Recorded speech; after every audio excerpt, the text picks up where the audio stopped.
You know what? I'm not gonna have that panel up because I have nothing referencing. I am not remaking anything, but hey, I have my background right here, my Pikmin background. The beauty of my map that just got transformed of yesterday. So I'll be doing the ship parts today. And I have the layout of the map for everything.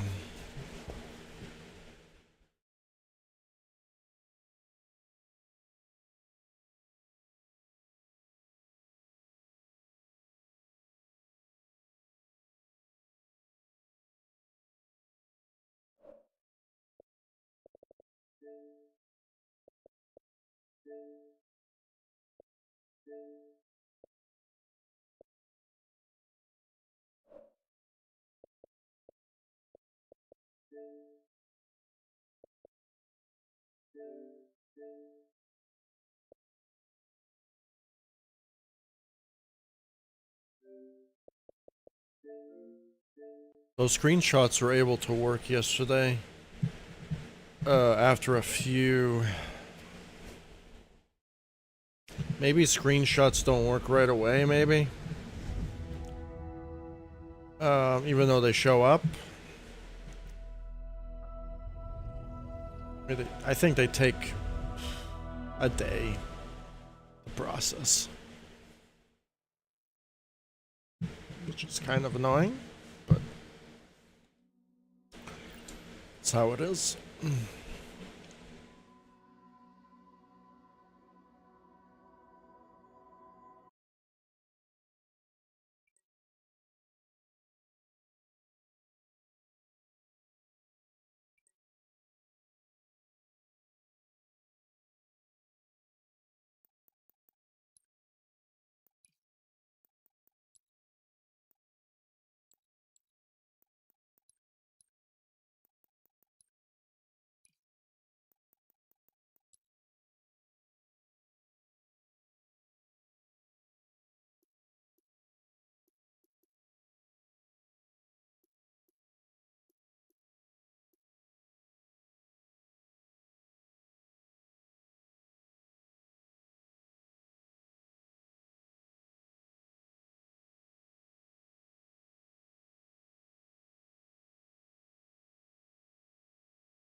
You know, I like to call this Pikmin Adventure, but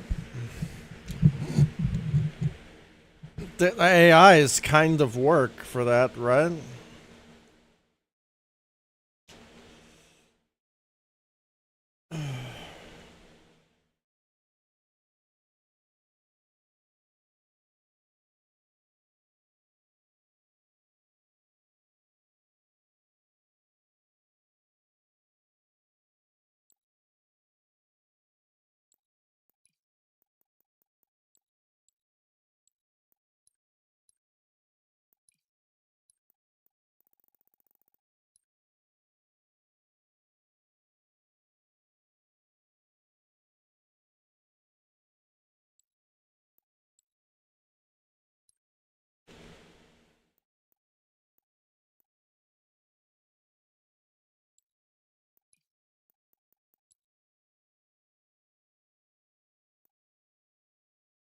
Well, the screenshots finally worked there.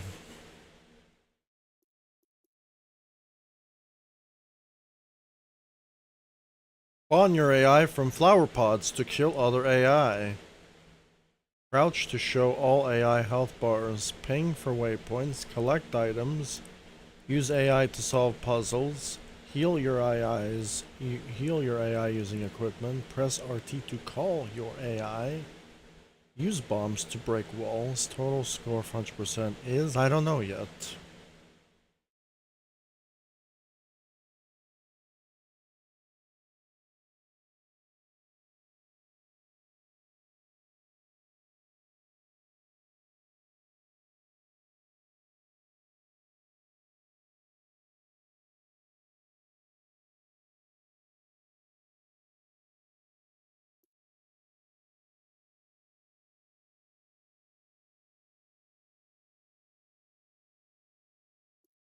So this is an actual mini game. This is actually a mini game and a cooperative and a campaign and a machinima and a map and a remake.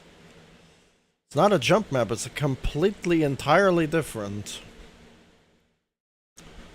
And I'm going to do a Metroid Prime Agon Wastes, the sand level that I fucking couldn't do in Trials, because Trials is cock-a-doodle-doo. I'm going to be doing that in Halo Infinite. And I'm going to put AIs. It's going to be a jump map, a puzzle map. It's going to be the best Metroid Prime map I've ever done. Because it's going to be AI focused and actually a game mode. I'm probably, if I'm being honest, I'm probably going to make you invincible, but I'm not sure. Because I want it to be...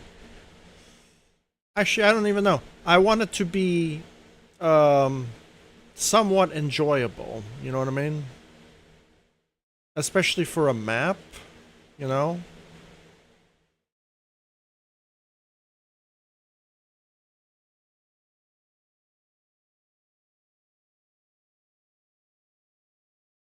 So the future projects that I'm gonna do is I'm probably gonna do Agon Wastes next, and then I'm going to do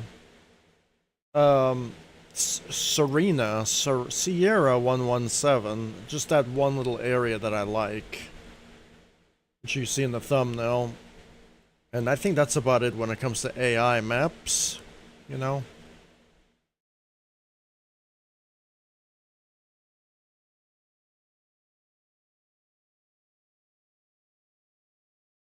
Oh, who knows?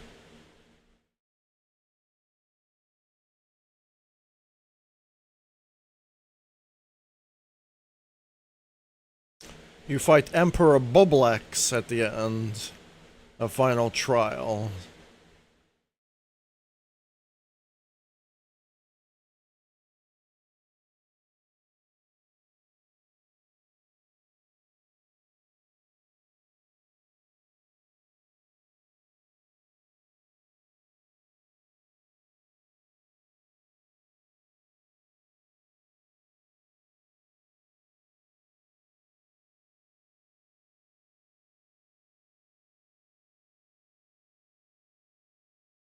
I think for Halo, it's fine. Right, there's not a lot of gaming editors that could do a lot of whole things, you know? Trials is good. But if you really start going down the list, Dreams, it would probably be perfect for this if I'm being honest. Dreams is probably the best when it comes to cartoony type of builds, right? Or anything, because I don't like Dreams because of the motion controls, and Dreams just fuck me up completely. And I don't have a machine to run it. I don't think Dreams is available on PC. I think that's a PlayStation only experience, and my PlayStation died, so unfortunately, that's just how it is.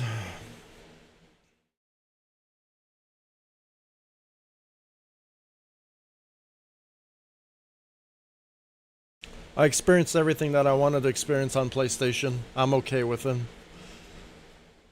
I think my GameCube died, and my... Yeah, and that's it. So the only console I have is Nintendo Switch, Xbox Series X, and the PC. Am I gonna buy a future console? I don't think I'm going to... If I'm being totally honest with you, I'm probably not going to buy a future console. I think consoles for me are done. I'm not buying any more consoles. That's not what I want to do in my life anymore. You know, like the Xbox Series X is going to be the last console I'll ever buy. Actually, the Switch was the last console that I bought. I bought an Xbox Series X so I can upgrade to the next software, but so I can enjoy the games that I currently have on there. But that's about it. Because I'm using Xbox to make this map, so in a way it was worth the investment. Because I get to create things, right? And Nintendo Switch, it's just sitting there catching dust. Like, I don't really play games. I don't play games like that anymore. I only play certain ones that I like, and then that's it. And those are very far few in between. I like to do more productive things in my life, like making artwork, making music, working on my website, stuff that are like a little bit more productive, I would say. Like creating things, owning things, creating your own things. And eventually, after my Halo designs, I'm gonna go work with Unreal. And then I'm gonna love it, because there's not gonna be anything bad about it. I'm just gonna keep learning and learning and learning and learning and learning and learning, and then thinking about why I started with this.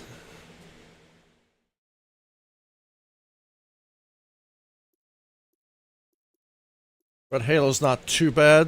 Halo is not too bad. If you don't focus on the negative parts of Halo, Halo is not too bad. Halo has a really badass Forge mode. But when it comes to the technical department, unfortunately, it's bad. Trials kind of wins in this department. But I really can't say it. Trials has some pretty bad brokenness as well, so...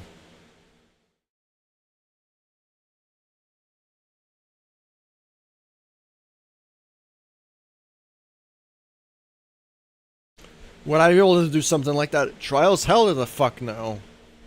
Hell to the fuck no. This is impossible in Trials. Trials is prehistoric when it comes to graphical improvements. That's just factual, dude. Trials is prehistoric. Even in scaling, Trials is prehistoric. Trials has better tools for animations and settings and stuff like that. That's it. That's all what Trials has. The things that Halo should have. And maybe Trials has a bit better scripting, I would say. Halo Infinite has different type of scripts. I actually like the Unreal scripting and the Trials scripting better because they're kind of the same. Halo, they went for like a Halo type of scripting environment. I understand why they went that route. But at the same time, it's a bit brain dead sometimes. And that's the things that I don't understand. So, in the next Halo game, can they improve Forge? Hell, the fuck they can. Just scrap the entire fucking the dynamic system and be able to animate whatever you want. And just tag it to where it's like animatable versus statical, you know what I mean? So you could like, let's just say you could like scale everything, right? Make it same scale and then switch it to dynamic. So you probably won't be able to scale it anymore, but you'll still keep the scales and it'll just, you know what I mean? That would be, I would actually like that system more. You know what I mean? But I don't understand why they went this route. It's really bad. Halo 5 wasn't even like that. So... It's when you go backwards, people hate it. Every time you do a sequel, you have to move forwards. You have to do things that are better. You know, that's what a sequel is for. If your sequel does something worse, then that's not good. Like an example is Alan Wake 2. I fucking hate that game. I like the first one so much more. I gave the first one a 9 out of 10. I gave Alan Wake 2 a fucking 5.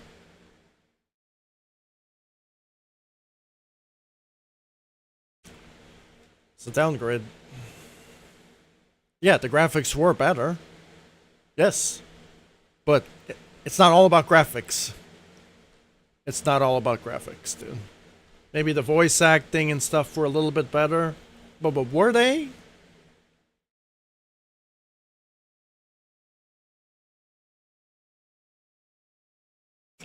I think the only cool thing about the Alan Wake 2 was they had that little montage of like... But... I mean, just that? Really? Like, I want gameplay. Like I want gameplay. It's just such a... It's like, I think Alan Wake 2 is they were trying to tell a story with the sequel, and they didn't know how to tell the story. and they tried something completely different from the actual game, and this is where you lose me. You know, like Alan Wake 2 is nothing like Alan Wake 1. Like there's just like a massive difference. The only things that are similar is you have Alan Wake, you have the darkness or whatever, the Taken, and the style. That's it. That's the only things that are similar. Everything else is just completely brand new, and I'm like, and it was sometimes worse, and it was more broken. And I'm like, no. Or Alan Wake 1 will be the best flashlight mechanic zombie horror shooter you could ever imagine. Alan Wake 1 is the best game in that genre. I don't think that another game will replicate it. Like, because even the sequel couldn't even do it. Sometimes you just cannot top such good mechanics in games. Alan Wake 1 is such a good game when it comes to its flashlight mechanics and everything. Light and darkness mechanics and shadows and lights. It's just all the effects. So good. Sometimes you just cannot top that. Sometimes you create a masterpiece without even knowing, and it becomes a masterpiece. Yeah, that's the unfortunate. Like this map became a masterpiece. A full-blown idiot will disagree, though.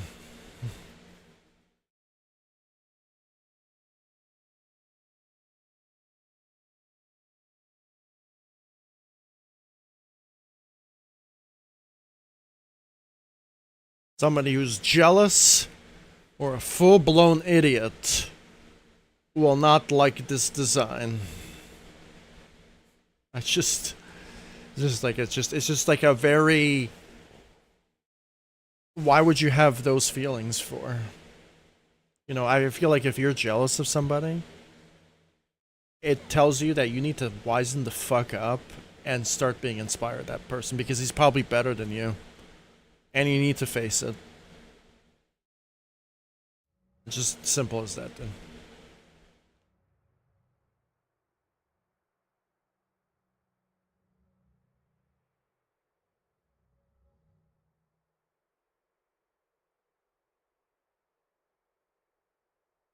I just don't. I understand if somebody's like prideful and they'll like try to flex. I get that. It's probably not a good thing to do. Right, but I'm not doing that. I'm just be like, hey, I'm making a map. Check it out. If you don't, it's fine. You know, I get 0 views anyway. Well, not technically, but you know what I mean. It's kind of. Sometimes you just gotta enjoy what you gotta enjoy doing, and at the end of the day, that's all that matters. I don't know what else to say.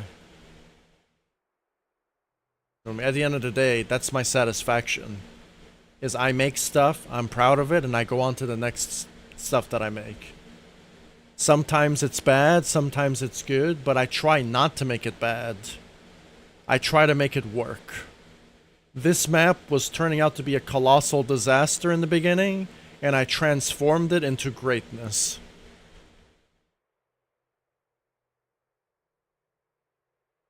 So, and now it looks beautiful. I was trying to remake Pikmin 1, and I realized that I got the scale wrong, and I realized I didn't get the thing right, so I remade Pikmin and gave it a new coat of paint. So this is like Pikmin 1 remastered, re-envisionaried, into a completely different perspective. And it's on Halo, so it's a bit different. Obviously, if I made this in Unreal, I probably was going to do it just like this or better. But I was gonna keep it to Pikmin. You know what I mean? It would just be a Pikmin game. You know what I mean? But as I said, I'm not really gonna do remakes in the Unreal Engine. I'm only gonna do one remake to practice. And everything else, I'm going to make my own stuff. That's it. The thing that I practice with, I won't be able to sell it because it's not my IP. It's just going to... I'm going to be doing the same thing here. I just won't be able to publish it. I'll make a video about it, but that's it. But my real games, I'll publish those because they're my own games. That's the things that I want to focus on. You know? And I want to make my own game. I don't want to make the easiest game. I don't want to make the biggest game. I just want to make my own game. The game that I want to make. And I think a lot of people that I've talked to throughout the years just didn't understand that. Like, I just want to make my own game. Not the game, but my own game. And if you have that ambition too, then go make your own game. And if you have a team, make the team make your own game. Like and when it's involved with a team, it's got to be based on the team, not your own stuff. So you got to work with other people. But when you're making your own game, you got to make the game as a team. Like, everybody's ideas have to go into it. If everyone made games like that, can you imagine if the studios made games like that? We won't have shitty games.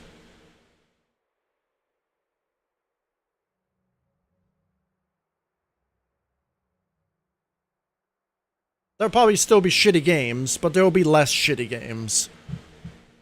Like, I just don't understand. Within game development, you have so many different skills that you could learn.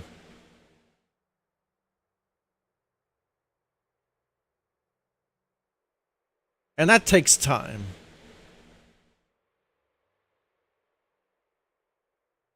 You don't have, like, infused knowledge. Like, you're gonna fucking just know how to fucking do things right away. You have to learn. And eventually, you'll be good at it. If you love doing it, of course. But if you don't love doing it, you're probably never gonna get good at it. And it's probably not a hobby you should invest your time into. I think that's like real criticism 101. And not a lot of people should act sort of criticism. Like the most honest and friendly type of criticism. How you're supposed to do criticism. Because people don't know how to do criticism. They infuse the criticism with jealousy and hate and pride and all this other bullshit. And criticism never gets delivered. Criticism is supposed to help you change. And it's supposed to make you better. But people don't know how to do that. So, that's just how it is. Psychology with fucking sane here. Armchair psychology.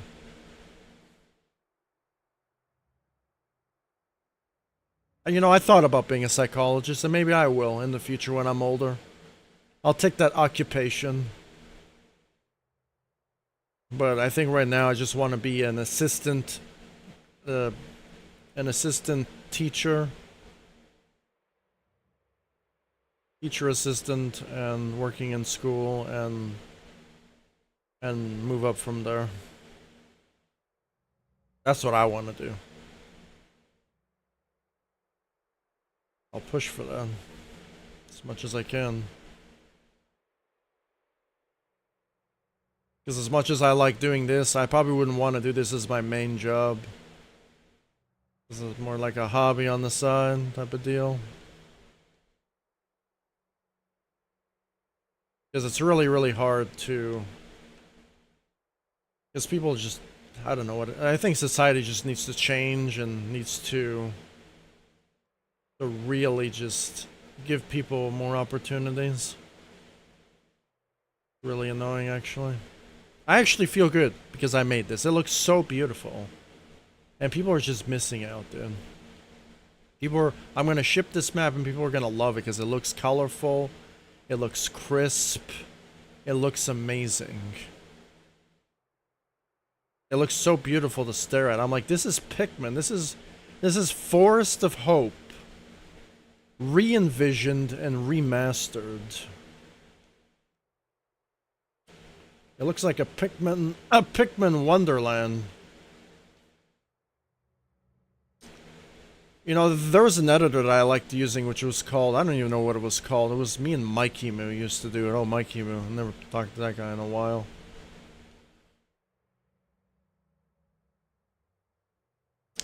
There was an editor. There was like a game engine that they were going to do, but they got greedy and it got shut down. I don't know what it was called. But you could probably make stuff like that in that. That editor had like a sculpting mode and everything.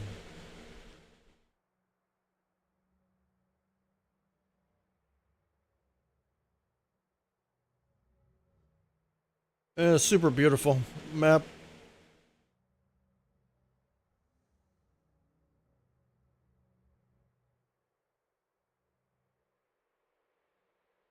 Okay, so what am I gonna do today? Already wasted 27 minutes gushing over the visuals of this map. So not a lot of people are gonna like this map because it's based on Pikmin, which is fine. But this is Pikmin, so don't like it, I guess don't play it. But I like it, and I'm gonna play it, I'm gonna keep building it.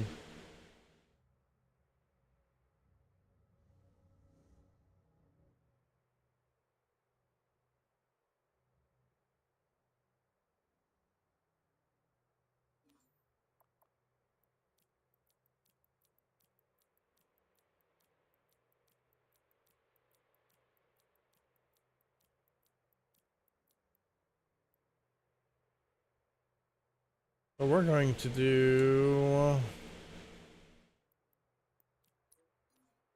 gravity launch. Okay, so you say we can cheat the map, so we can't jump. Okay, so we cannot jump. So we're good. Yeah, we can't jump.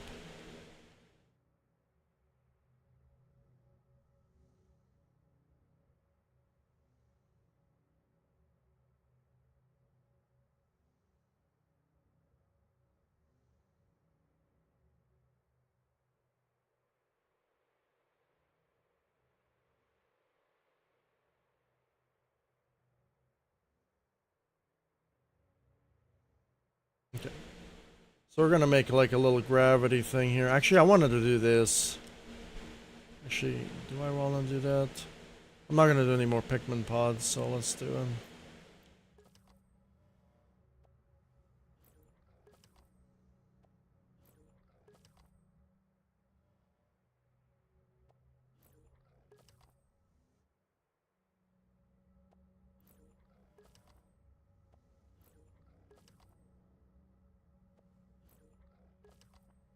I would want those to spin, but Halo has shitty animations, so... Okay, so we're gonna do all of these.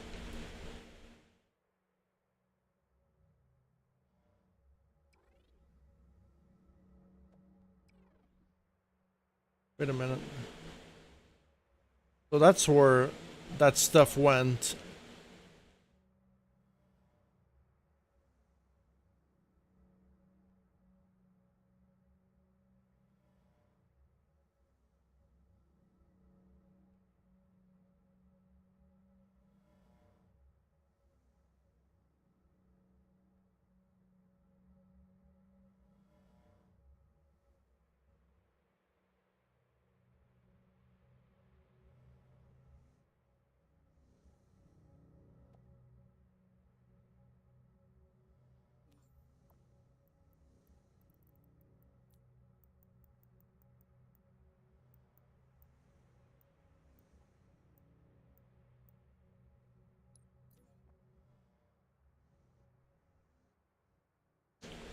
Just wanna, I want the to be color coded.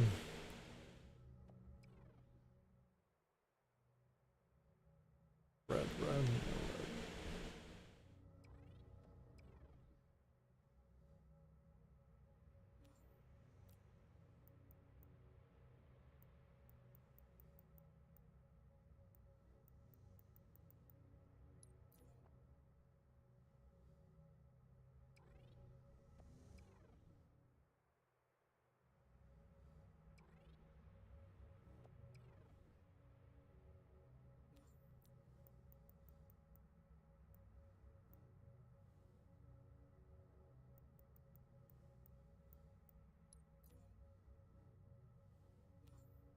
Not really the same color.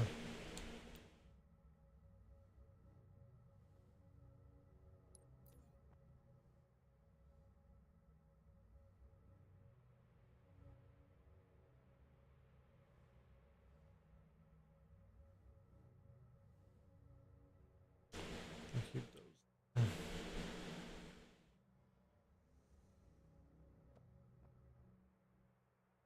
Maybe we can delete this stuff now.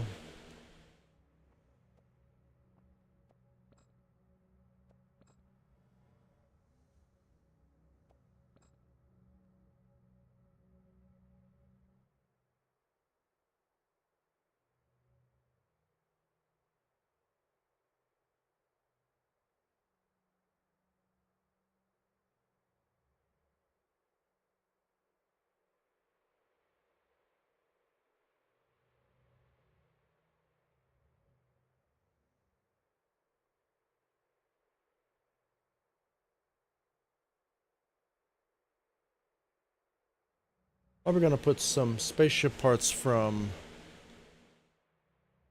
other regions in here as well. So we were at what? I don't even know what.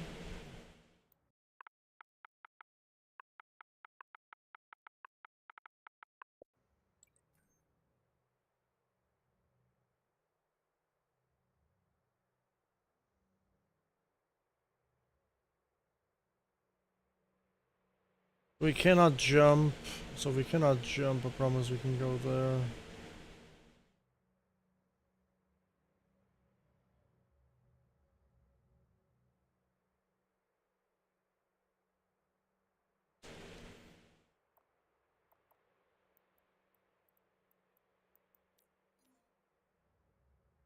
Cannot jump.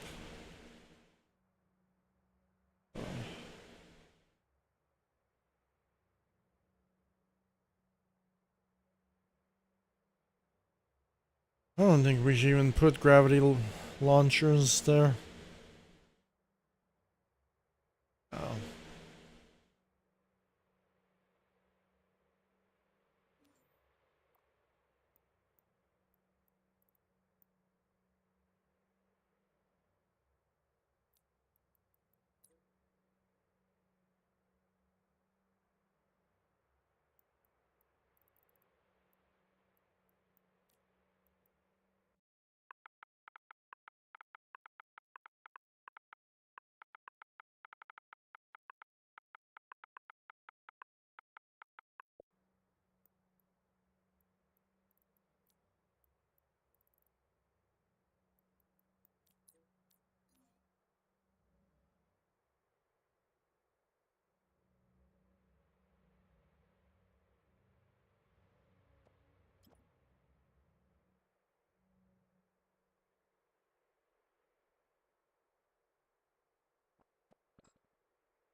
So now we gotta do the other stuff now.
You're like a dragon.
It's gonna be really hard to get that working.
Whole thing should 3D print stuff.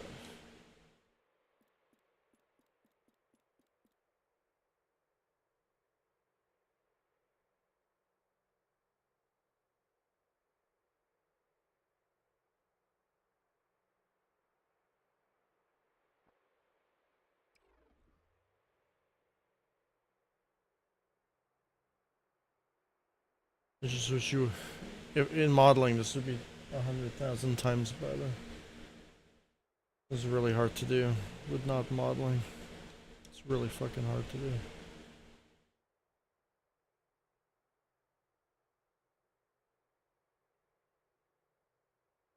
Quite a challenge.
We gotta mimic that.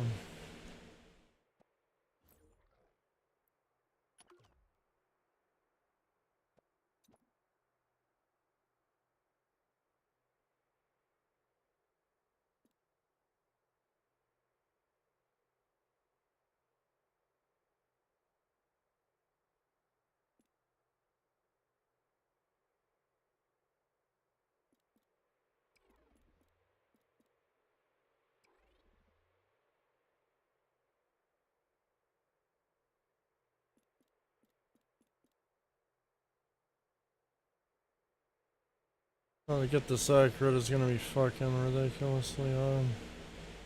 There's no mirroring in this game.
It's good enough.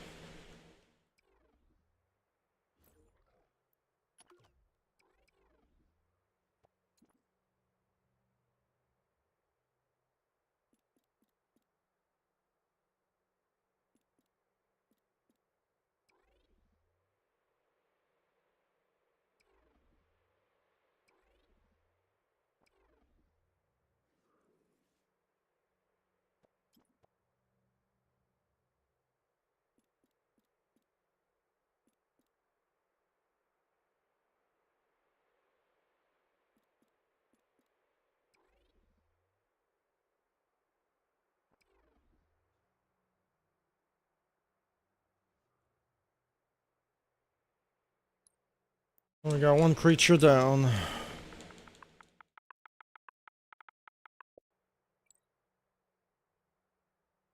One creature's down. I got a few more to go now. I wish I could animate that, but I cannot. Because animations are garbage in Halo Infinite. But yeah, I would. If this was the Unreal Engine, I would make these exactly as they are in the game. Functioning and everything.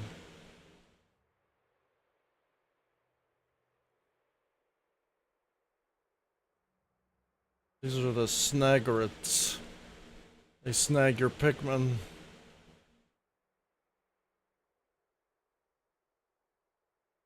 Usually where they are. So now over here. And they also have water spiders too. water spiders as well.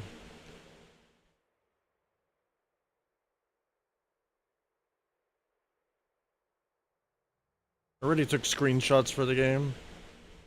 I mean, I think this is gonna be like the special surprise when you enter the map. I think they look kind of cute. Because they're not really perfect. They're colorful just like Pikmin. Especially when this one looks down like this.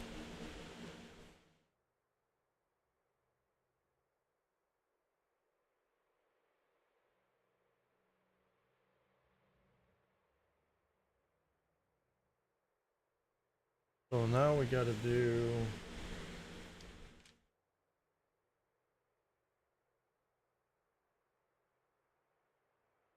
we can try to do a beetle one.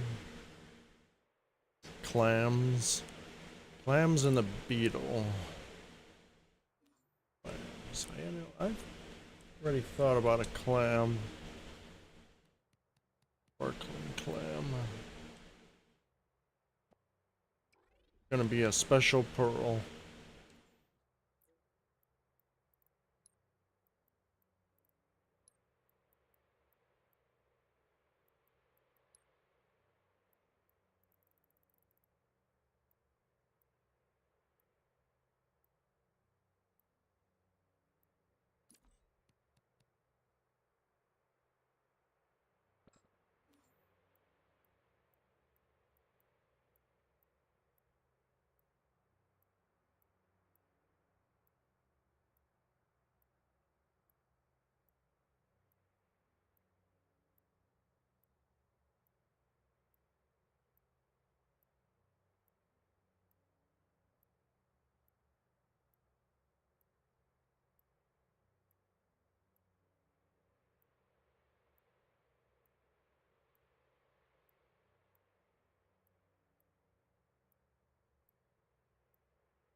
Gonna have to be it is what it is.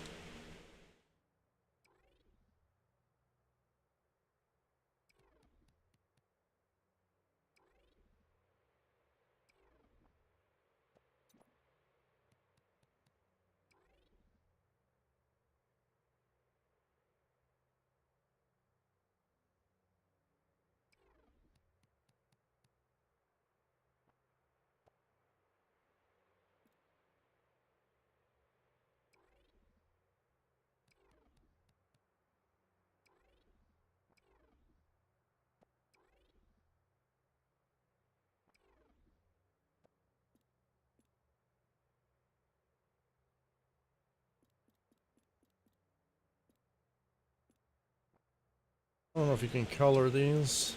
No,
I don't really like this effect at all.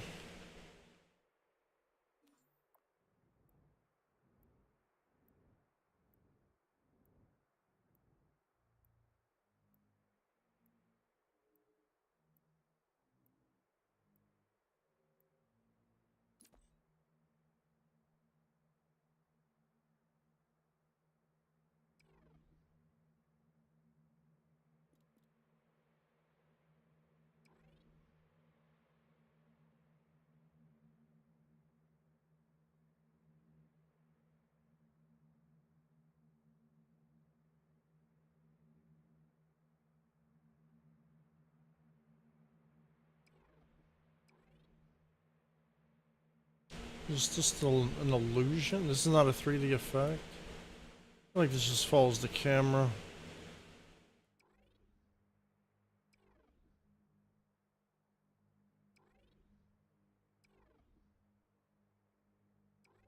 Really hard to center this.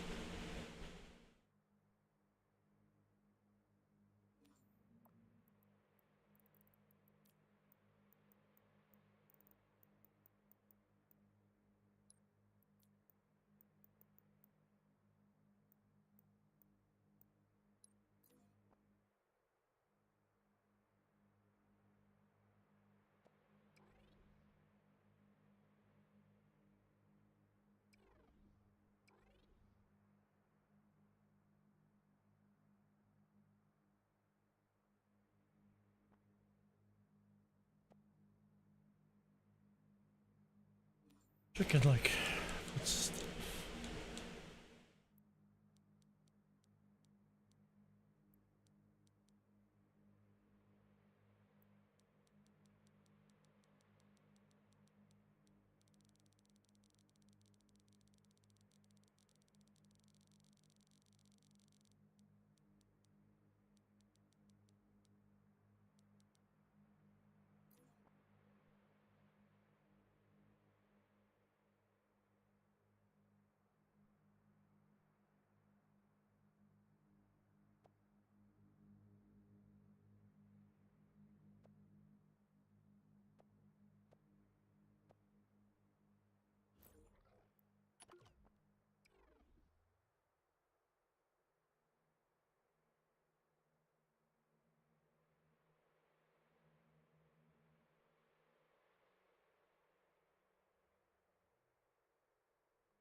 So now we got the clams and the... We can also do a beetle as well. A beetle!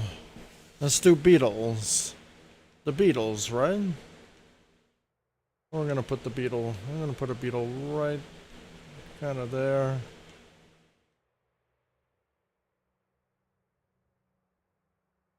There, maybe.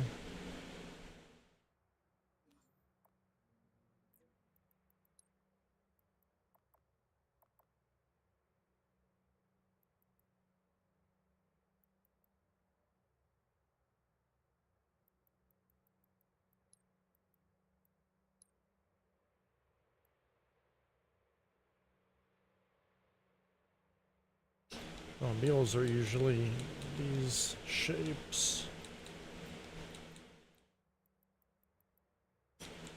We're gonna do beetle, creature now.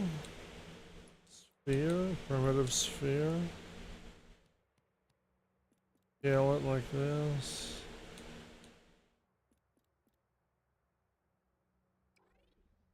Now we change the shape. A beetle is like that. Not a pancake though. Shape like that. Ladder.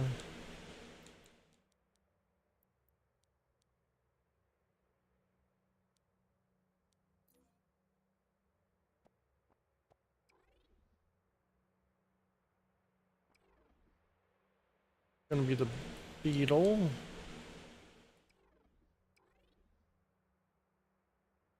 Beetle's gonna have some legs. Borrow this.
Our beetle's gonna be green.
I'll terrify somebody.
These are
There's the famous one. Now we're gonna do the big one.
How the hell am I gonna do this thing? Oh, yeah, I guess I got the right idea.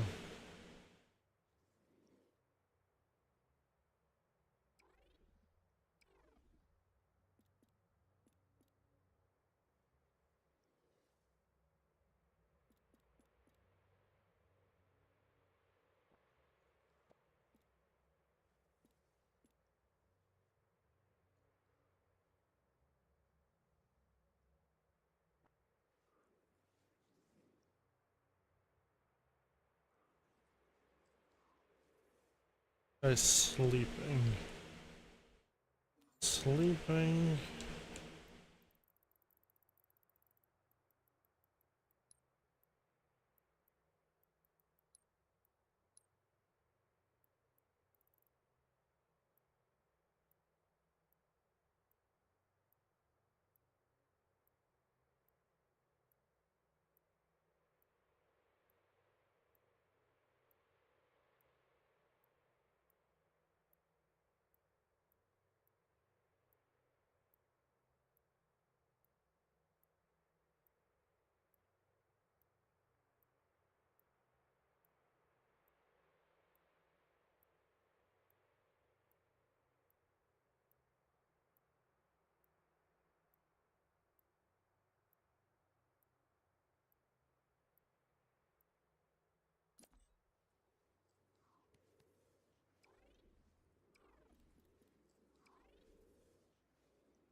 I don't want these things, I just want this.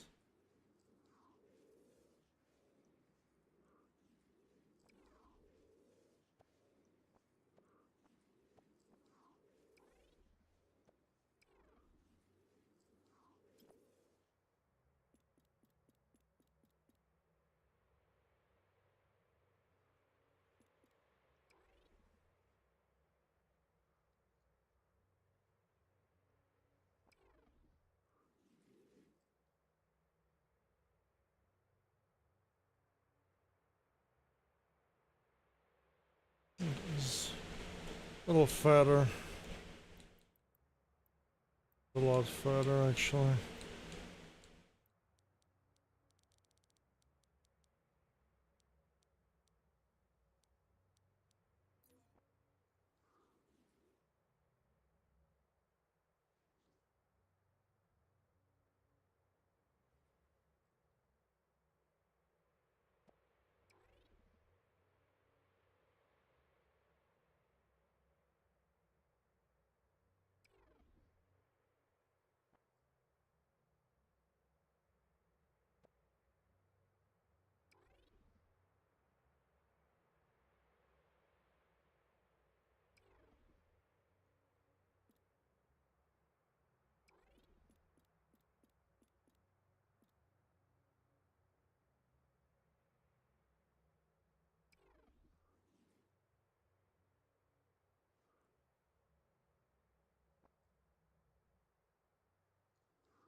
I can't shrink it lower than that.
Why are these things on the side?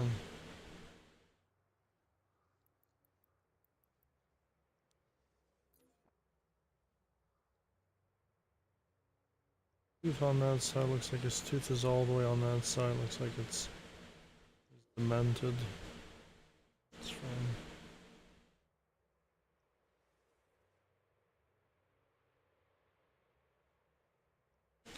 We need him to be demented, because that's how the Halo Infinite editor is sometimes.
He's looking down on the position of the eyeballs.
He's sleeping now.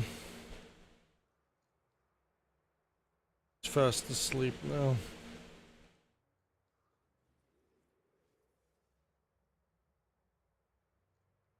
Don't wake him up.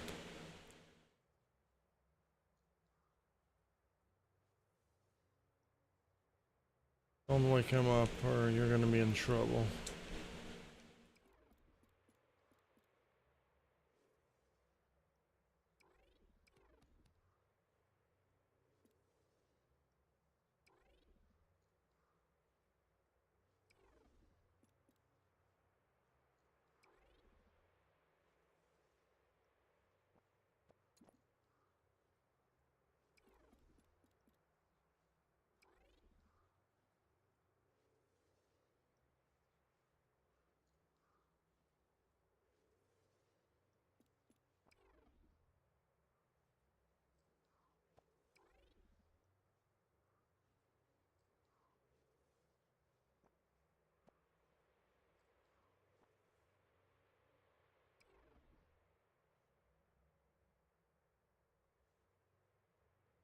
He has all of that. He has eyeballs. He has teeth. Now he needs polka dots.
There's our bulk bear.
Okay, very nice.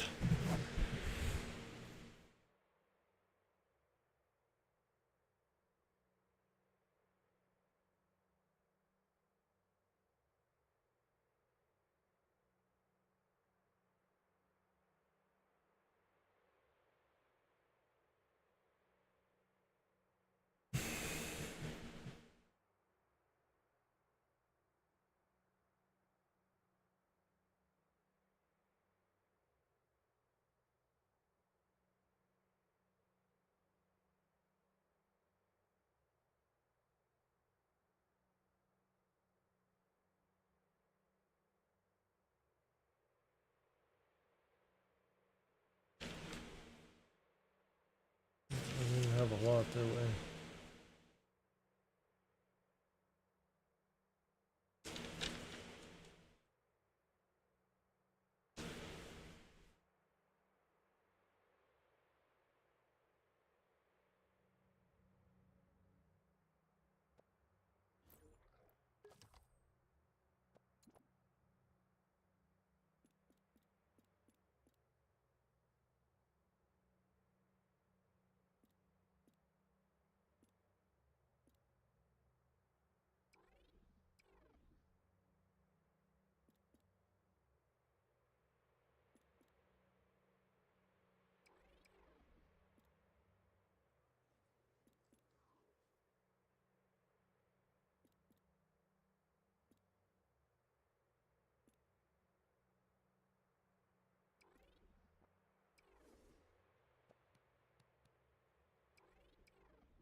Copy this? So this is really hard.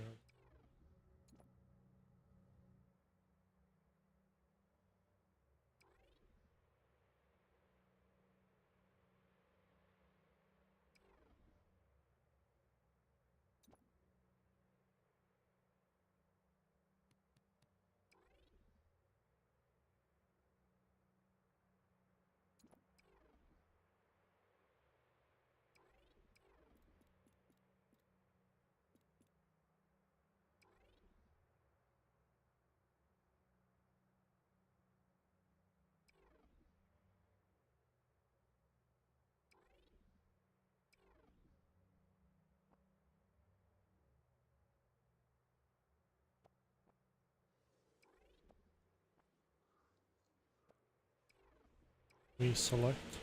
Selecting is hard in this game.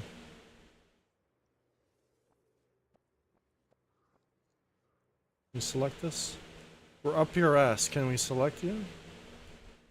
I swear. You cannot select things in this game. This is like trials. This is really redonkulous.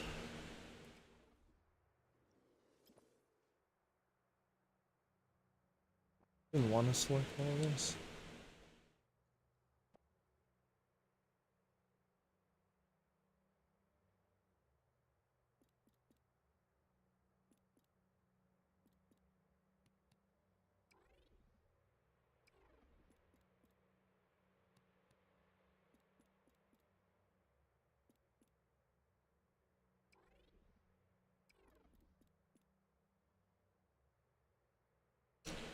I mean, I feel like if Halo Infinite wants to change in the future, they really need to start thinking about the users. Maybe cut this in half so we could just use the vines, different variation of an object. Would be very nice. Probably the only one in the universe who thought about that, though. Just crazy.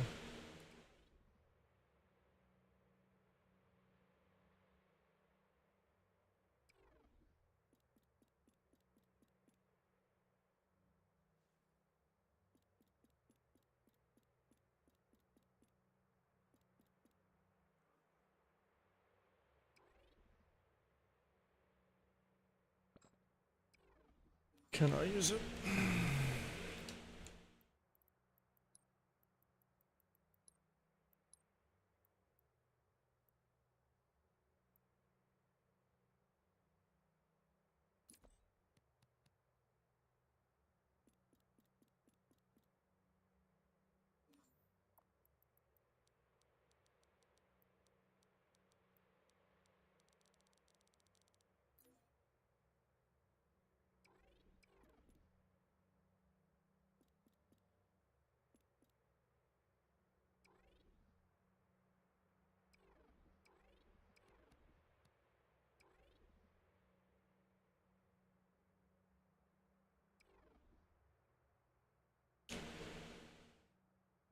Anything.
I doesn't want to copy this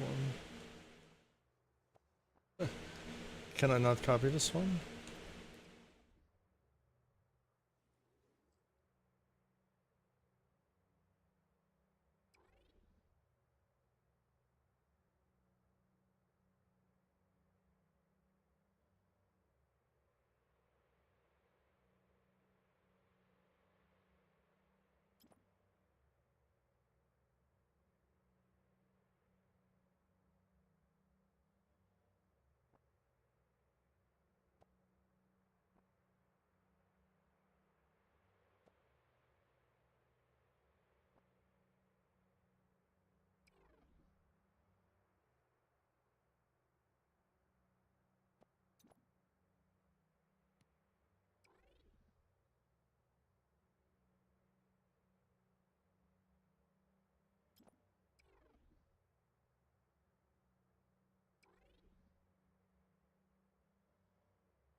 It does not have a mouth, if you're wondering.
I do want to create another one, and that's just one more.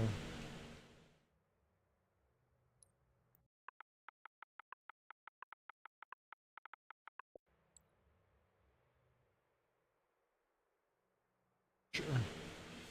Big creature. And that's it. Just one more. That's it. We got the frogs. Now we just need spaceship parts. And that's it. We got the blowhog here. I don't think we're gonna include the blowhog. We had that in Pikmin already. My trials map. We actually even animated that completely, which is really nice. Made breathing animations and everything. So we got Mr. Boblax. Oh yeah, there was also the cannon beetle, right? I forgot about the cannon beetle.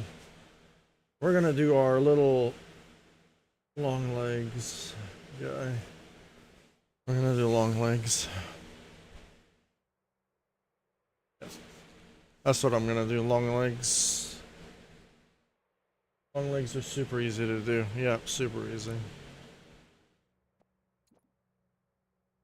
Just one of these. We need a beige. No.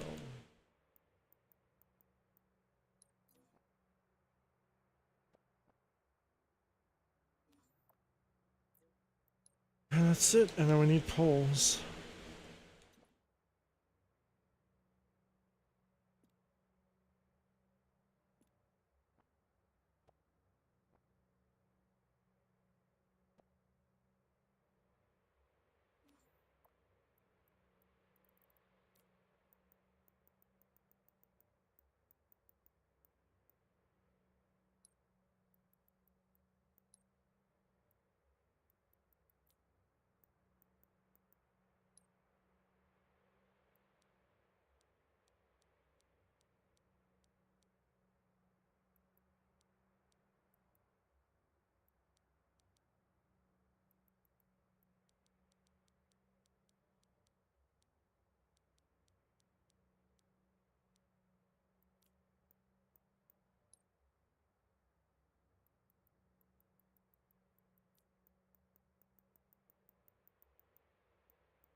How big is it gonna be? Ooh, pretty big, actually.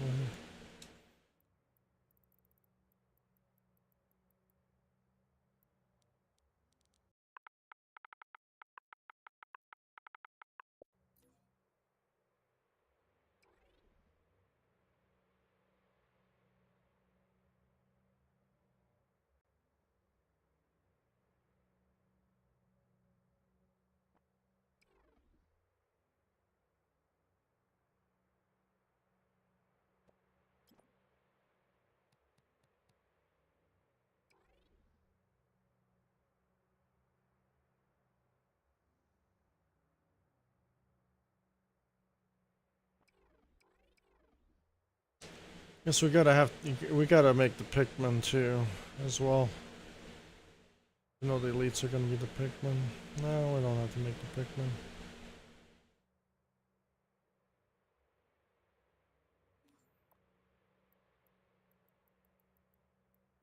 We already have Pikmin.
The ornaments here, I'm gonna leave them here.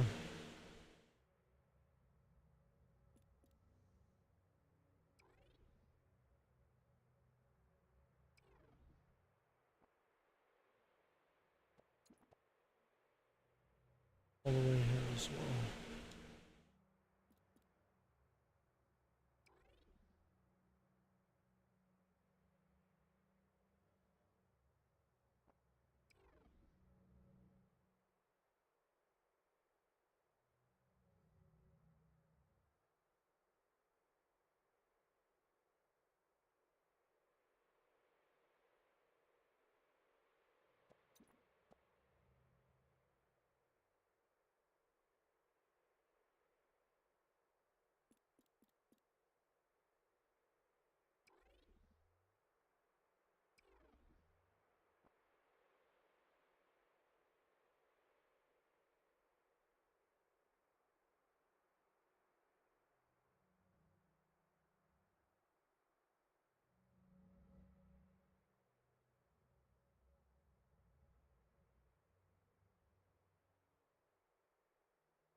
I'm gonna have this guy, no collision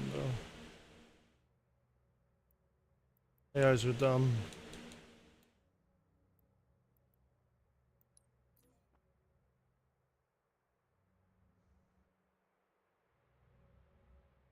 And probably have collision. I'm worried.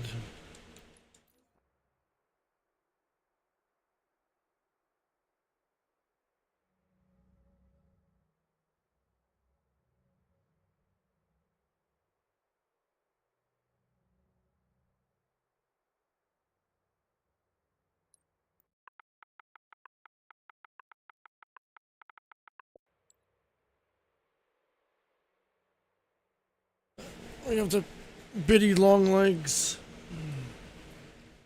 We got Emperor Boblax.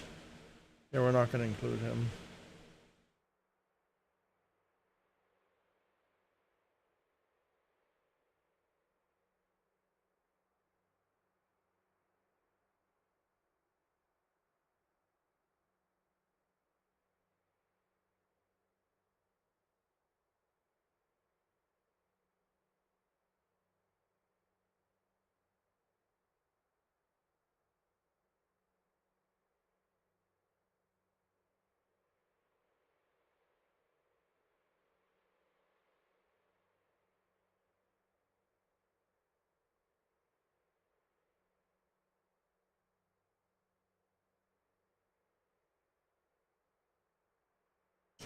Armored Cannon Beetle. Yeah, we're not gonna add him. He's pretty cool as well. Got enough creatures already. AI and everything.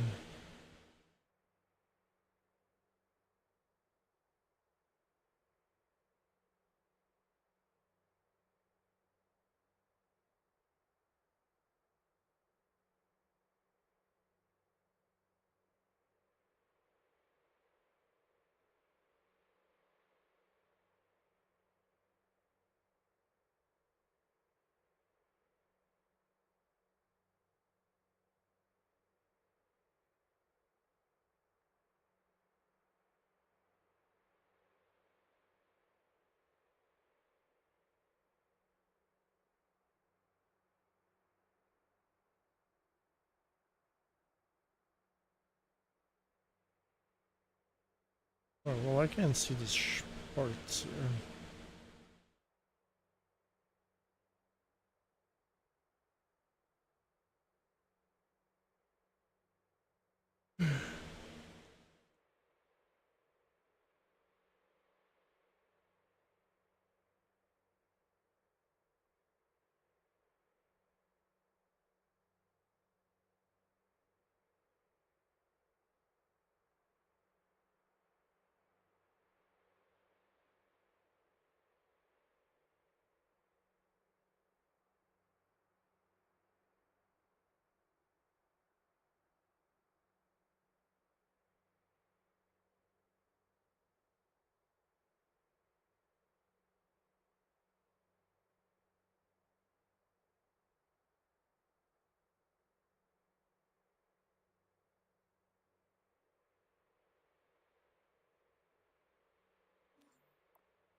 Game alright?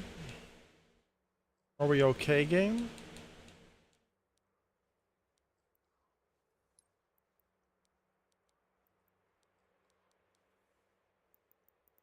This game's alright. There's something wrong with it.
Get the rest of this.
Gonna put one more and that's it.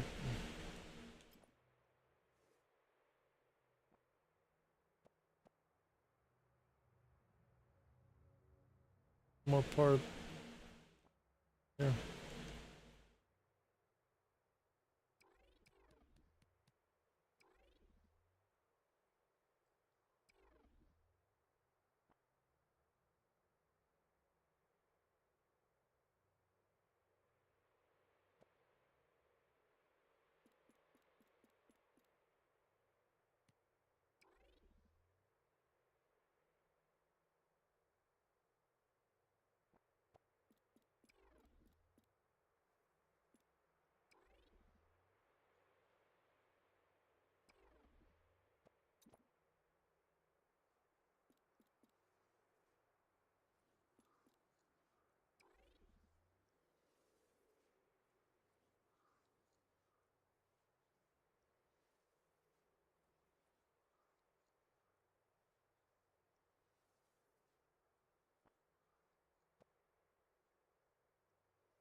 It's really hard to do anything in this game.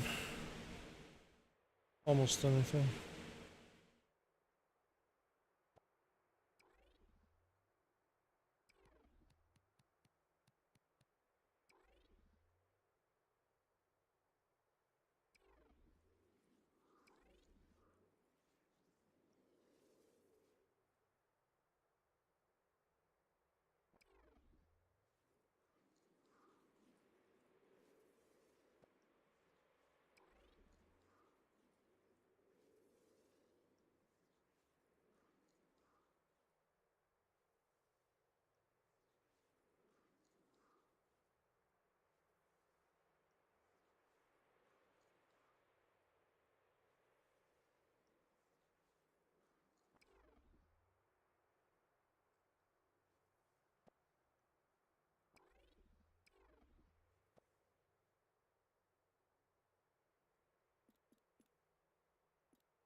Angle, dude.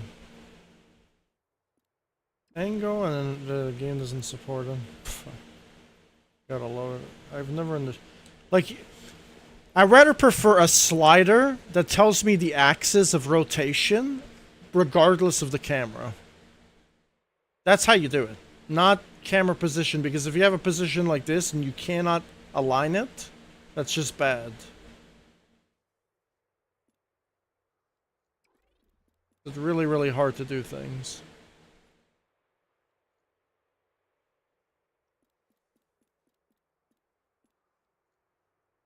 You gotta start thinking differently here, 343.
Like, how am I supposed to know?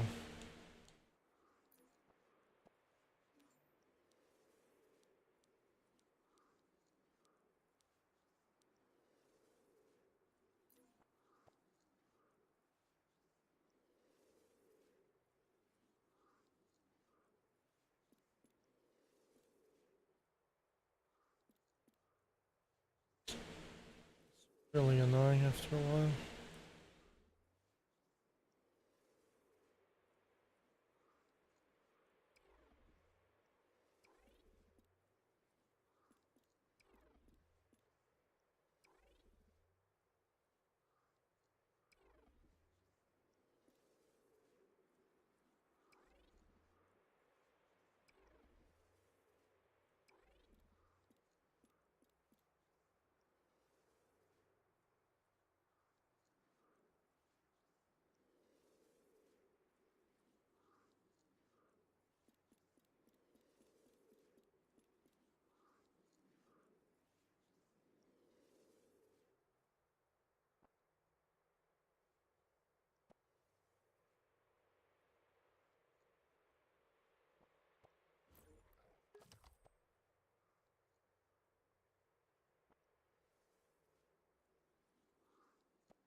I prefer modeling software 1,000,000% over 343's attempt at doing it.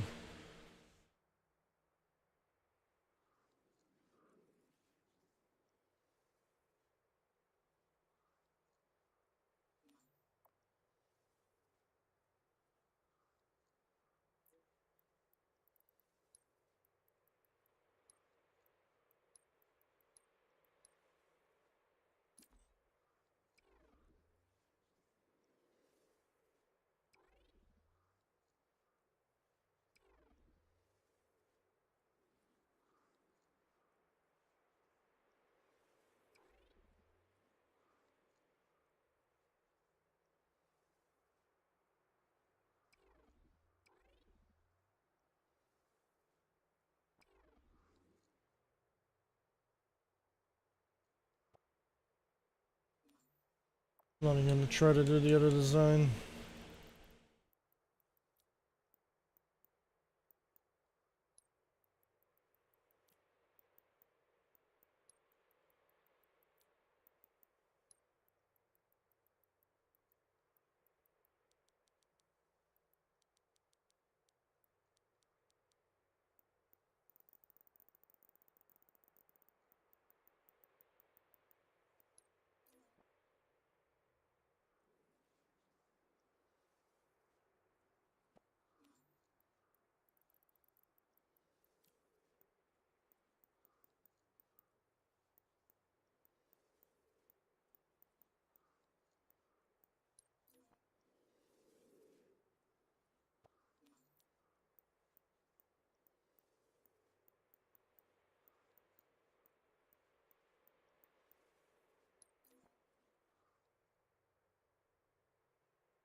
I think I'm done.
I have 2 of those.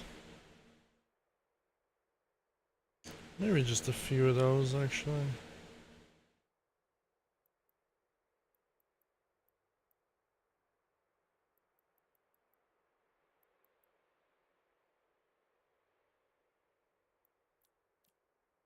Reset ship parts, but we never even used this.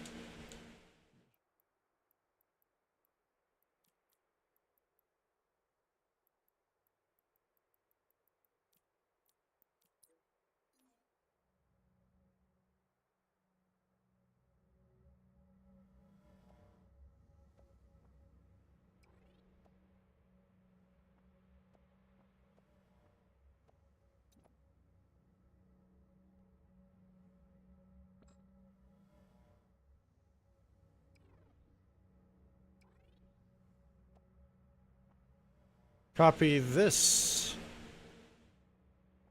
Can't. It's impossible. But there's a way to do it.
Wish I could listen to this on stream.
Oh yeah.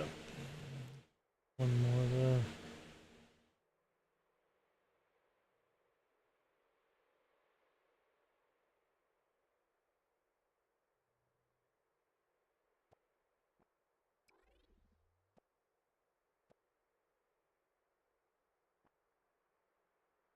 I literally can't select things in this game.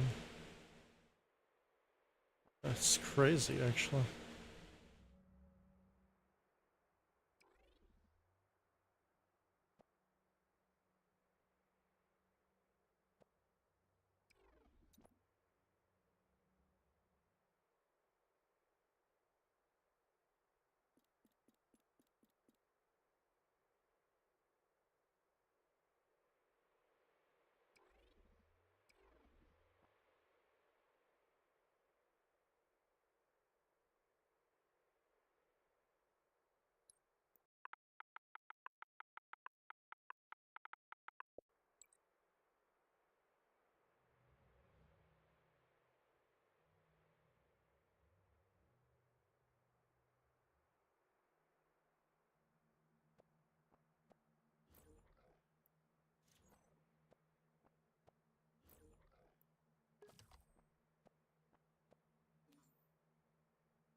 So we're gonna put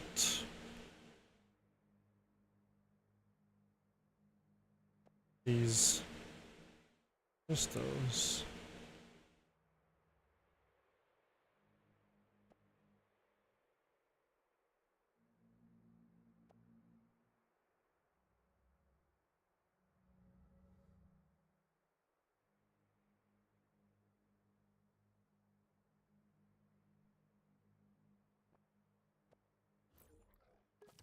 I completely forgot about this one.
I'm gonna probably add prefab that for my Atlantis map.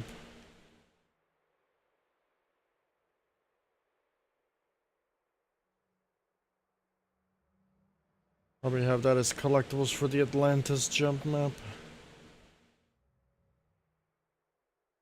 That's gonna be a good one.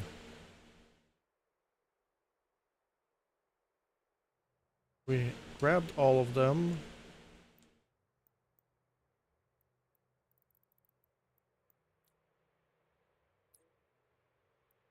Collectibles.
I mean, I wanted to rename all of them at once, but I guess you can't do that.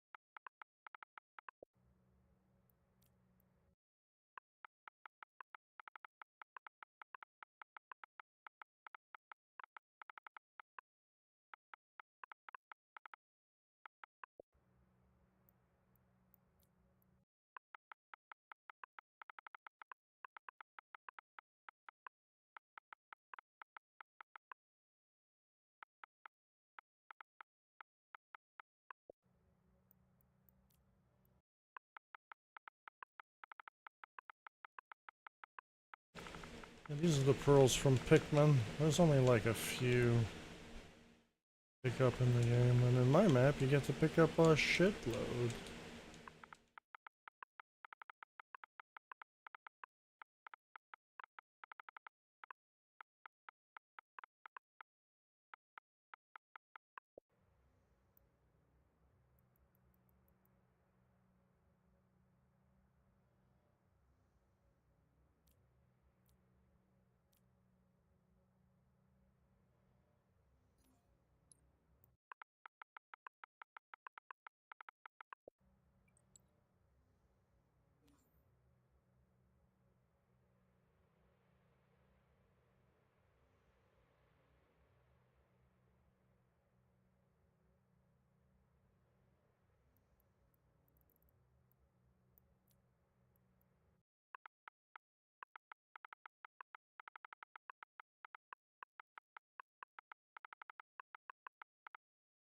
You know what?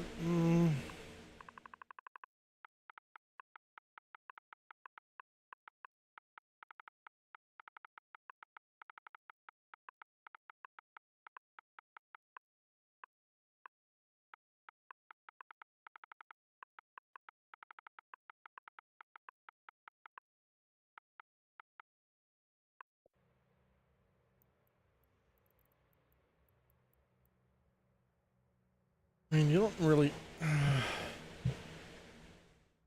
There's nothing... You can't really collect those.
Oh, and I could just...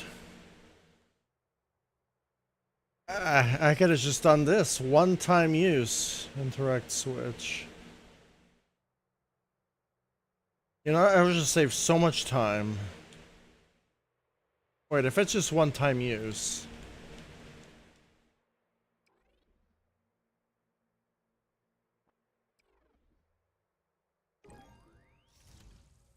I'm trapped in here, I can't test it. Here.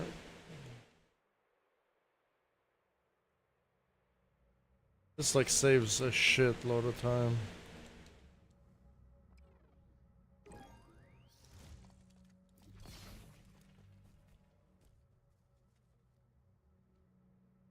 Yeah, this...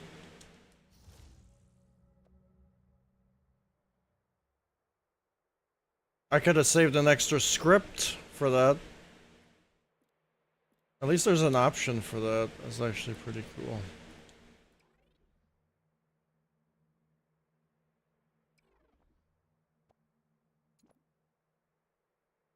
Now, the problem is we don't know which one is the right switch. So this is a pearl. Now we gotta, this is switch 1. We gotta find pearl 1. Pearl 3. I mean, we can just change it to pearl, switch 3.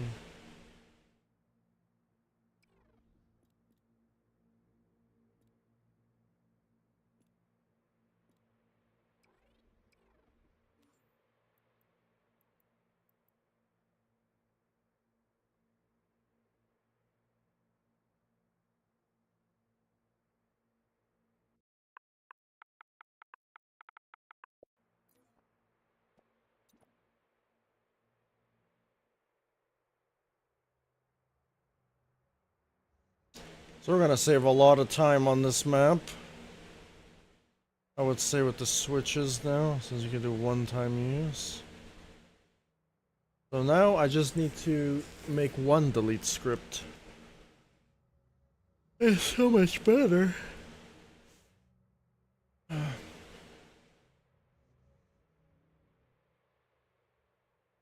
I'm guessing if you're gonna use this again, maybe it's not the best to use that property. Since I'm not...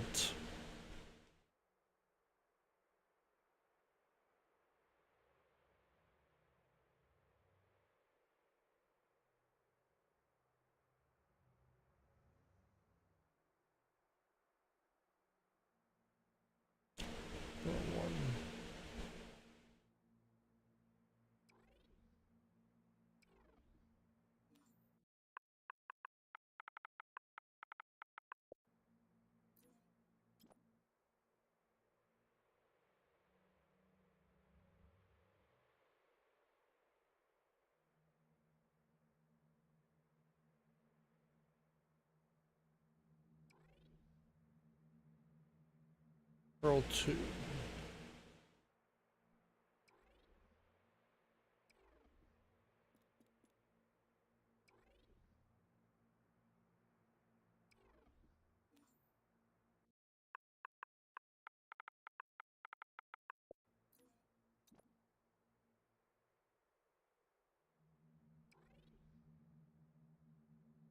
Row 4.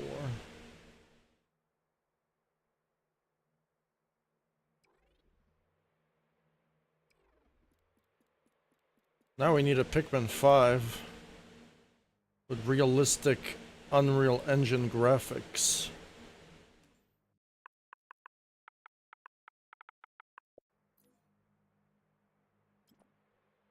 I don't need to do that.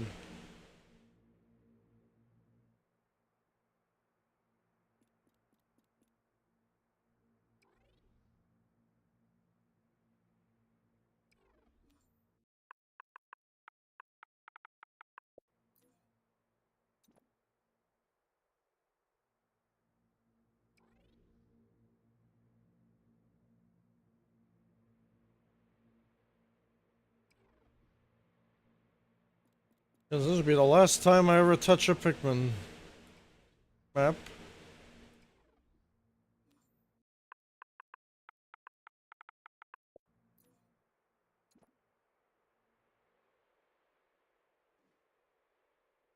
Five there. We're good. We are good. So let's test it. Pearl 1, switch 1. Pearl, switch Pearl. Pearl 3, switch 3.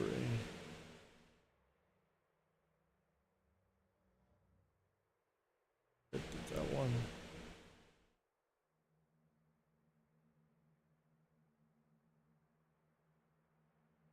Switch 4.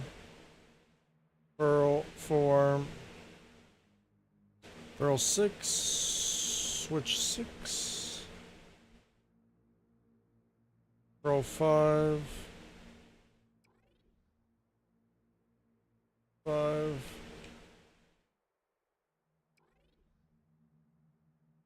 Pearl 2. Switch 2.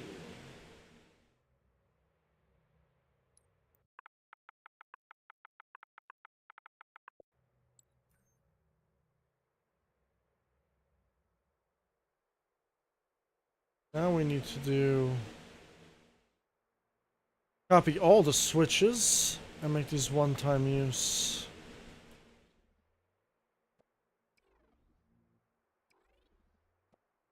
Except the first one.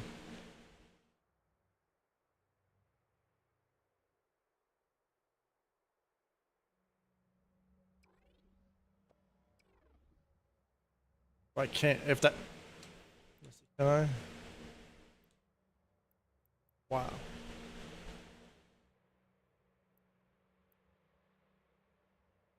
Select all of.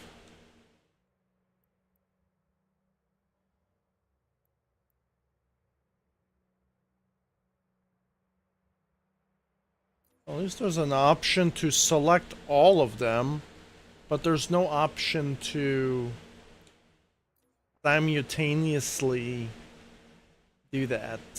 So I'm gonna have to do this one by one because the editor is not good for that.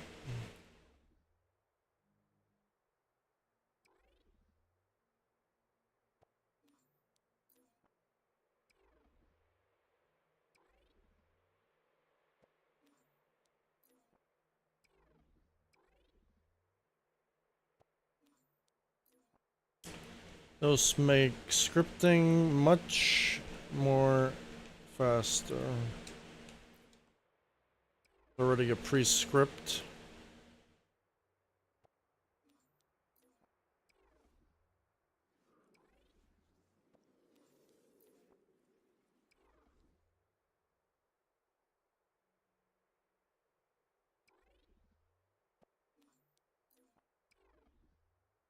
You can multi-select certain things, but certain things cannot multi-select.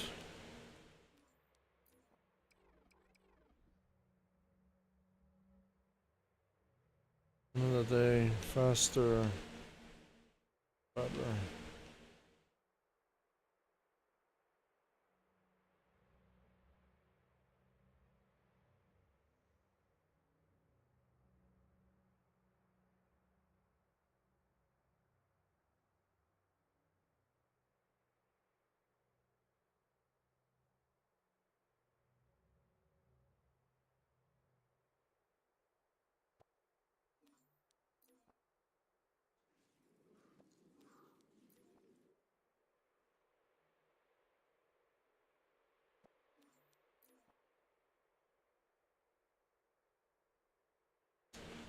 Oh yeah, I wanted to put one there.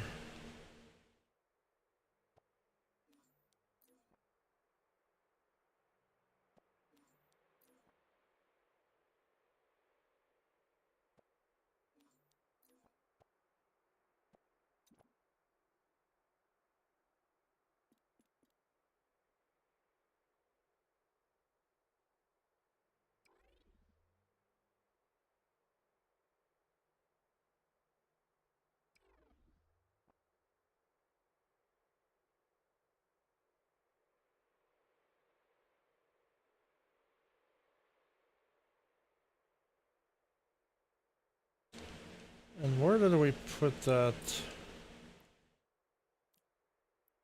Put this one and this one and move it.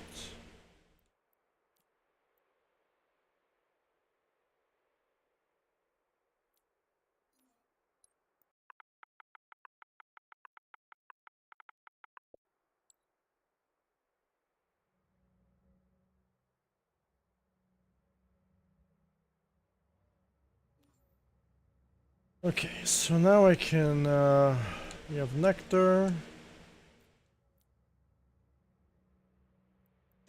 Let's see, scripts.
No, we're not done yet after that. I just gotta do some more stuff.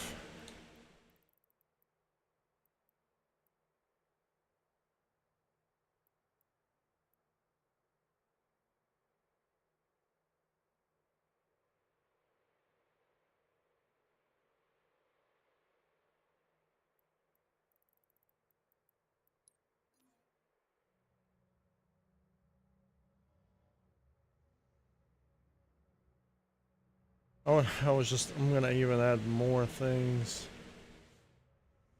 Gonna add more things now.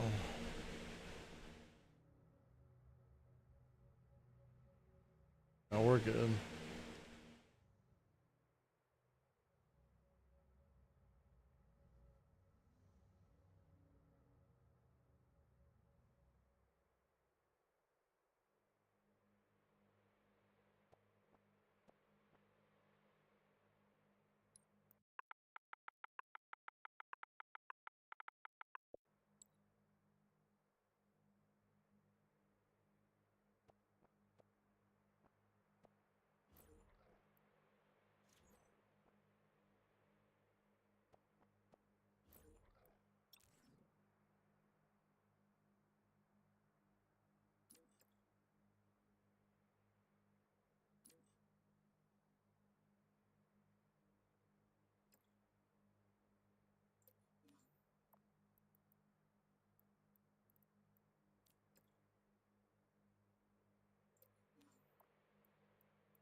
Something's already going on.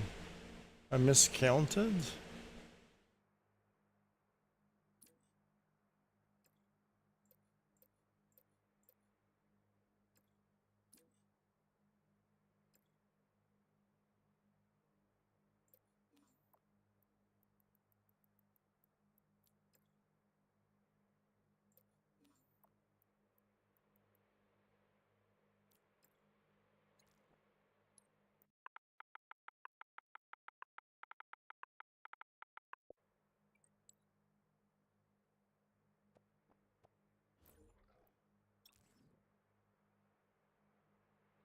Okay, so we got all those. So we can just...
Oh, my game crashed. Oh, my days.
Why is everything all over the place?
Factor 6.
You know that there's 2 more.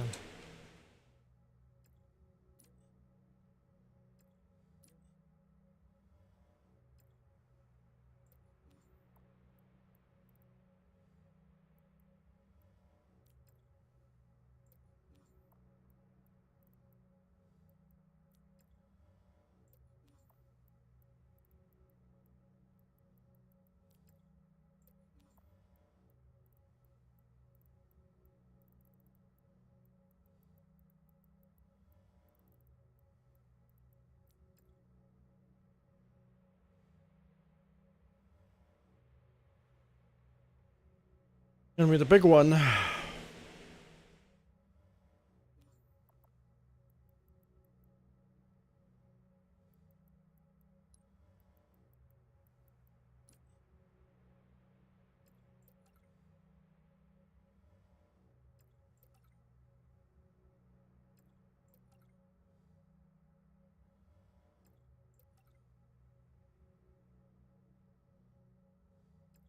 You know, in professional game design, there's a shortcut for this. You don't have to do this.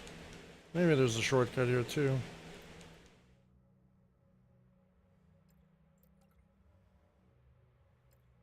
Just have to script this once. In Trials, that's how I did it in Trials.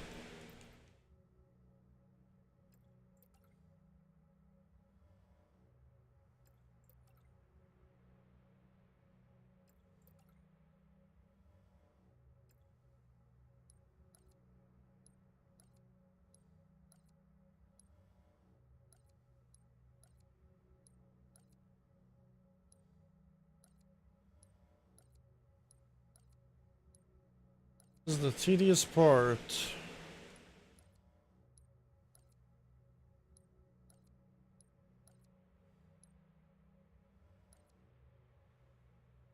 We do the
think we're good.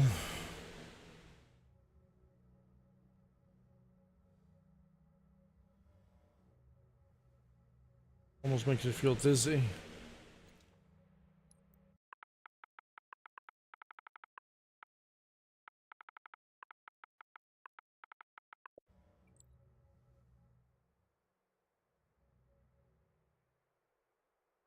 We're good.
The map is near finale.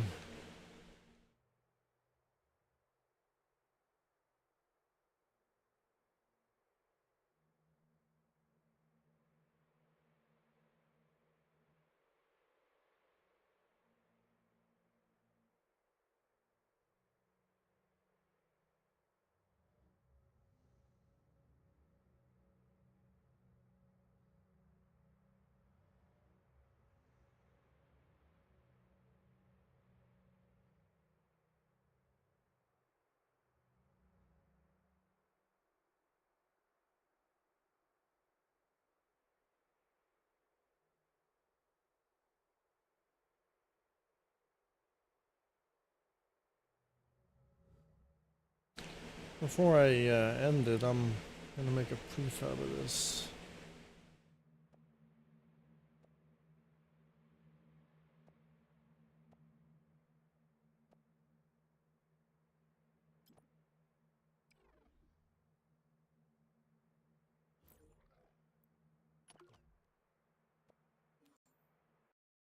Or not. The game got me with a gotcha moment. Be like, no, you're not gonna make a prefab. We're gonna fucking crash.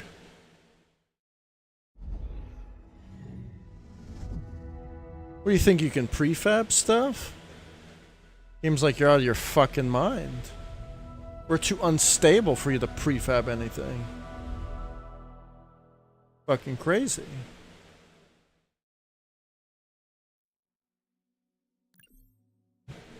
I got the Trials Rising treatment just now. Where's the vaccine to cure that shit, dude? Where's that Trials Rising vaccine? To cure it from its abomination.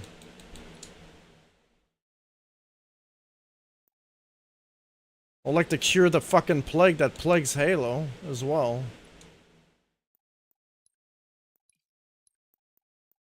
Because the crashing is literally an abomination. That's what it is. It's an eight-legged freak. Gotta come in and chase you down. You have to kill it with fire. That's what you need to do. That's the equivalent of the crashing right there.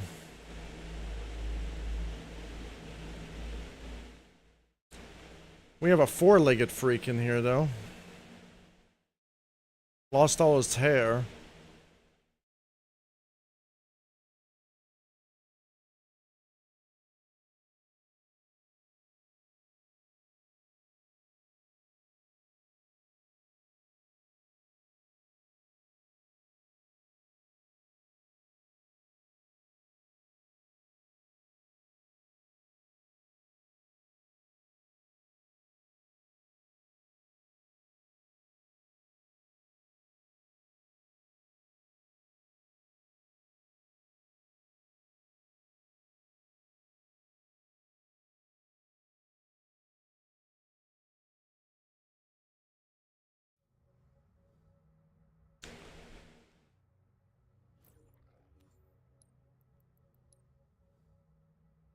Gotta build these ass again.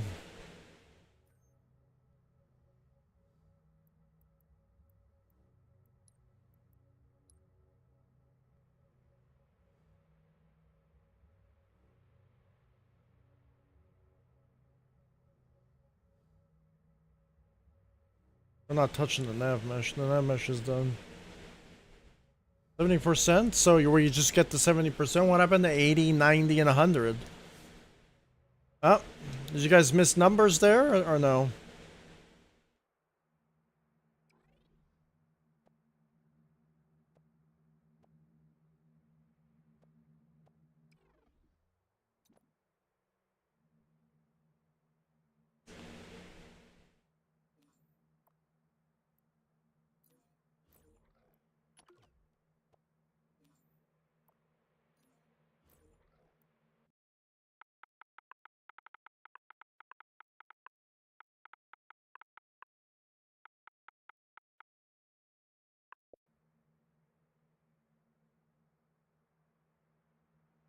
Guessing it's saved. I don't know. It says right there, prefab saved. Okay.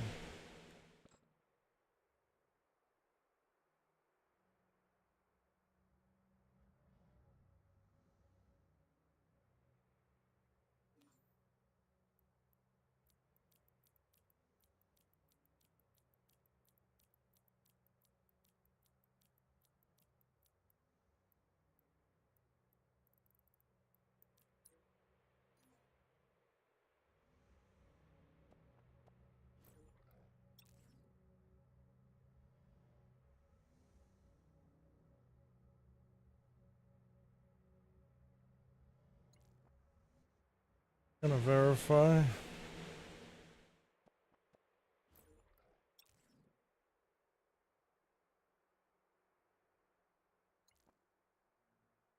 We're good.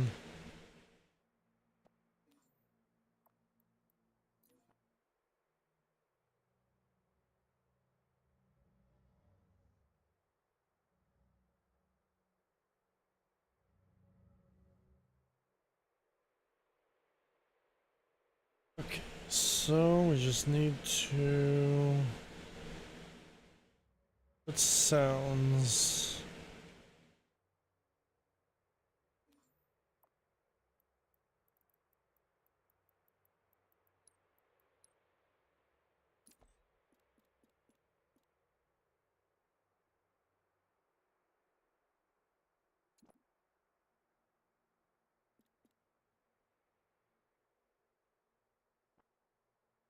And do we really need to put that? No, I'm gonna do a different type of sound.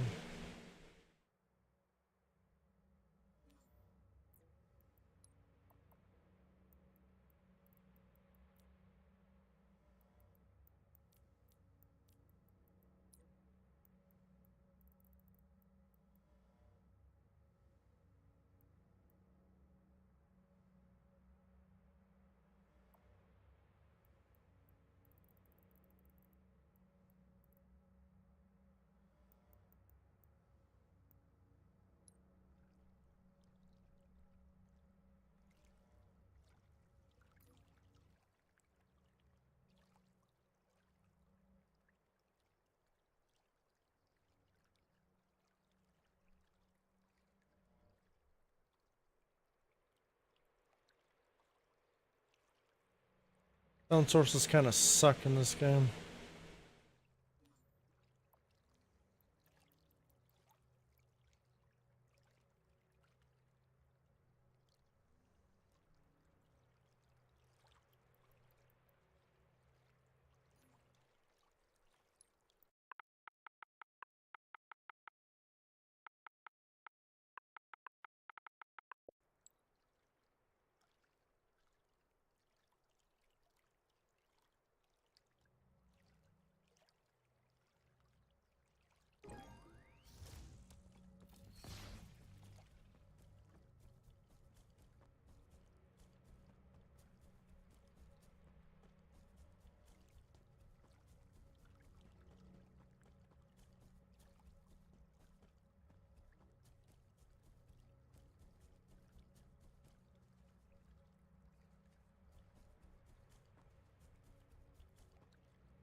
You're serious. Elites, elites. We get it. You like the fucking bug. Go around. Come over here. Come over here.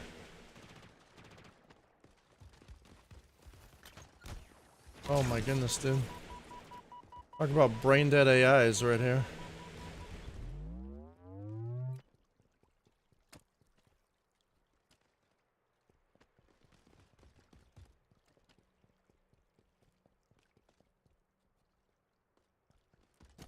You guys share something in common from the Resident Evil Outbreak AIs. You know? I share the brain dead syndrome that you guys share.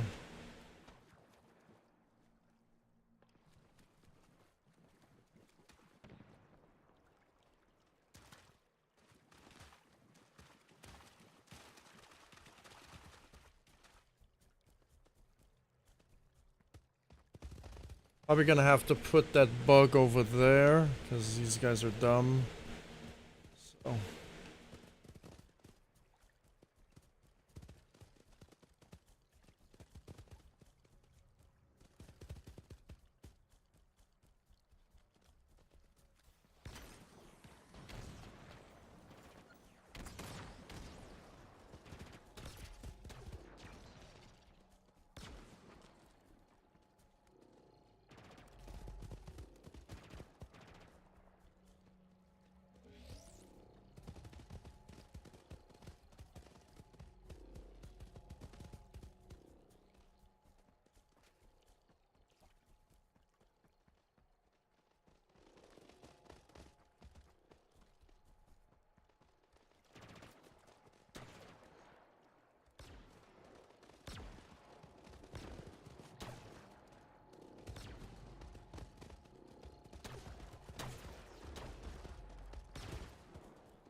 Hello?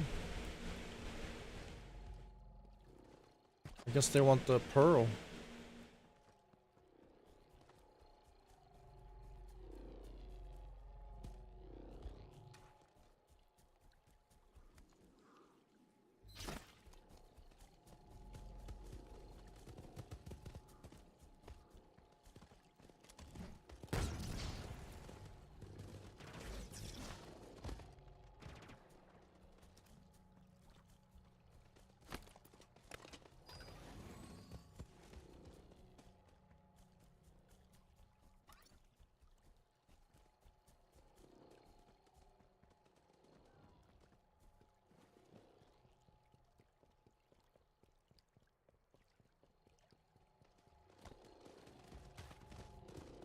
For whatever reason they get stuck there.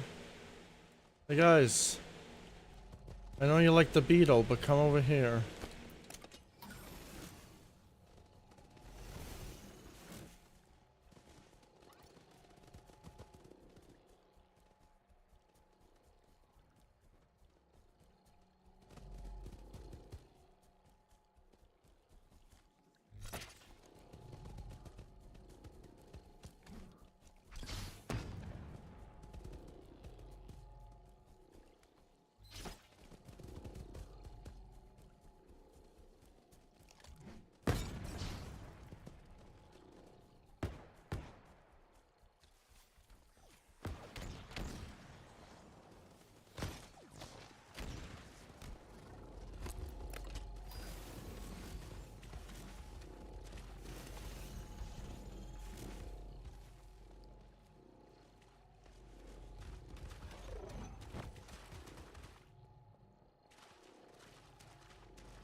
I swear, like, they purposely go here.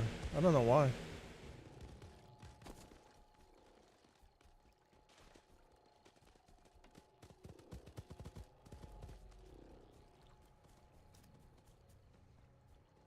Like, if there's, like, a corner in the fucking world, like, something that just blocks them, they'll just purposely go up to it and get stuck.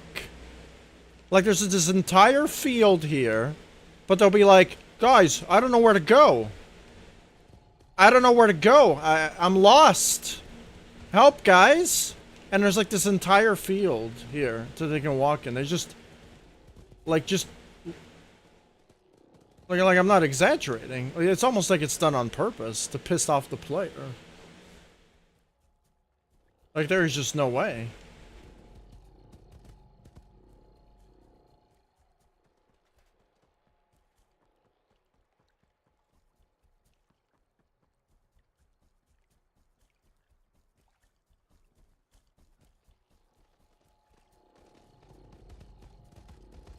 Oh, my lovely Pikmin. Or just... I think the Pikmin are smarter than these guys.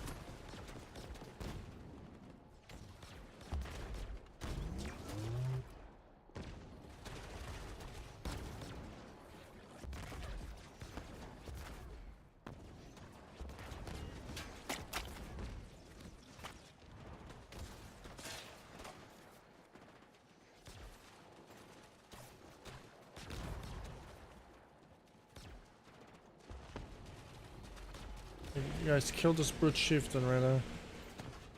Throwing grenades at you or something.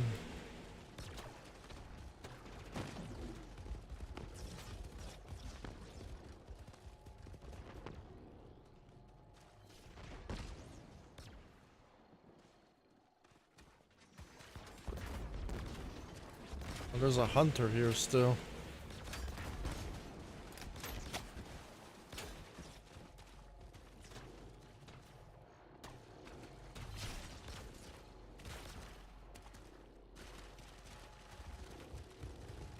Probably not a good idea to go here.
Yeah, all my guys are dead.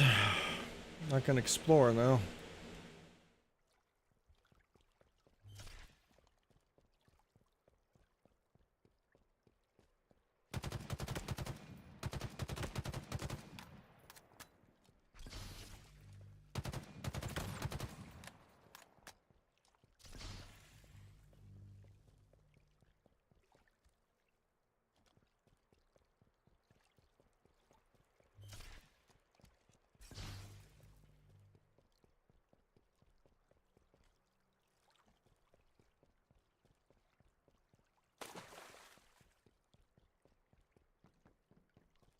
I forgot one thing.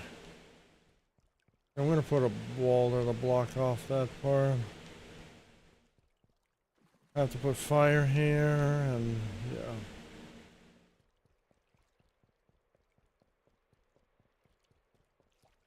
Move the beetle.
So apparently this map in multiplayer doesn't work, I don't think.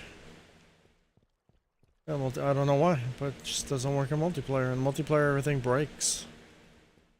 So I don't know. I don't know why.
Getting a little lazy here.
I think I patched everything. The beetle, the fire, the visible wall. I think everything's good. Can you imagine if 343 did that? Or Red Links? Like, make sure the game works before releasing it? Damn, I would have never thought about that one. And then releasing it and not fixing it after that? Even though you promised people that you were? And then get mad and send death threats when the players get frustrated? Well, not the companies. The companies didn't do that. It's the player base. Those are brain dead cockadoodle fucking do.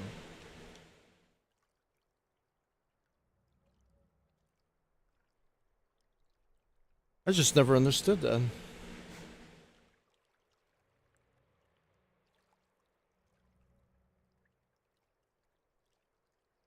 The story to tell everyone, all my friends, that I received death threats because a colossal disaster of a game deleted many of my creations, and I got upset. Very upset.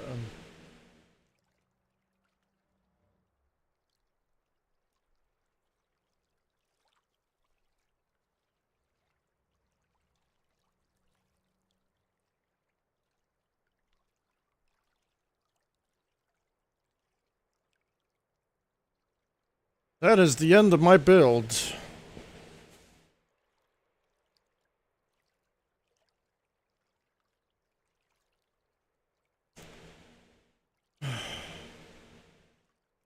You know, after every time I build a build, last time it was the Windmill Village one.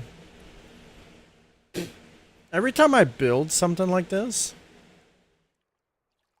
and then it looks really good, it exceeds my expectations. I look about the other games that people make, and even though I'm using one of those games to make this, you know, at the end of the day, I'd rather have something that has quality. You know, like, when you make stuff and release it, please take the time to fix it. Because if you don't, people are gonna shit on it. You know, because I think even 343 expressed, I'd be like, people are being mean to us. I'm like, brother, your game is pissing people off because they make stuff and then stuff crashes, gets deleted. Of course people are gonna have that reaction. They're gonna get pissed off. I hope this is a lesson learned for 343 and Red Links to not make games that are complete fucking busted and release trash and then expect retaliation from the fans. I just don't understand certain companies then. Like, if you make something that's crap, people are going to shit all over them.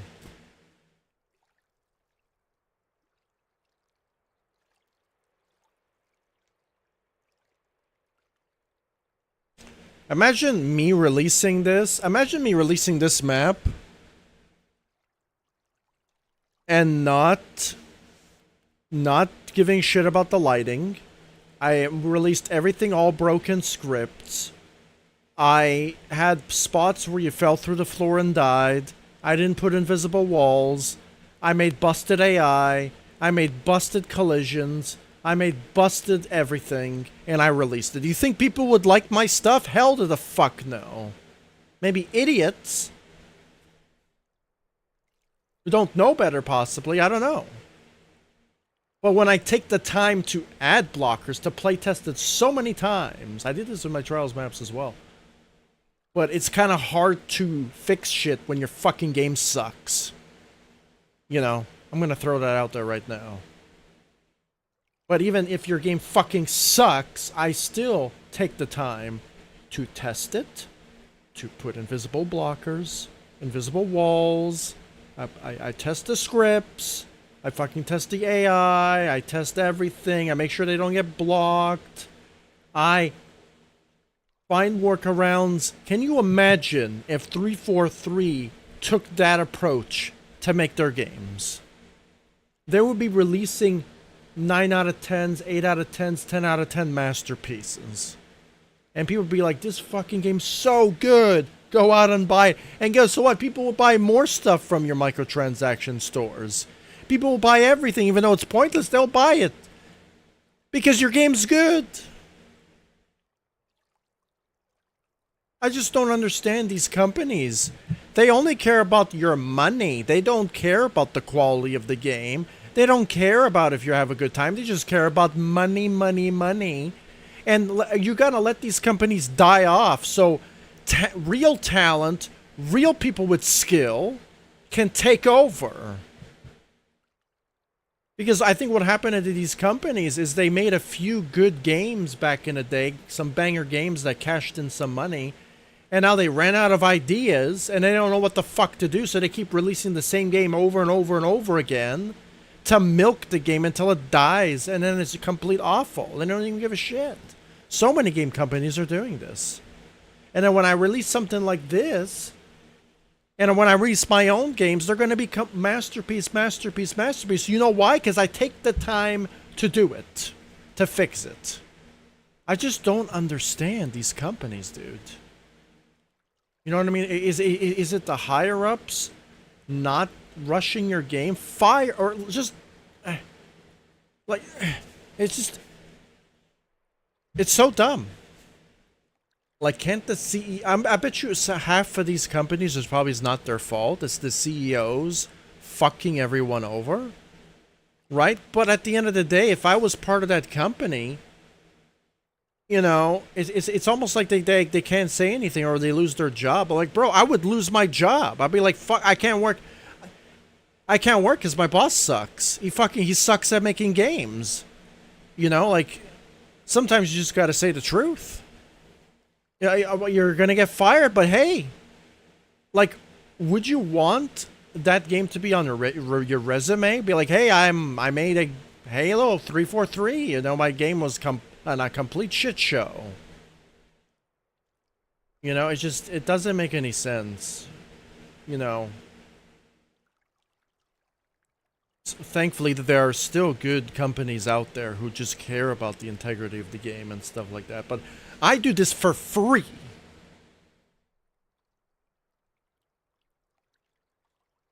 Let that sink in. At the end of the day, I'll die happy knowing that I made some shit. And everyone else can fucking talk shit and be jealous, whatever. Fuck those cunts. At the end of the day, at least I'm gonna die with something. Knowing that I made all this stuff. and the people just want to be jealous and talk shit and do nothing in their lives, nothing to do but masturbate, they'll die with nothing. They'll die because they did nothing. All they did was complain and made a life a living hell for everyone else, and they did nothing. Meanwhile, people like me, we tried and we did something. I just don't understand. Like, if the world thought like that, we would have no wars, no disputes, everyone would treat everyone with respect, no fucking differences, but nobody does that. Nobody does that. It's always someone's got to fuck with somebody else and someone's got to fuck with somebody else. No opportunities, no nothing. And people, like, our world is in shambles. World War III, who knows, dude? Who knows? Because people just can't take the fucking chill pill and relax. Like, I just don't understand. But the consequence is, hey, you keep poking the fucking bear, eventually the bear's gonna bite back. You know, and these people are gonna start poking each other over and over again, and then all of a sudden the nukes are gonna go flying, and then everyone's dead. You know whose fault is it? It's the people that kept poking the bear. Like, I just don't understand. I swear we live in a society now where people don't know anything about consequences at all. You know, we're all like in this virtual imagine the internet just doesn't exist tomorrow. Imagine if there's no power tomorrow. Well, I guess it's the end of the world, I guess, because for me, I'll just be like, hey, I made a lot of artwork, I did a lot of things, you know, it was worth it for the time that I was given to do it. And I guess some people just can't realize that. You know, like, every time I make one of these builds, I just like think about if everyone just decided to, like, treat everyone with respect, and the world would just be a better place. But people just don't want to do that. They just want to make fun of others, do drama online, do all of this nonsense because they can't do anything else. It's like they're stupid. It's like these people are dumb. And the internet is also dumb too. In order to get the views and everything like that, you have to fucking do the stupidest crazy shit. And even the algorithms are not even in your favor. The algorithms are chasing whatever the next trend is. Or you eat Tide Pods, or you jump off a balcony, you think you're a bird, you're an idiot. Like, it's always like this next level cock-a-doodle fucking do mentality stuff. And at the end of the day, I just don't care. At the end of the day, all I want to do is make the stuff that I want to make, regardless of what viewership it gets. Because at the end of the day, I did it. That's the only thing that matters. That's the only thing that matters. You know, I just don't understand. And there's so many people creating stuff too, and just no one gives a flying fuck because they rather masturbate, fucking do drama, and do shit that doesn't fucking benefit them in their fucking lives, dude. It's fucking crazy. Fucking crazy. It's just super crazy, dude. Super crazy. And then when I'm having a good time playing a game with no problems on my gaming channel, there's always some fucking cunt, some asshole has to come in to stir up the pot. I'm like, bro, are you just allergic to fun? Are you allergic to people having fun? Like, I think there's some people who just are so their lives are so shit, maybe because of them, that they want to make everyone else's life shit, even though the reason why their life is shit because they make it shit. They have no friends, they got no bitches, nobody likes them, because they're fat and ugly, and they don't do nothing with their lives, they don't benefit themselves, and then they go trash on someone else's life. Like, the internet is a cesspool for these type of people. Like, one of the reasons why I deleted my Twitter, deleted my Reddit, in most of these social media platforms because it's literally fucking, first of all, it's a waste of time and it's toxic. Like the current ones that I have now are just people could message me, blah, blah, blah. I can share my artwork. I can look at other people's artwork. I look at other people's things. Healthy things that they do. Like we're talking about healthy activities. You know, like healthy, normal activities. Like playing some games or listening to some music or playing music or creating music or creating art or creating movies or creating animations or going out for a walk or exercise or like normal things. Like people don't do how to do normal things anymore. And if you call it out, you're fucking, you get banned. You get shadow banned for promoting things that are necessary. Like it's so crazy, dude. We live in this like this is crazy, so crazy. I'm not gonna cut this part out because this part's not bad. I'm not like insulting people. I'm just making rational statements that need to be said. You know, I'm making some artwork, but at the end of my artwork builds, I don't understand why people choose to release stuff that is broken. Release stuff that is unfinished. Release stuff that is broken, like I'm talking about broken programs, and then give it to the user, free or not. Like I have free programs that I download on my computer. You know why? Because they're good. All the garbage programs I already deleted long time ago. Trials Rising is one of those programs that I will never touch again. I won't, even if they make a new one, I will not touch it. Because it's such a colossal catastrophe of one program, I lost all trust completely. You know, I don't even want to see that ever again because it's just... like, it just threw that bad taste in my mouth. At least in Halo Infinite, I mean, like, the editor is bad, but then it's, like, okay. At the same time, it's, like, a mediocre thing. Like, Like, at least in the Halo editor, it's bad, but it's not, like, really, really bad. You know what I mean? Like, I'll probably lose Halo in the future, but, like, if they come out with a new Halo gun, I'll probably use it because, like, I don't think they ever made, like, an atrocious, like, Halo game. It's always been, like, it's bad, but it's not bad, you know? But, when this game released, it was worse than Trials Rising. It was, like, really bad, and I refused to use it, and now... it's actually pretty good, but problem is you have to wait years for that. You have to wait years for that.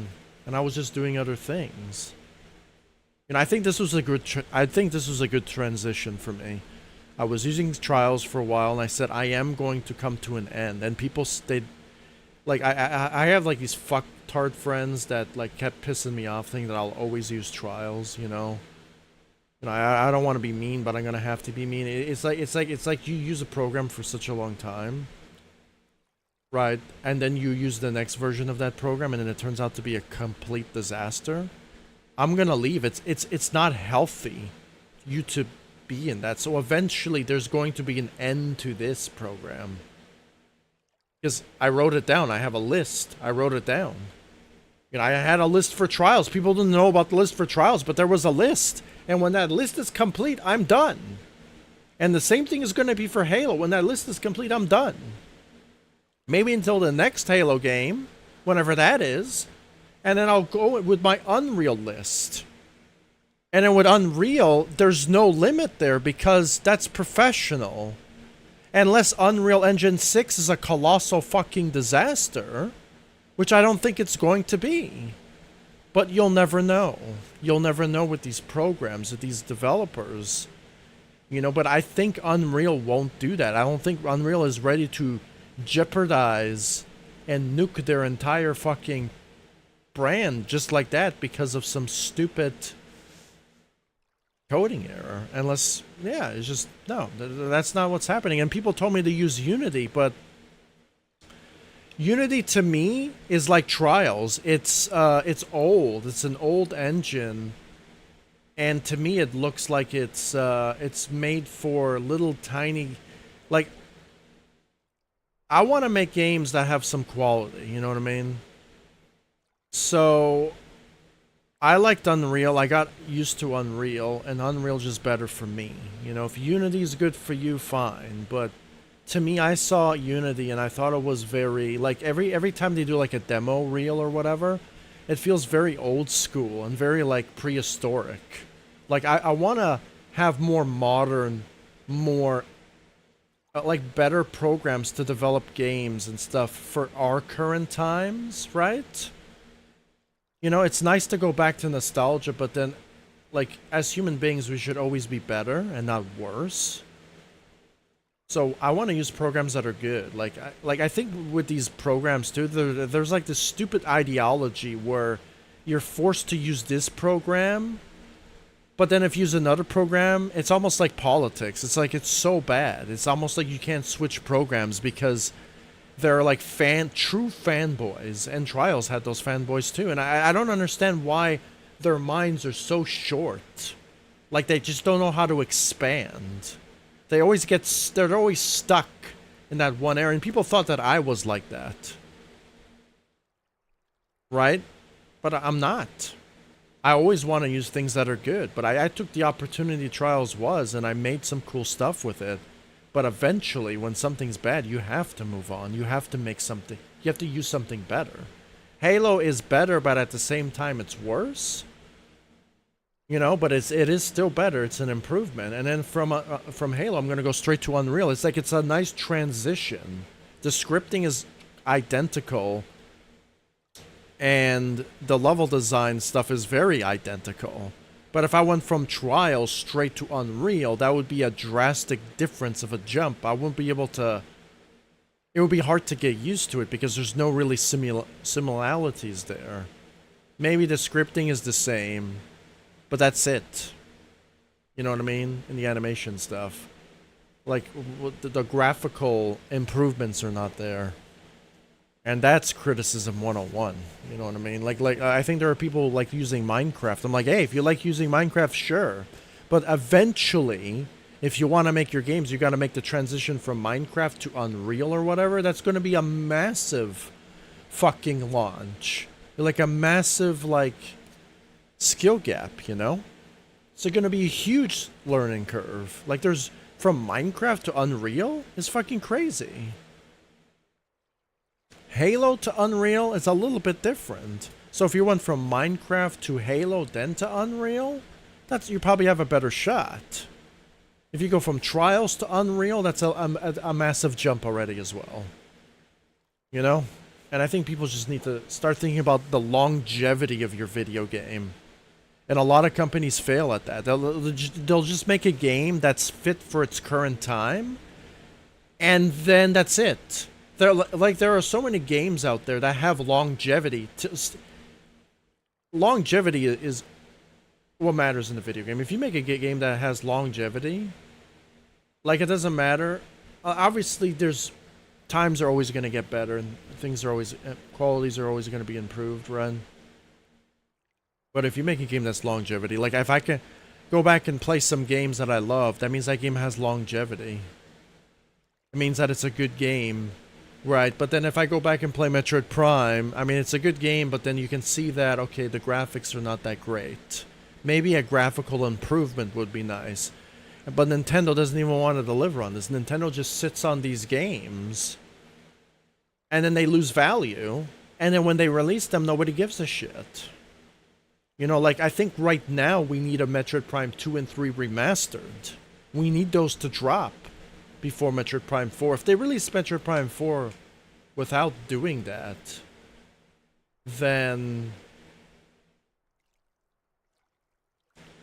Nintendo's shooting themselves in the foot.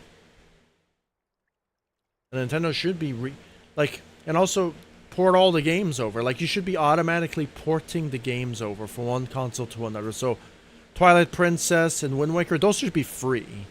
Those should be free. Because they were available on the Wii U.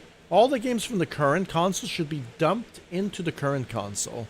See, I don't believe in consoles, because consoles are not longevity. There is no longevity in consoles whatsoever. I think you need to have a storefront, like a server, right? Separate from the console. Because every time you do PS5, PS7, PS8, PS9, PS10, you have to do an updated store. Well, why don't you just keep the store on one server, right? And just update the console. Maybe update the console every 10 years. So there's like reason to catch up or something. Or I feel like consoles are kind of a waste of... I feel like a console... I know why they do consoles, right? Because of the shaders, the compiling of the shaders. And it makes the console more money if you make an exclusive game tied to a console. And it's actually less development work. You know what I mean? Because if you make a game for all consoles, you have to program the game for PlayStation standards, for Xbox standards, for Nintendo standards, for PC. You know, that's 4 different devices for you to... Or even the handhelds or whatever. You know, there's so much work there. But then if you do that, you're actually a smarter developer. Because you know how to develop games for all of the machines. You know how the machines work. Not just one specific machine or one specific piece of hardware. You know, at the end of the day, it's better to know multiple coding languages, multiple programs. Because it's more flexible. Yeah, you have to learn it, but they kind of interconnect with each other if you think about it. Why do you think I was so good at Halo when I came from Trials? Because they're all interconnected. They all kind of share the same similarities. Like, I just don't understand. Like, certain people just think very locally in their brains when they should be thinking internationally about everything. Like, just open up your brains a little bit. Just stretch those muscles in your brain. Because they're muscles. And try to expand your interests, expand your horizons. Like, I swear people just don't expand. They just get stuck. They get stuck into one little area. Well, like, we have fucking crazy people shooting at presidents now. Shooting at Trump. Because they have, like, this one ideology where they're just stuck. They're stuck, and they don't want to expand. They want to expand their brains. Be open-minded. Like, I grew up Catholic. I'm open-minded. I'm not enclosed. That's stupid. That's a recipe for disaster. You know, be open-minded, you know, but obviously it's really kind of hard to do that in this society because everyone's on edge and everyone's at each other's throats when they don't even have to be. Imagine if everyone just sat down and just chillaxed and just made artwork and music all day. Like, I could already see that world. I could see that world. It would be like this. It would just be like this. Imagine if... It's just crazy. Like the advancements we would be making. Like, imagine if people cared about making the healthcare better. You know, or making food resources and water resources better. If people knew how to clean up pollution, if people actually fixed global warming instead of fucking doing some, taking that and just tying it to an ideology and actually fucking everything up. Imagine if people actually cared about that shit. It would be fixed already. But people don't. People are just greedy. They're this, they're selfish. All of that's nonsense. You know, at the end of the day, I believe in God. And at the end of the day, we're all gonna die. Like, it's gonna happen. Live your life the best you can now. Before the end comes. And it can happen anytime. Like, I hit my head the other day, I almost died.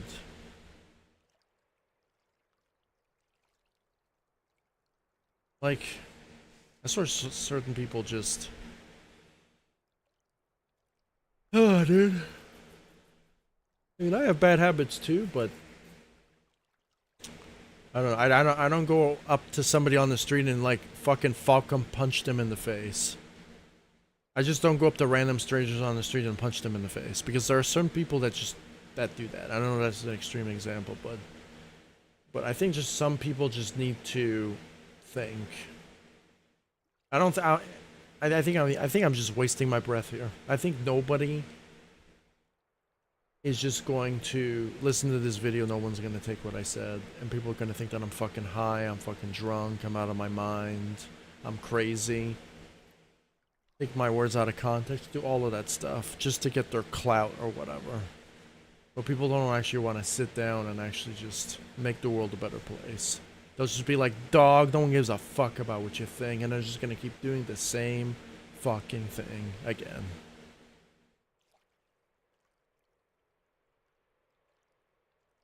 But until the next build I complete, I'm gonna bring it up again. Probably not this hard, but in the next build, when I complete the next build, I'm going to be like...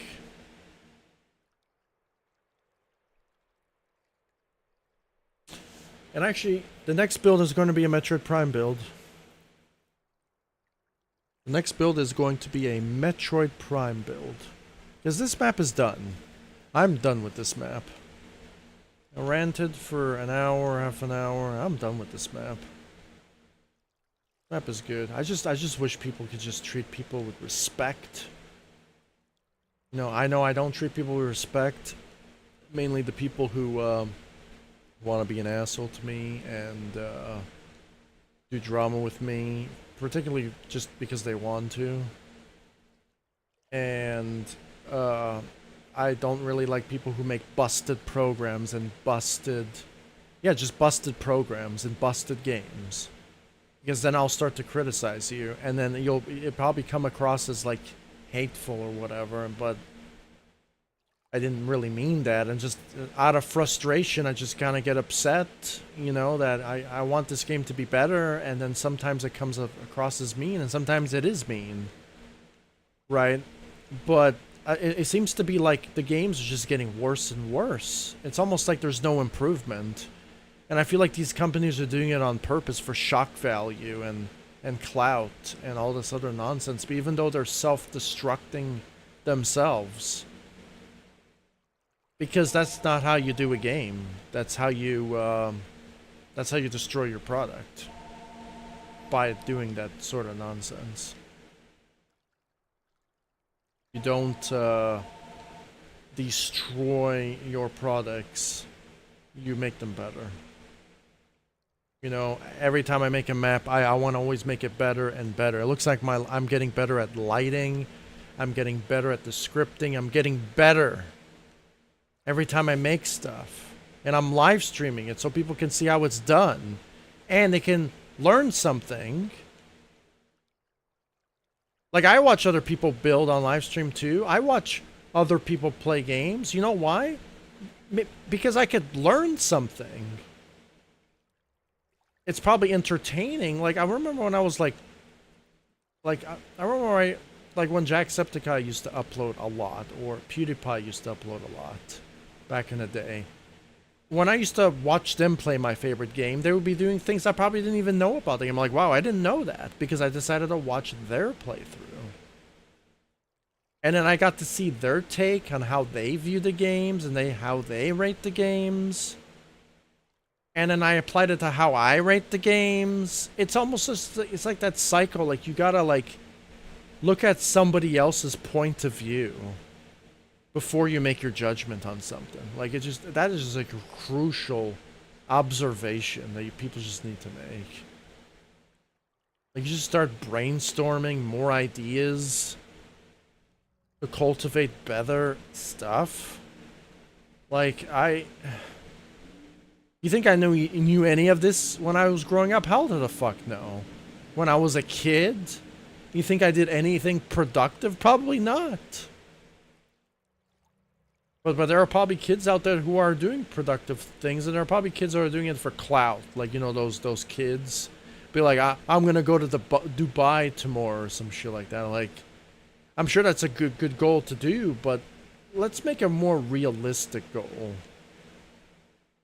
You know, fix yourself, better yourself. That's probably a better goal than just to go to Dubai and buy a yacht and just get fat and lazy and do nothing after, because you decided, because people think that getting rich and getting fancy cars and a big house is like the ultimate goal, and then they're satisfied for life. No, it's not. What? If you want to buy your mansion, go buy your mansion. If you want to buy your Ferrari, go buy your Ferrari. If that's something that you want to do, go do it. But is it worth it? Well, if you think it's worth it, go do it. You know? But I think that the thing that's worth it to me, right, if you want to buy, like, this is my Ferrari. This is my mansion. This is what I do. This is my Ferrari and this is my mansion. You know what I mean? You know, I like making artwork. I like making music. That's my Ferrari, that's my mansion. You know, rather if it's good or shit, I enjoy doing it, but I don't think it looks like shit at all. I think it's really good. I think it's very good because I'm very creative. I like to do things. I like to transform things. I like to edit things. I like to make things beautiful. I like to test things. I like to make complete things. I like to make greatness because I take the time to analyze, practice, and then I get close to perfection. I'm never going to get perfection. There are things that I'm probably doing wrong. You know, you always got to be a student your entire life. When I'm 98 years old, if I ever reach to that age, you should be always a student. Always. Your entire life. I don't know what else to say. Because no one's going to know everything. Everyone's going to be bad at something. You know, it's like me. I'm good at jump maps, but I suck at tournaments. You know, it's just how it is. And it's just something that you have to deal with. You know, but some people just can't think that. It's like just like I'm probably bad at scripting, but I'm really good at level design or something like that. Or there are some people that are just really good at scripting, but they suck at making levels. And they suck at making lighting, but they're just really good at scripting and stuff, you know? Or people are just probably really good at coding, but they don't know how to model to save their lives. Sometimes you just gotta... You're born with a certain talent, or you could try to learn a skill from a talentless position and try to be that. But it's going to take some work. It just doesn't... You just can't just be like, oh, you want to grab it and no. No. That's not how it works. Unfortunately, we do not have infused knowledge. And I worry about the future. You know, if we have AI. AI has infused knowledge.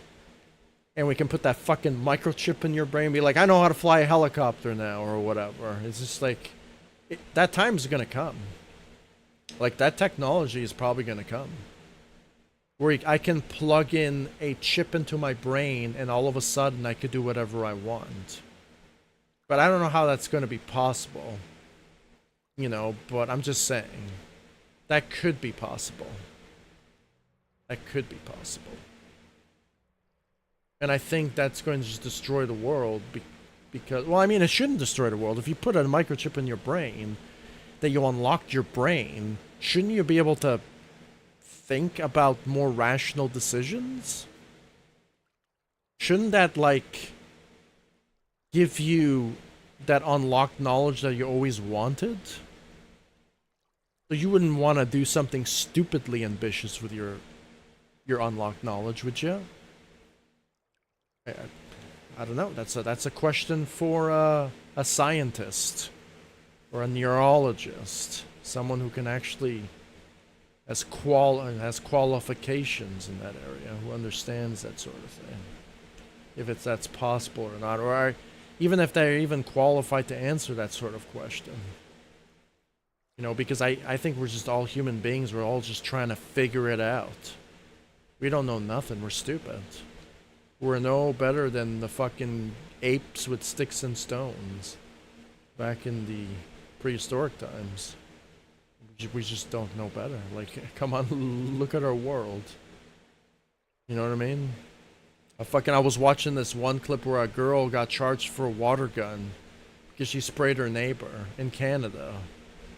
She's facing a criminal charge this week for shooting somebody else with a water gun. A kid's water gun. Like, if that shit is being done, then we are fucking brain dead as a society. Like, we are literally fucking brain dead. And there are people probably who are so prideful. Like, be like, look at me, I'm so good. I'm gonna flash my Ferrari at you because I can have it and you don't. It blows my mind. It just tells you how much of a loser you are if you do stuff like that. It's like me sharing this map online and be like, look at me, I'm so fucking good, I'm better than you fucking idiots. If I did that shit, I would be a fucking loser. Completely, a complete loser.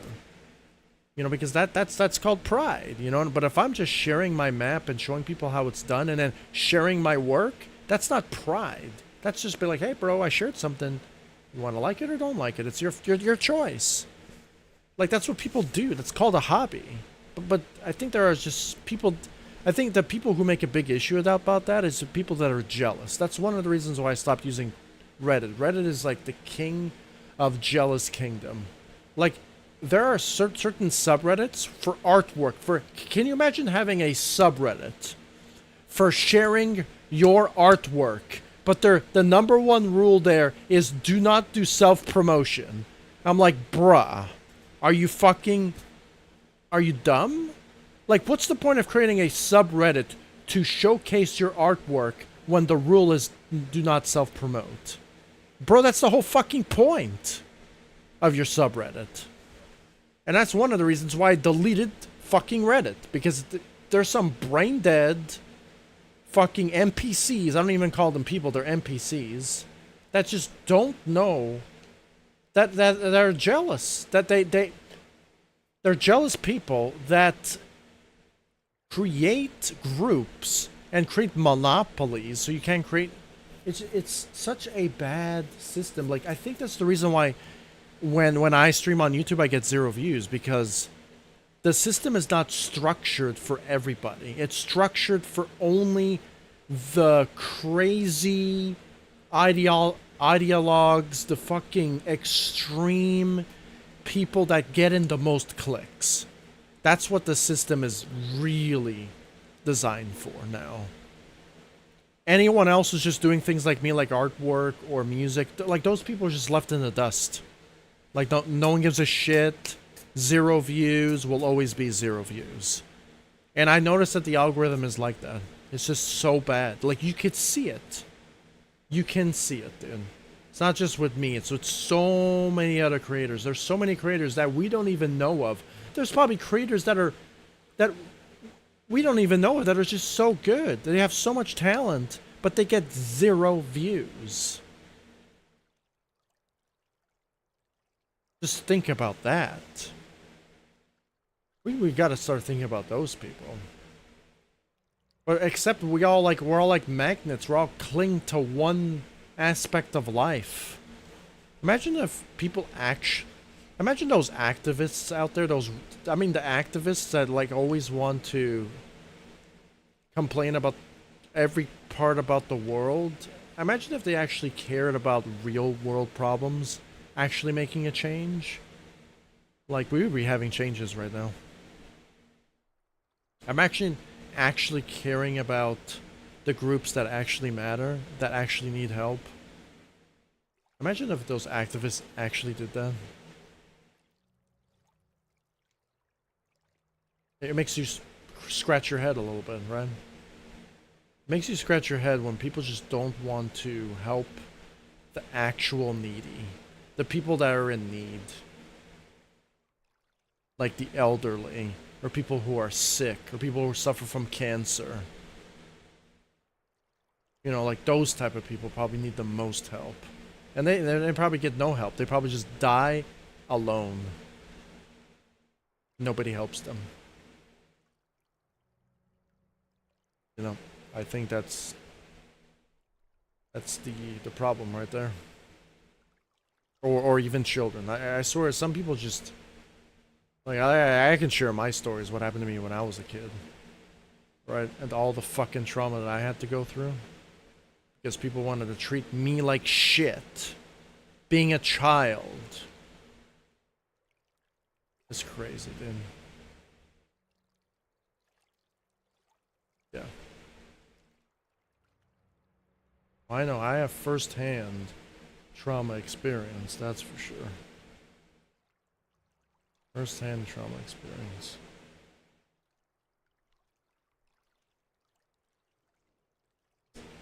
So crazy, dude. You know what map really inspired me to make this? There was a map that I played on Halo Infinite called the SpongeBob map. I think I played it on stream one time. It was like this really cool map where somebody made like a water park with Aladdin and SpongeBob and all these cartoon characters. That kind of like remind me of this because that's exactly what I did here. And that map's pretty cool. And we need more maps like that. And that map is not hard to do. It's just you have to be really creative. Like, I was really creative. I made these ducks, you know, because I took the time to make the ducks. They're probably not perfect, but that's called creativeness. That's called being creative. You know, and the people are probably... I feel like I need to say this more and more. Like even like the amount of people that used to shit on me on trials for making stuff like this because I had to make a fucking driving line. You think I give a fuck about your stupid driving line? Hell to the fuck no. Why do you think I kept making my fucking shit? But these ideologues, I'm gonna call them, these ideologically stupid brained people. I know I'm insulting them, but these people are just responsible for death threats and drama and all this other bullshit. Like the game has to be played in a specific way, or it's their way or the highway type of deal. It's that stupid fucking mentality that I fucking hate. It's like they have no room for creativity. It's not just me that ran away too. It's just so fucking brain dead. Like, we have no creativity whatsoever in these fucking... Especially in trials. Like if you make something that's a little bit different, like trials is not just about having a driving line and having that. That's if you want to make a fucking trials track. What happens if somebody wanted to make something fucking else, dude? And that's what I did. Well, people were stuck in this like stupid ideology. Stupid ideology. It's just stupid. What makes them even worse is they all think like this. It's like they're all drones, part of like a fucking hive mind or whatever, and their hive mind is stupid. So it infects all the stupid people, all the drones. Fucking so crazy, dude. I don't understand how you could think like that. I think you have to be brain dead to think like that. I don't want to be mean, but I have to be mean in that regard. I have to be really mean when I say this. Like, you have to be brain dead to think like that. I made so many cool creations on trials. You know, some cool creations, right? And one of those creations were Pikmin.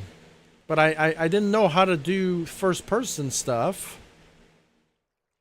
So I did it with the bike, and I think a lot of people in trials don't know how to make first-person stuff, so they're going to use the bike and then create the 3D level and go around like a lot of people did that sort of maps, and that's okay. That's all right. All those Walking Dead maps I made, it's not about the awkward camera angles and stuff. That's not why I made the maps. Even I insult the maps because they're so bad. Because it's not... I didn't make it for trials. I just used the trials game mode to do it because I didn't know how to make a first-person experience. But now that I pretty much did, I made Metroid Prime and fucking Zelda, and I made games, literal games. I made Pikmin in trials. I made Zelda in trials. I made Metroid Prime in trials. I made Resident Evil and Trials first-person, third-person games. So since I know how to do it now, and I still got shit on. I'm like, bro, why don't you do it better then? Bro, you think you're better than me? Go do it then. But these people don't do it because they're dumb. They're not good. They're just... I think there's just those type of people who just want to talk shit and they do nothing about it. Be like, oh, you know what? I could do it, but I'm going to choose not to. Well, just go do it. Prove me that you could do it. Oh, no, I'm not going to do it. I could do it better than you, but I'm not going to do it. Like, those are the type of, like, next level lazy people that are just dumb. I have no respect for those people. At all. And there's a lot of people in that community that are super jealous of one another. It's fucking crazy, dude. And I think if somebody's jealous of somebody else, they're just bad. They're just really bad. They're bad. And some people are just really good. It's like they're really good at what they do, but they're still jealous of other people's stuff. I think there was a few creators that I liked in Trials that I really liked their stuff, but then they were jealous of my stuff and jealous of other people's stuff, and I was just like, why are you jealous? Like, you're a good creator too. Why are you being jealous of other people's stuff and causing problems and causing drama for no reason? Like, I really don't understand those people. Like, I will never understand those type of people that just want to make life a living fucking hell for other people. I will never understand that. You know, I bet you there was somebody probably jealous over this map for whatever reason. Like, that's a pointless emotion to have. It's so dumb, dude. You know, I think there are even certain people in my life. Like, I think there are people in my life that were trying to give me good advice. Like, oh, you could do this while you know, do another job. And be like, I get that. But there are certain people who be like, oh, get a real job. Fuck your art. I'm like, fuck you. You know? It's like, what? Eat a fat dick at that point.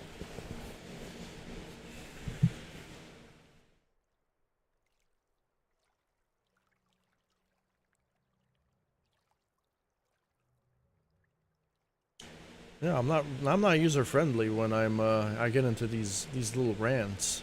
I'm not gonna delete this rant, dude. Right? If this rant got you angry, then there's something wrong, dude. Oh. I want people to treat people with respect.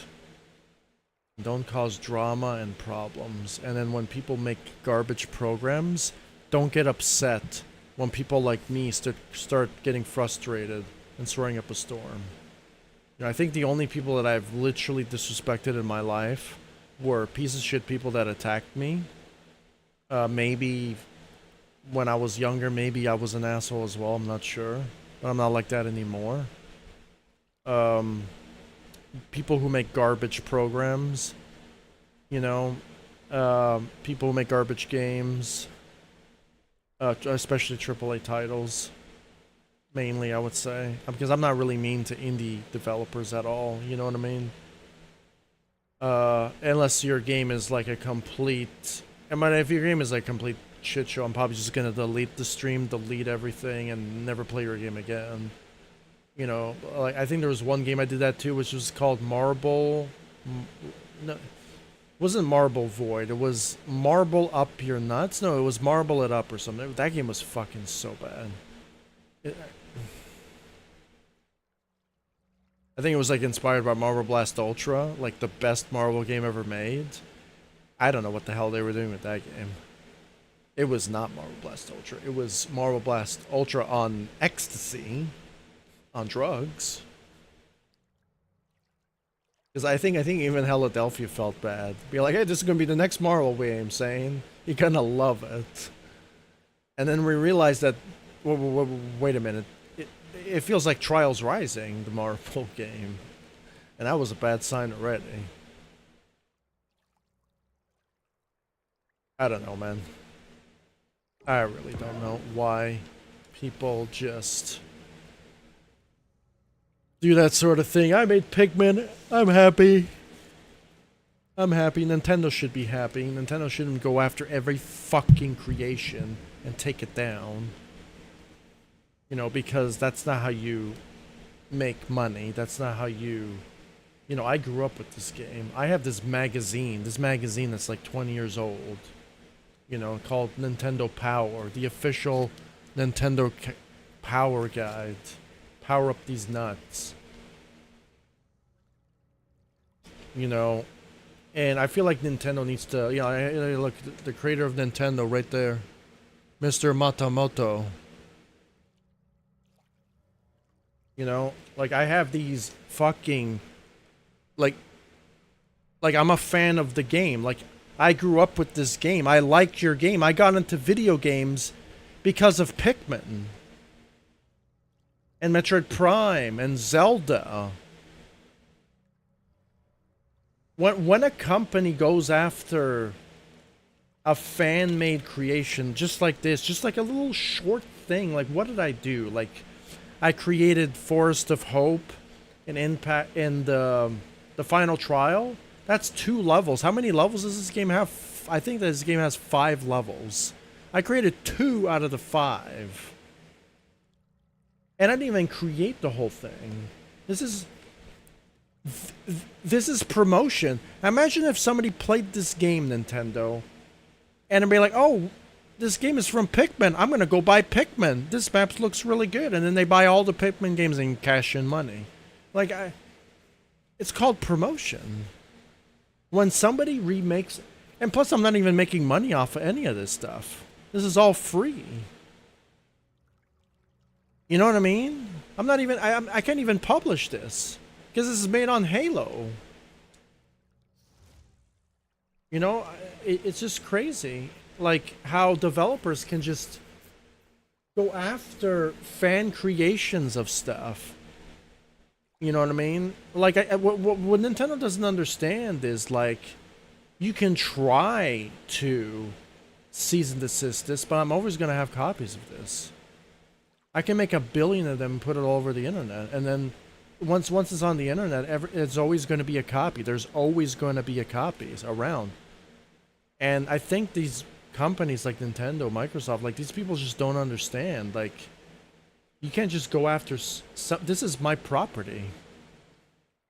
I made this, and I live streamed myself making it. Just because it borrowed and resembled your game doesn't mean that you can just tear it down. Just because certain aspects of my creation borrowed from your IP doesn't mean that you can take down the whole thing. Sorry. That's stupid. Might as well anyone who redrew the Mona Lisa go after all those people. You know, everyone who decided to draw the Mona Lisa, go after those people. How about all the people who decided to draw on a pen and paper all your Pikmin stuff? Are you going to go after all those people too? Are you going to go after all those people who memed your game? Are you going to go after all those people who played your game too? Do Let's Plays on YouTube? Are you going to go after your... Just might as well go after everybody who did anything with Pikmin or Zelda or anything. You know what I mean? Like, if you're going to copy strike somebody's stuff, might as well just go after everybody's stuff. Like, everybody. You know what I mean? Because apparently that's the law. You can't draw it. You can't remake it. You can't do nothing. Might as well just take down everybody's stuff. You can't even record it. You can't do playthroughs. Go after the speed runners. Go after the people who get high scores. Because remember, it's your property, right? We can't do nothing. Do you see how much of an extreme I'm taking it? Because Nintendo likes to be extreme sometimes. I think Nintendo should go after the people who are pirating your software. Yes, go after those people. Go after those people who make this and try to say that it's theirs, 100% theirs. Yeah, go after those people. The problem is, Nintendo's trying to do a one-size-fits-all solution, and that's never gonna work. They try to do that with the vaccines for the coronavirus. That didn't fucking work. When you try to do a one-size-fits-all solution, That's never going to work. That's going to create problems in society. You know, it's like another extreme example is like saying a black person committed a crime. Well, now you're going to blame all black people. All black people are at fault. That's fucking racist. Just because one person from that particular race committed the crime, it's not the entire race's fault. It's that individual's fault. It's the same thing with copyright. If somebody breaks copyright law, go after that particular person. Don't go after me because I resembled certain Pikmin aspects of your game. Like, I made a map called Pikmin Adventures. I live streamed it. I made it for free. I made it using Halo. What gives you the right to come after me? Like, it doesn't make any sense to me.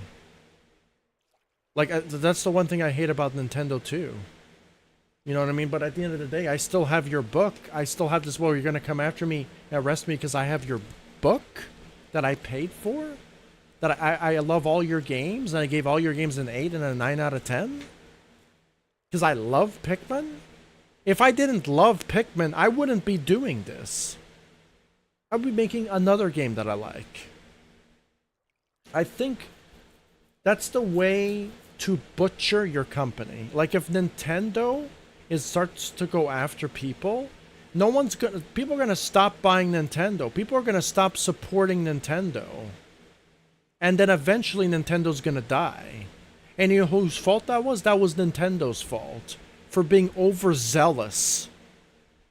Overzealous. Of cracking down almost anything about Nintendo. That's how you ruin your company. Completely. And I bet you they don't care, but they're like, cha-ching, money, money, money, cha-ching, truckloads of money. So they don't care. And they can get away with stuff like that. I feel like if a company bullies a smaller creator because they borrowed some stuff from my dad, like, I can understand if I took this and try to publish it and make money off of it. I can understand how that can be against the law, and I can get in trouble for that. But if I'm doing this for free, and I'm saying that it's from Pikmin, and it's from Nintendo, and they still take it down, I feel like Nintendo should be sued by the government. Completely. And get sued for millions of dollars for bullying another creator. Just because they used a resemblance of their work, even though they made no money off of it. I feel like there should be a law like that. 100% there should be a law like that, because morally that's not right. I don't give a fuck what the current laws are. Morally, that's not a good thing to do. Everyone gets inspiration from everybody. It's called artwork. It's called music. But some music artists, some artists are just, again, it's that jealousy and that pride. Those two things, when they mix together, it's not good. Like, this whole industry is based on jealousy and pride sometimes, not all the time. Where if somebody borrows something from your work, they automatically want to sue you for it or something. Because it's their work. Well, haven't you thought about inspiration? Or I got inspired by this game or that game? I swear companies don't see that. They do not see that, dude. You know, I swear certain companies do not see that. It's so fucking annoying that they don't see that. Like, I think there's that program Dreams. I think somebody was making a Super Mario Sunshine game or whatever in there. They went after his game. I think maybe because they were remaking the entire game. Like, if I was remaking the entire game, I can see how that could be copyrighted. But since I'm making a part of the game, and it's not really the game, then there should be no right for a company to take down, because I still made it. I still created it. I still put it together. It's still my work. I would say it's 75% of my work. Maybe the other 25% is I got the idea from somewhere else and I borrowed the idea from someone else. But 75% of it is still my work. I still created it. I put the level together piece by piece. And I even, to make me even better, I live streamed it all. Like, I live streamed the entire damn thing. I think my first live stream, because the first one got deleted, the only live stream, it was only this part that was done. That's it. And then I did all of this. Hey guys, that looks like Pikmin. That looks like Pikmin. That looks like Pikmin. Whoa, that's Pikmin. That looks like Pikmin. Wow, guys, it's Pikmin. Copy strike this fucking cunt. Like, I just don't understand. Like, at the end of the day, it's still my artwork. Still my artwork. I still made it. I still made it. It's called nostalgia. You know, and it doesn't make any sense to me. Like, when it comes to Nintendo, I think they're the most egregious when it comes to that sort of thing. You know, so if Nintendo wants to copyright strike this, I will challenge them 1000%. I will challenge them, dude. I will ruin Nintendo's life completely. Like, I will go above and beyond. You know, because at the end of the day, I believe in creativity, and I believe in expressing myself with my artwork. You know, if I grew up with a game that's 20 years old, like I have every right to draw this. If I draw this and I say, hey guys, and I showed it to the internet, you have no right to take down my work. It's the same thing. It's literally the same thing. It's like me imagine recreating the Pikmin music. Like, if I ripped it from the game and uploaded it, I understand that's probably copyrighted. But if I recreated it, like almost like cover songs, I don't know why cover songs are considered copyrighted music as well. Like, if I do a cover of your song and you don't like it, you can lick my balls. You know, if I make money off your cover song, maybe you could sue me. But if I make a cover of your song, I recreate your song, and I publish it, and be like, hey guys, I remade this song from this one artist. Go please support him. And that artist comes and says, I'm gonna copy strike you. I'm gonna say, eat my fat dick with chocolate syrup, bitch. I'm not going to be nice anymore. Because I took the time to say, hey guys, I made this Pikmin map. It's from Nintendo. I really love this game. I grew up with it, and I think it's really good. I think you guys should buy the game.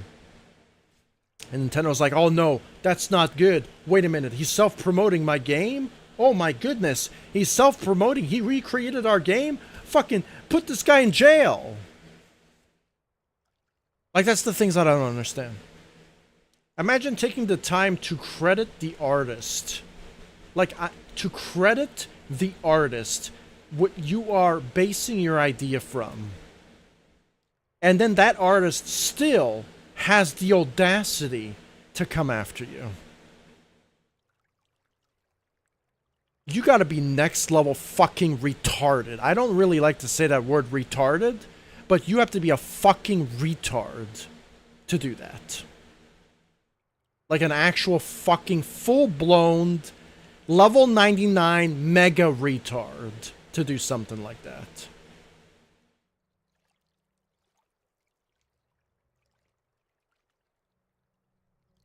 That's the shit that I can't stand.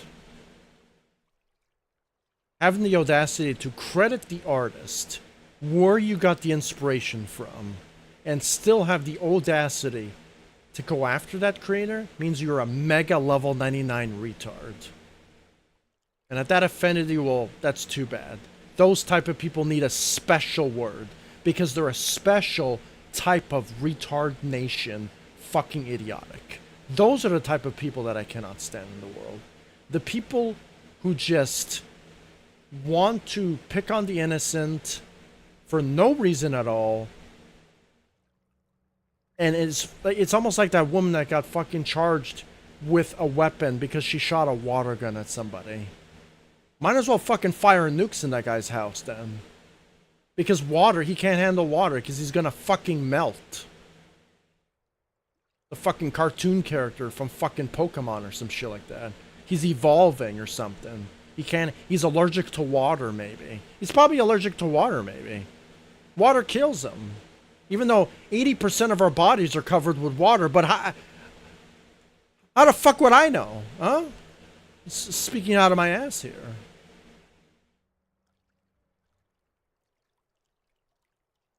It's crazy, dude. It's crazy how the copyright laws are designed, like, to be morally to fuck you over, dude.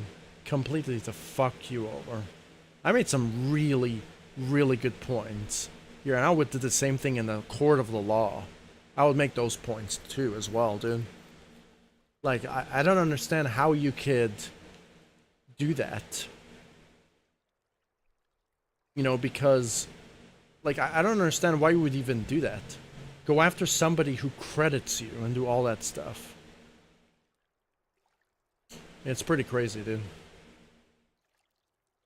Pretty crazy. The world we live in. It's always somebody trying to fuck somebody else over. Yeah, it's pretty dumb. Pretty dumb. That's how it is. People always want to screw people over. Yeah, also to the scammers. The scammers are probably level 99 retards as well. Anyone who's a scammer, anyone who tries to fuck somebody over, anyone who decides to steal without, like, if you want to steal food to survive, fine. You know what I mean? If you want to steal water to survive, fine, or medication to survive, fine. I could deal with that. But if you're gonna steal somebody's TV or smash somebody else's property, then you got to pay that shit back. You know what I mean? Because if you don't, you're a fucking retard. As well. Pedophiles are retards, all of that shit, dude. I'm talking about fully convicted ones who prey upon children and ruin their lives, just like somebody did to me when I was a kid. That one hit close to home.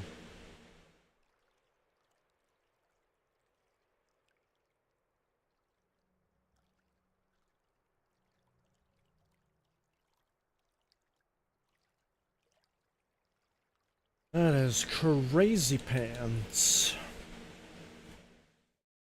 What a rant that was, huh? Like a 2.5-hour rant. I made this fucking map. Made this beautiful looking map. And I'm gonna share it with the rest of the world. And it's probably gonna cause problems. Because in trials, I've made some maps that have caused some drama. Because I made some beautiful maps that, you know, these people, they couldn't resist because I'm better than them. It's pretty crazy. Like, I don't want to sound arrogant, but that's what happened. Like, I've made some beautiful creations and people just wanted to start drama over, and and then I called him jealous, and then he told me it's not fair. People told me that it's not fair. I'm like, bro. Then what is it then? What else could it be? It's either it's broken, or you're jealous of it. Or you're just bad at it. It's a skill issue. You know? And when you hash out the truth, people don't like that. People don't like that. I just don't like it. I don't like those type of people, dude. I really don't. I really don't. It's like me, because I'm going to play Elden Ring soon, right? And I'm going to criticize Elden Ring the way I see other games, okay? If Elden Ring has like a problem, like a waypoint problem or a mission structure problem, and I find that it's really bad, I'm going to say that it's really bad. And you got to come up with a really, really good counterpoint, or I'm going to fucking crush your ass on this counter argument, you know, because I expect games to be good. If Elden Ring is a 9 out of 10, I'm hoping it's because it has good gameplay, exploration, and good boss design or whatever. I'm guessing that's why it got 9 out of 10 or whatever, right? So, if I start finding things in that game that are bad, like maybe not having a pause button, or certain UI issues, or mechanical problems like getting stuck or something like that, that is a game problem, and I have every right to criticize the game, whether you fucking like it or if it hurts your feelings or not. You know, and I think that's where people kind of start drama because of that shit. You know what I mean? You know, and when I start dying a lot or something, I'm like, I'm not gonna get angry because I die a lot at all. I'm only gonna get angry if you pull a Trials Rising, like delete my save data, or I fall through the world and die and my game crashes. That's when I get upset. You know, I might get upset if I start dying over and over and over again or something like that. But then that's more of a skill issue. That means I need to get good. You know, I need to figure it out, especially in a game like Elden Ring, right? So, and I can see it already. I can see me playing that game, and if somebody's already going to try to pick a fight with me, we're like, oh, you're using the easiest build. And I'm like, bro, I never played this game before. Are you fucking serious? I'm going to purposely say first time play. And when they say first time play for certain games, it's almost like the trolls, those type of people will just, it's like a magnet. It attracts them, right? And then they just want to shit on the players. Imagine shitting on somebody who's playing the game for the first time. It just tells her how much of a loser you are. You're just a loser. If you're gonna shit on somebody that plays the game for the first time and tell how much better you are to them and start flexing your nuts, I'm just gonna call you a loser. And you should get banned for being a loser. I'm gonna give you like the Asmongold treatment right there. First class seats. Right there. You have to... I have to tell you that, whether it hurts your feelings or not. Because you need to hear that criticism. I'll teach you more than your family ever taught you in your whole life. With that particular statement right there. Because some people just need that sort of criticism, dude. They need that criticism. Like, they need to know that, hey, stop being an asshole. Let me play my game. Or I'll ban your ass. Some people need that sort of talking to because they don't stop. They do not stop. They become overly obnoxious, and somebody has to stop it, right? So, you know, I just don't understand. I really don't understand those type of people.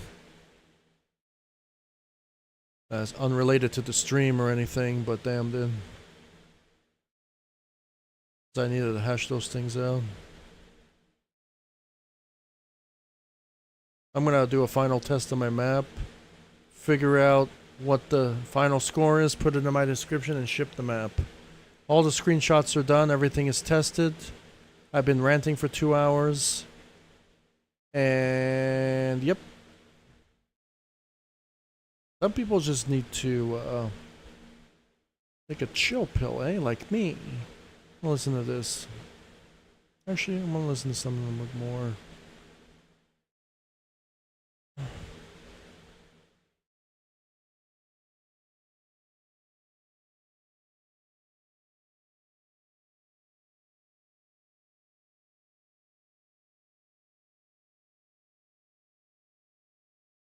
Alright, we got 100% the map, and let's figure out what the highest score is at.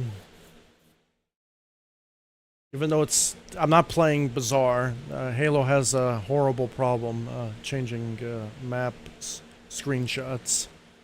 So.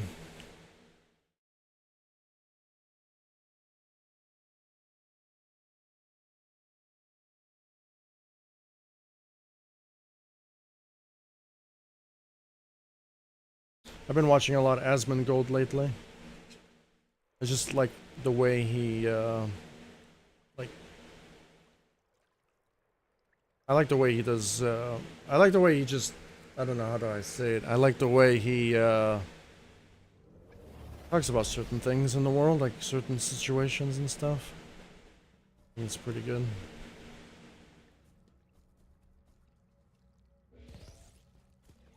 I like the way he insulted 343 and the way they structured their game and everything, because that's just how it is, dude. I like this game, but this game does have a lot of problems.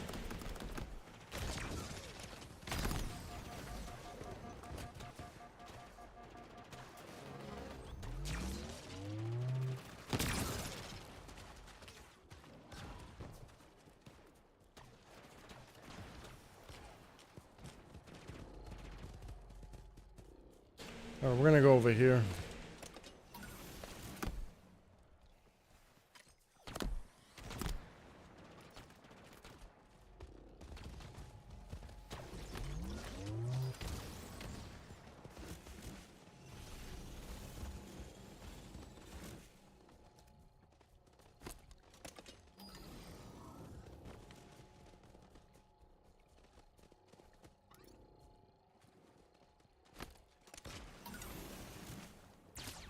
I'm gonna correct this nectar.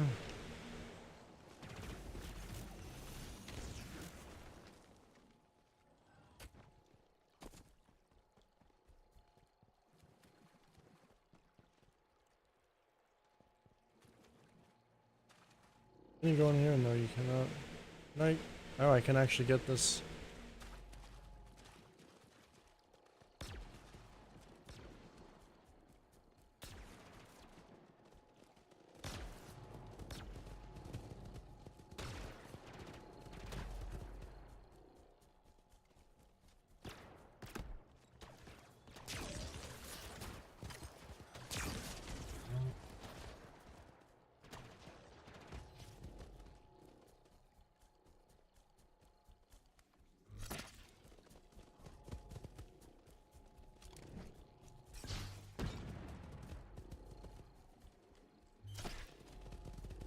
Grab the bombs. Why are you stuck in the... Okay, he's not stuck. He's just trying to shoot that guy.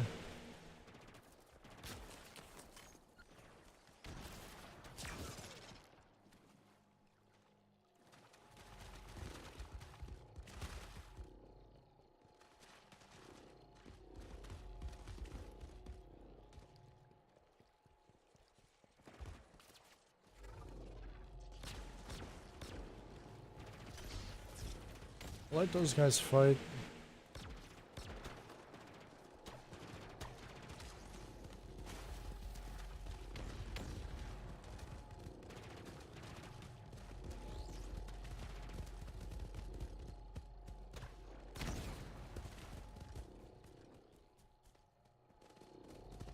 I got the pearl here. I did. I got everything in this area.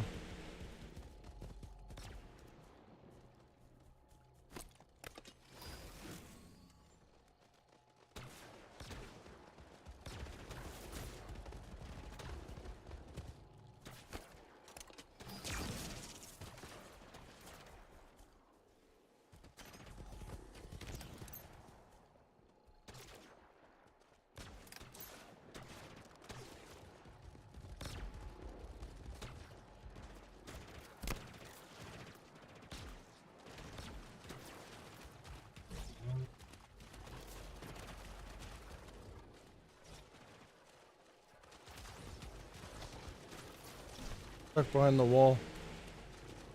That's not good. Hey, come over here, guys. Hey, don't get stuck. Out. Out of here.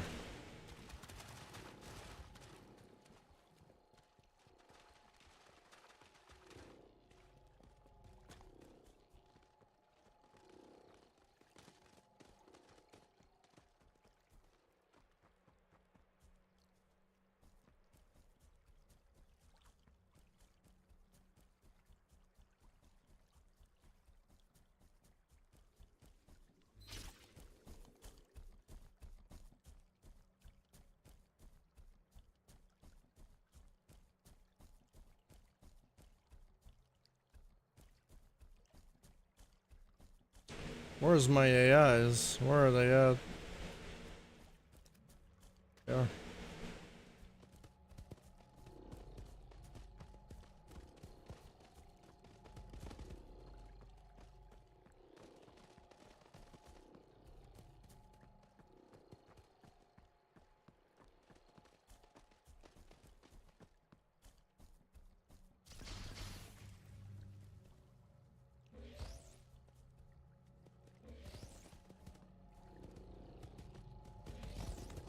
Come on, guys, come here. Go fight a bunch of guys.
He goes through the wall.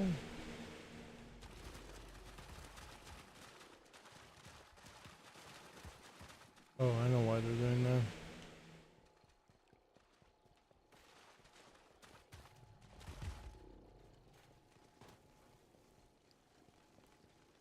But are they just gonna burn them? They're gonna burn! They're gonna burn a lot.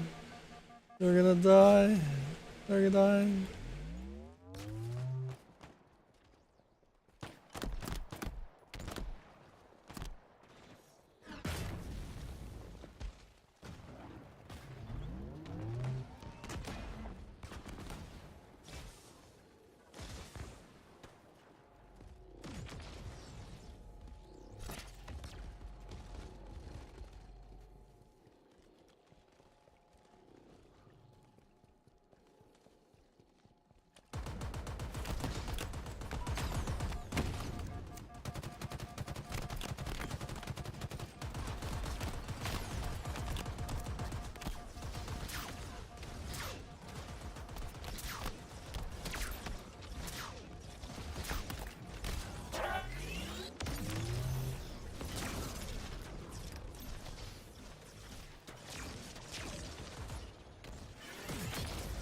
Dude, what? This thing is just destroying my fucking vision, man.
87 score.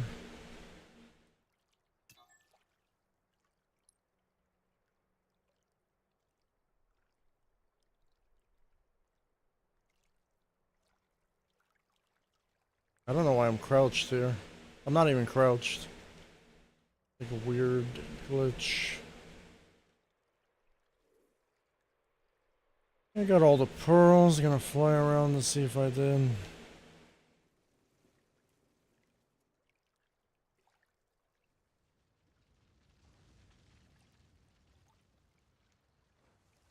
Got the nectar there and nectar there.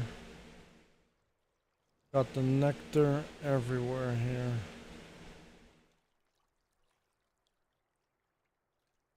Up the walls.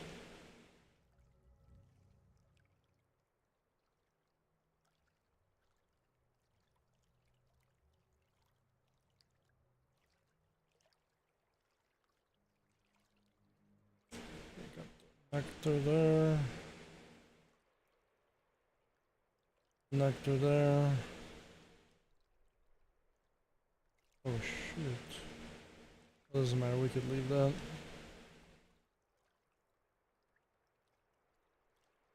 Nectar there.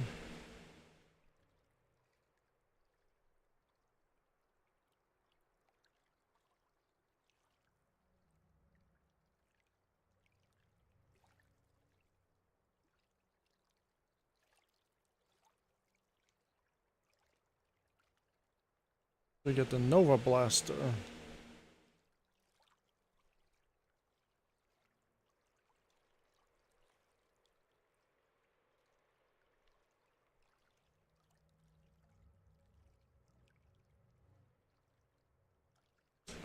There's our engine. I think there's only 2 spaceship parts I put here.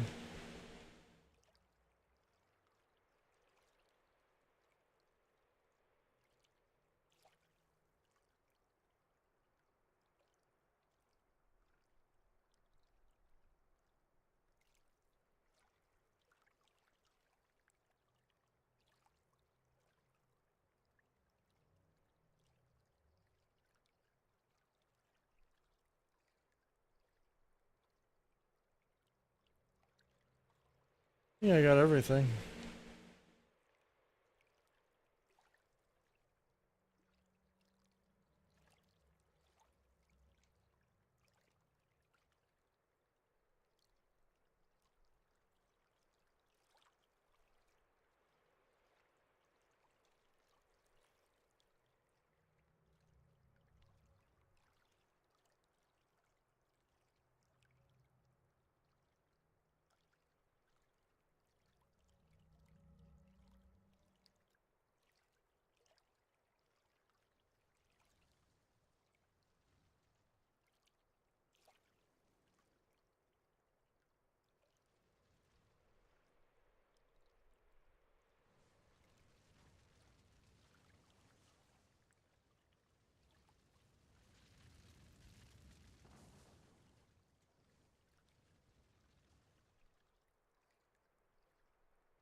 So 87.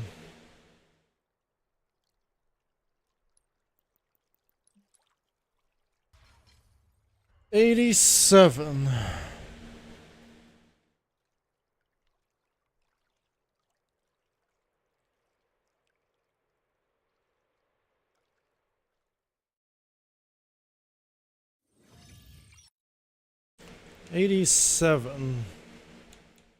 You have to kill your own AIs though to get 87.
Wait a minute.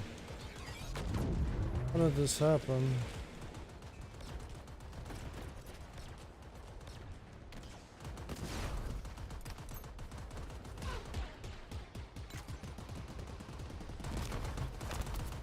Oh, I think I broke my game.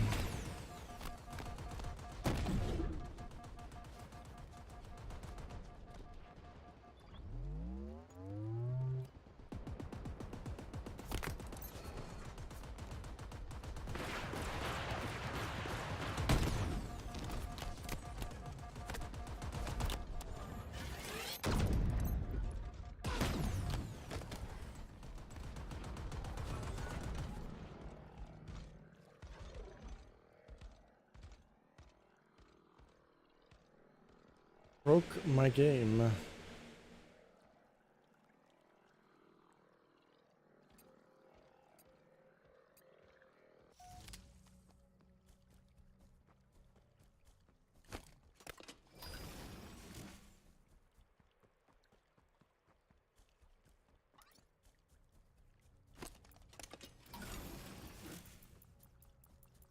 I don't know, sometimes that happens and I don't know why.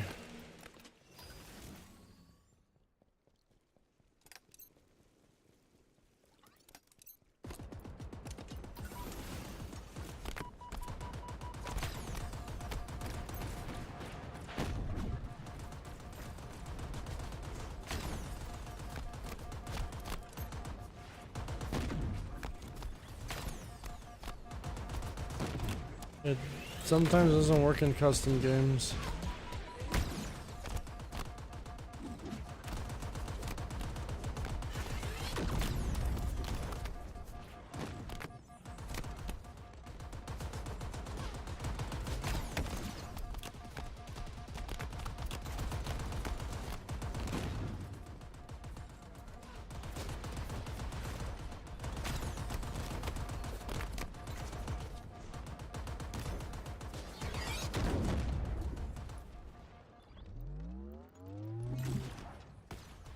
Really annoying.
Okay.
Okay, why am I... Now I'm super confused on why I'm not getting the... I'm getting super confused now why I'm not getting the BR.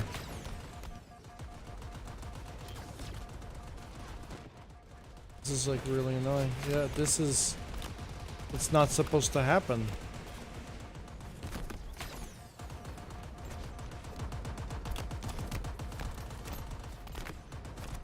I gotta...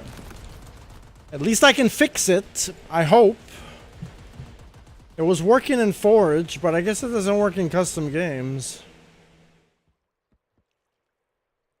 I don't know why.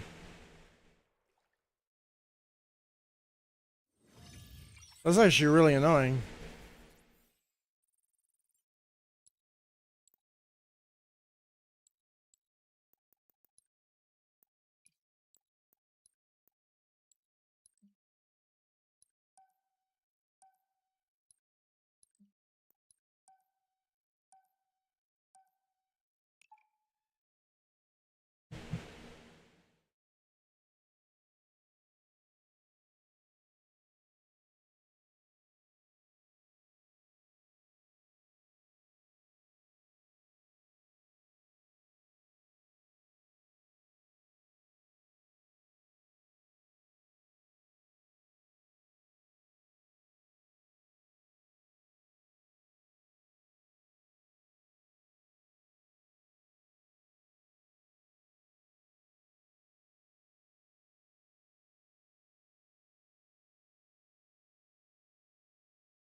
I really don't understand.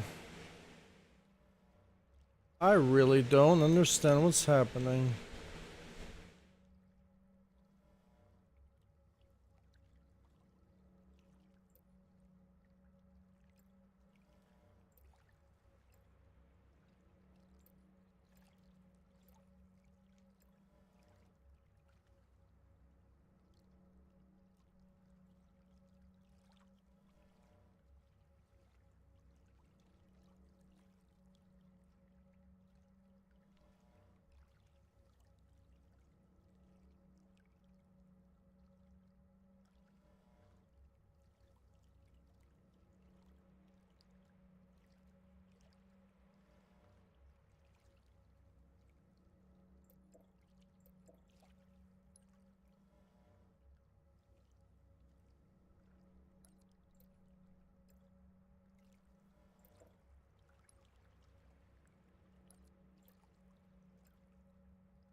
Oh, my guy's dead.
Yeah, what happened? Like, what's going on?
So in custom game and Forge, it works just fine. Custom games, it doesn't.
You know what? It works in Forge, 100%.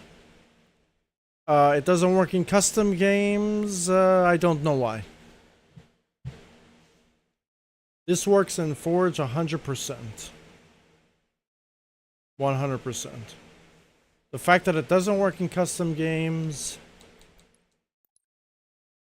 is kind of annoying, actually.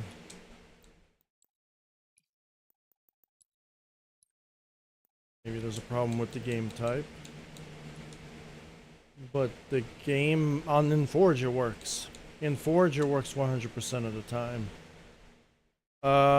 There's nothing wrong with the script. I already rechecked the script. When the wall gets destroyed, nothing is disabling nothing. It just disables the wall. There's a zone on the other side of the wall, right? That has nothing to do with the zone on the other side of the wall. The zone on the other side of the wall gets rid of the nav point. It gives you a weapon. It gives you the ability to fight. So I'm super confused on why it doesn't do that, but maybe there's something wrong with the game type. I'm going to verify the game type and see what's going on.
That'd actually be nice.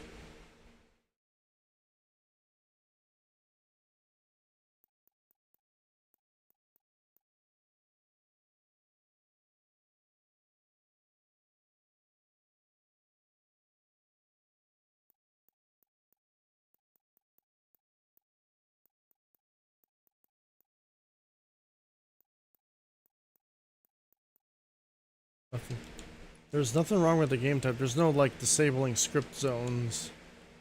So I'm gonna have to say that's probably a problem with the game. I think that's a problem with the game.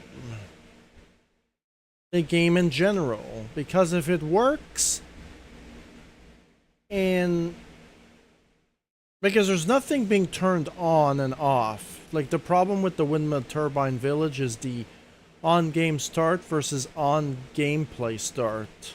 There's nothing going on there.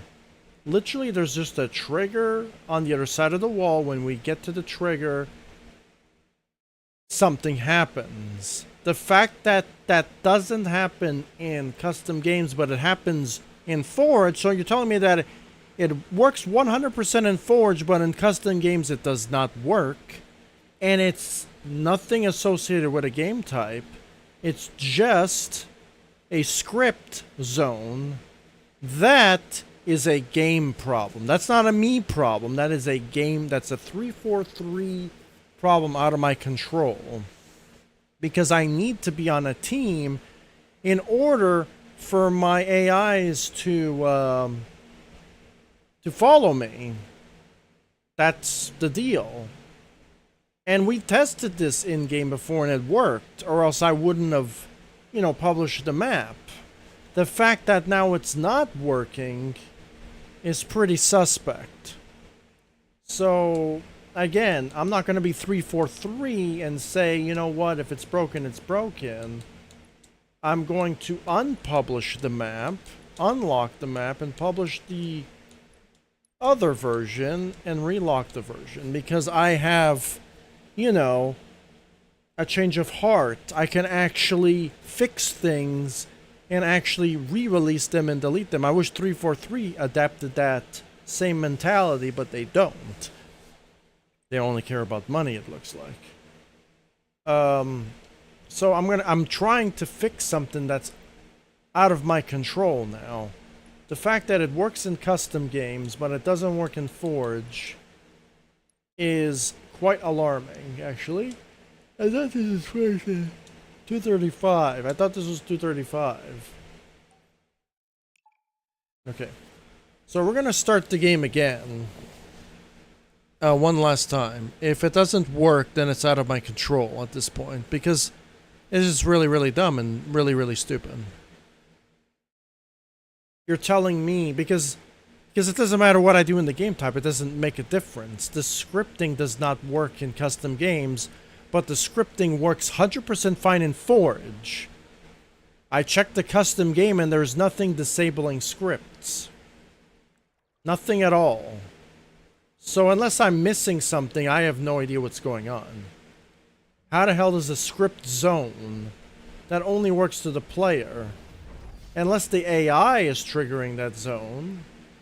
But the AI shouldn't be triggering the zone. The AI's... Unless the AI is triggering the zone. Like, I just don't... I don't know, man. That could be the case. Maybe the AI is triggering the zone.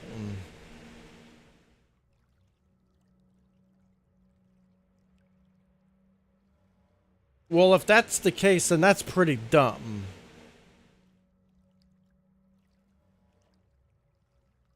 You know, that's actually extremely dumb.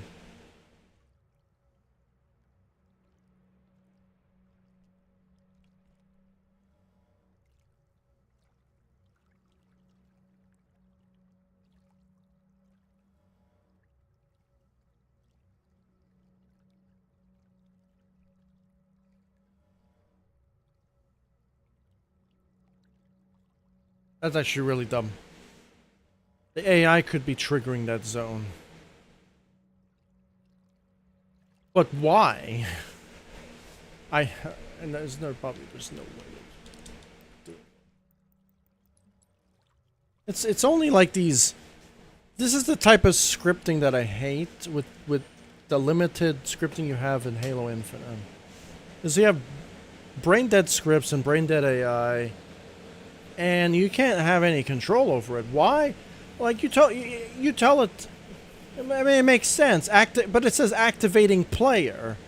What happens if the player is an AI? Like, I have to figure out these problems. I have to figure out these problems because 343 is not gonna do it. I have to do it. Yeah, it says version 235. Why was it loading version 234 if this is version 235? Does 343 even know how to count the versions? Man, dude. That's crazy, dude. Like, the amount of problems I'm experiencing in this editor is crazy. So now, it looks like the AI is triggering the zone. I'm glad I figured that one out. Like, what else could it not be working? It's not the game type. I verified the game type. There is nothing in the game type that suggests that zones will be turned off. That's a scripting issue.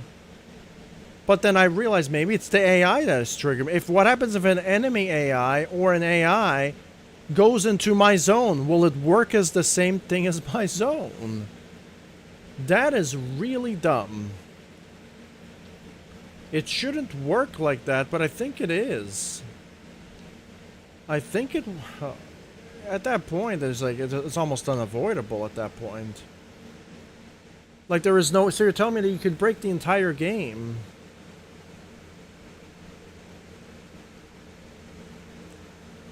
So what...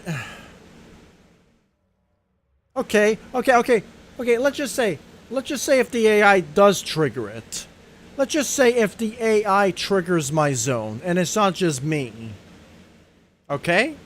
Let's pretend that it's the AI. Why doesn't it give me the script? That's the problem. It could be a fucking ant. It could be a seagull that shits on the floor and it triggers my script. Let's just say that as an example. Why would it matter what triggered it? The fact is it doesn't work. That the UI message works. It means that the script is working. If the UI message is working, that the script works. Okay? Give me a new weapon, a BR-75 Breacher. Right, you should give me a new weapon and you should give me the ability to swap weapons and the ability to shoot things. So I should be able to slash enemies with my sword. It doesn't matter if it doesn't give me the BR. I can swipe things with the sword. The fact is that it doesn't matter if the weapon script doesn't work. It doesn't matter. None of that works. The fact is I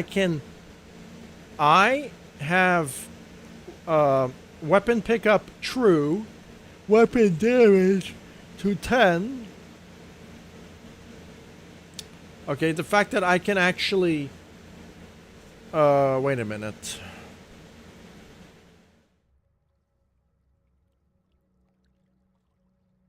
That could be the problem.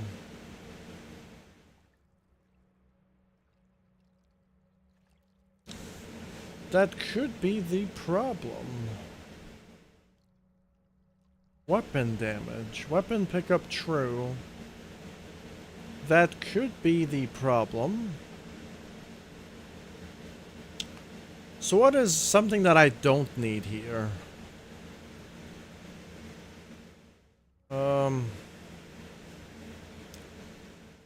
So weapon damage. Do we really need weapon damage? I'm guessing we do.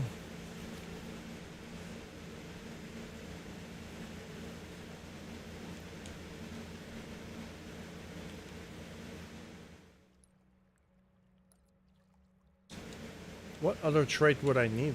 Okay, let's say, well, this trait is not being done here, but the fact is that this could have been the problem the entire time.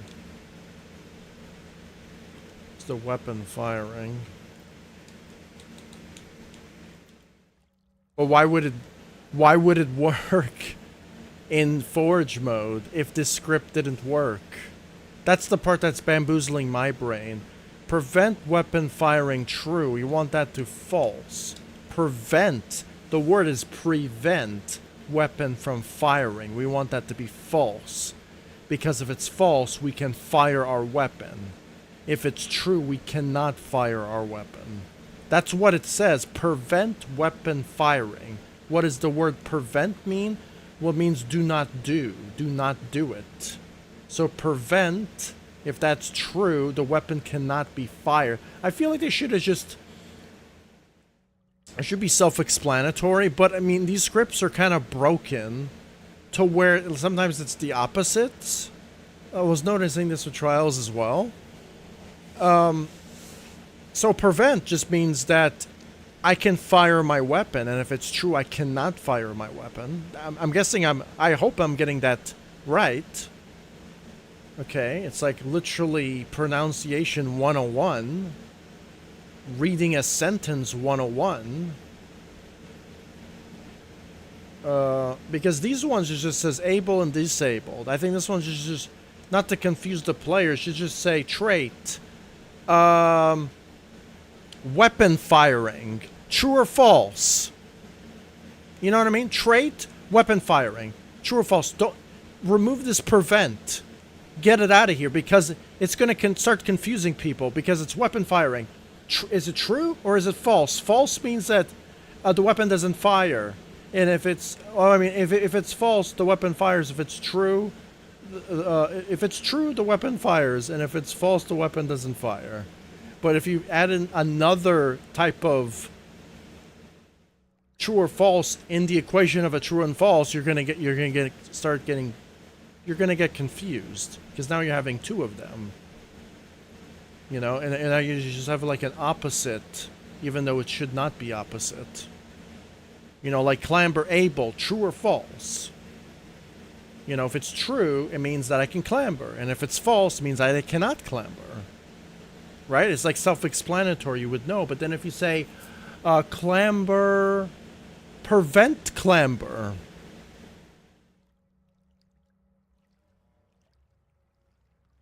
So if you say prevent clamber, then, do you see the confusing part about it? Prevent jump height, prevent sprint, prevent weapon damage, prevent weapon pickup. You know? It's the way you word things that is going to start confusing people on the scripting aspect. When it should be basically all the same. You know? And I feel like more mainline scripts like changing a color of an object could be a script that we could have. Well, we don't have that. That's what I mean. Changing a color of an object would be amazing. It should be like the one thing on your brain when it comes to basics. Basic scripting. Turn a light on and off. You know? That should be the #1 script to do. You know, like, it should be something simplistic. Like, what happens if a player wanted to change a color of an object via a script, like a flip of a switch? You make it green or red. Like, just, you could still do that with invisible of an object, but problem is, I don't even want to get into dynamic objects, because that system is full-blown idiotic. The worst system in the entire game, by far, already. The second is the crashing, but that's not like a system, that's just a bad thing about the game. So the fact that... Okay, so this is the part that's bamboozling my brain right now, okay? It doesn't matter if the AI or a bird shits out of the air or I trigger the script. The script is going to trigger whatever it triggers by. Enemy AI or whatever. The fact that it writes the message for me, but it doesn't do the other options is kind of annoying. But now I'm seeing that there was an option that was missing. So here's the part that doesn't make any sense. How was I able to fire my weapon if the script didn't even exist yet?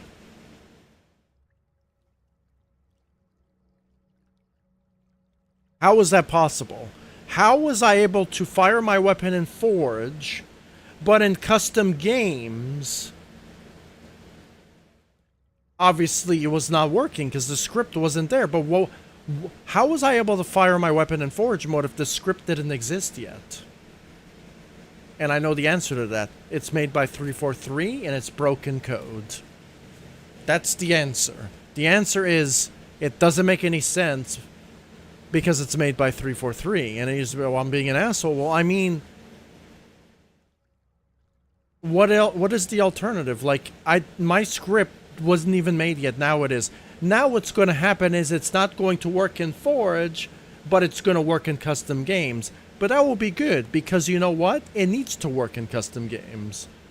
But it doesn't make any sense. It's the same exact thing. The only things that will not work in Forge and custom games are game types and stuff. It tells you that, but can you trust 343 to tell you that? It's almost like you can't. Because when I start scripting something and I say it out loud to see if it makes sense, to do like a self-check verification, then I start to, like, am I really that crazy that this script didn't work even though it wasn't supposed to work? So prevent weapon firing was not on. I swore this was a weapon fire one, but it's weapon damage. But I guess I'm wrong here. There has to be another script here that's doing something. Because there is no way that that script is working. I don't see any other player traits around, but maybe there's more player traits in zones. Maybe there's something in here that I'm missing. Because all of this stuff is in the beginning, on gameplay start. This script only works in the beginning, and this is for the AI. No, this is for me. So we have two zones in the beginning that work. We have one and then one that spawns again and within 1 second.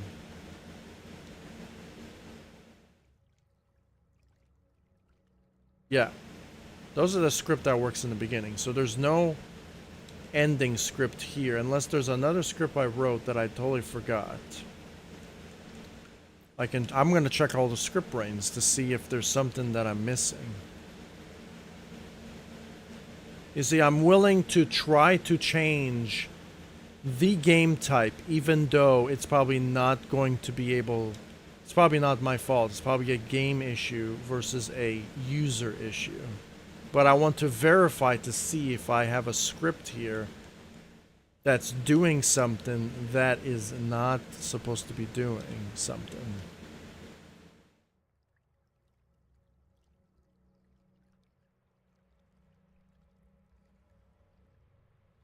Bomb scripts, pod scripts. We can even check the pod scripts. Nope, that's just for pods. We know pearls don't do anything. We know nectar doesn't do anything. Do we have any other script brains around? Let's check some script brains close to this area. We have a script brain here. These just spawn the AIs, that's all they do. And we're giving you a new weapon as well.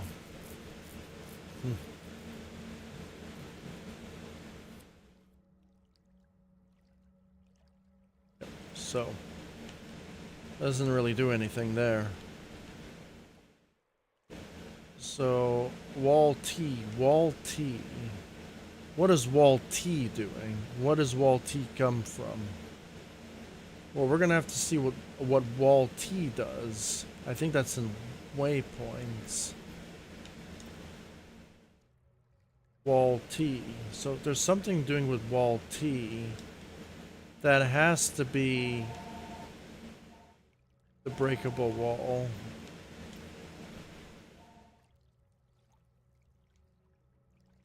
I don't know what wall T is actually. We're gonna find out what wall T does.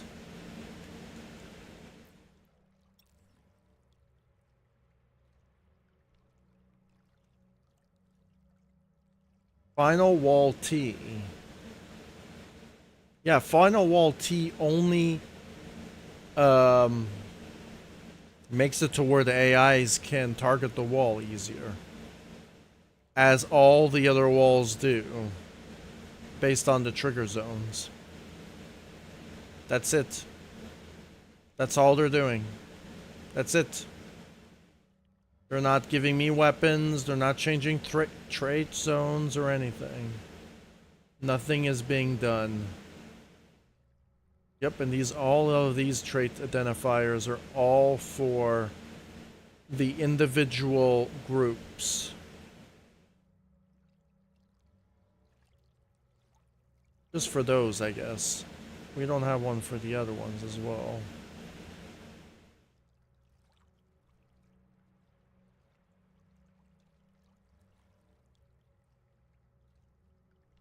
Your starting AIs actually have a boost in health stats and recharge and resistance. Your starting pod AIs have a boost in health resources. They have cheat codes on. So now I verified everything and there's nothing really happening. I checked all the script brains and there is nothing that is preventing me from doing that. Maybe I fixed it, I'm not sure. But this zone right here can only be activated when I'm inside. So it doesn't matter if an AI triggers it. It should still activate the script. You know, the fact that it doesn't is problematic. I want to actually check one thing. Can I make a zone only work one time? That would actually be pretty nice, actually. It's probably that option, right? No. There is not an option to make a zone work one time. That should be an option. The switches have that option, where if you hit a switch, all the way in the bottom, the zone should only work once. You should have an option to zone works only once or don't. I mean, the other option is just to delete the zone. You can probably do that with labels, I'm not sure. But the zones can also provide a location on the map for waypoints. Well, now if I worked at 343, I would just make zone names, so name zones. I'll make everything so simplified so it's not complicated. You know what I mean? I would make triggers to have zones. I would make different types of triggers. Like, I would make player triggers, I would make AI triggers, I would make object triggers. When it comes to teleporters, oh, it would be so easy. I would make the teleporters convert to numbers instead of alpha, bravo, because there's a limit there. I would make it so easy to do things. So easy to do things.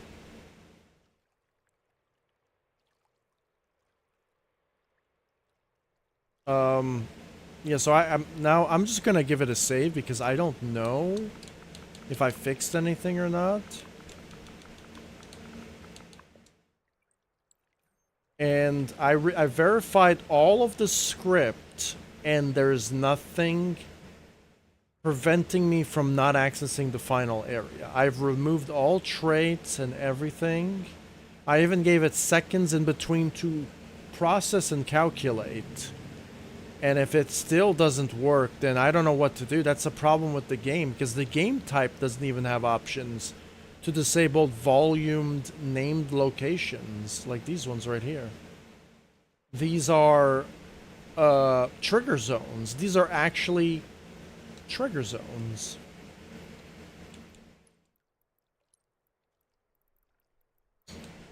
They're under volumes. Named location zones.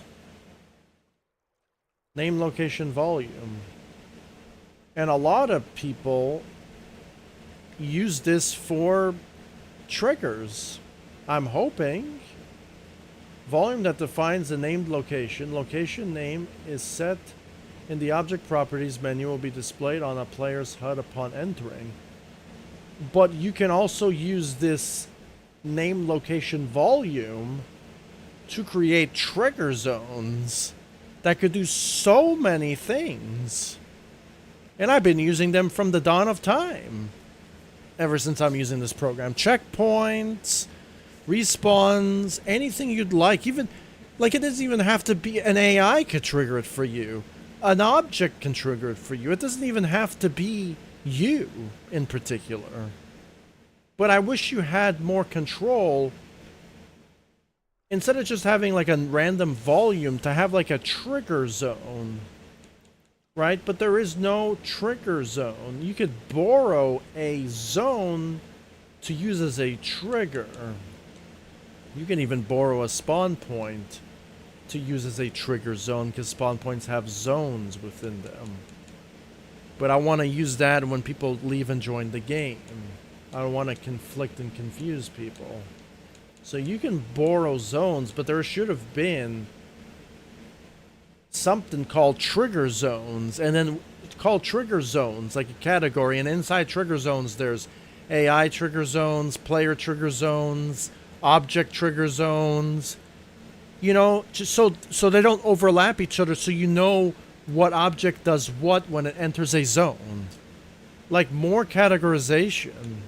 Like, I don't know who is like teaching 343 when they're building editors and stuff for games. There needs to be a more comprehensive approach when you start categorizing and putting things in the, like, you know what I mean?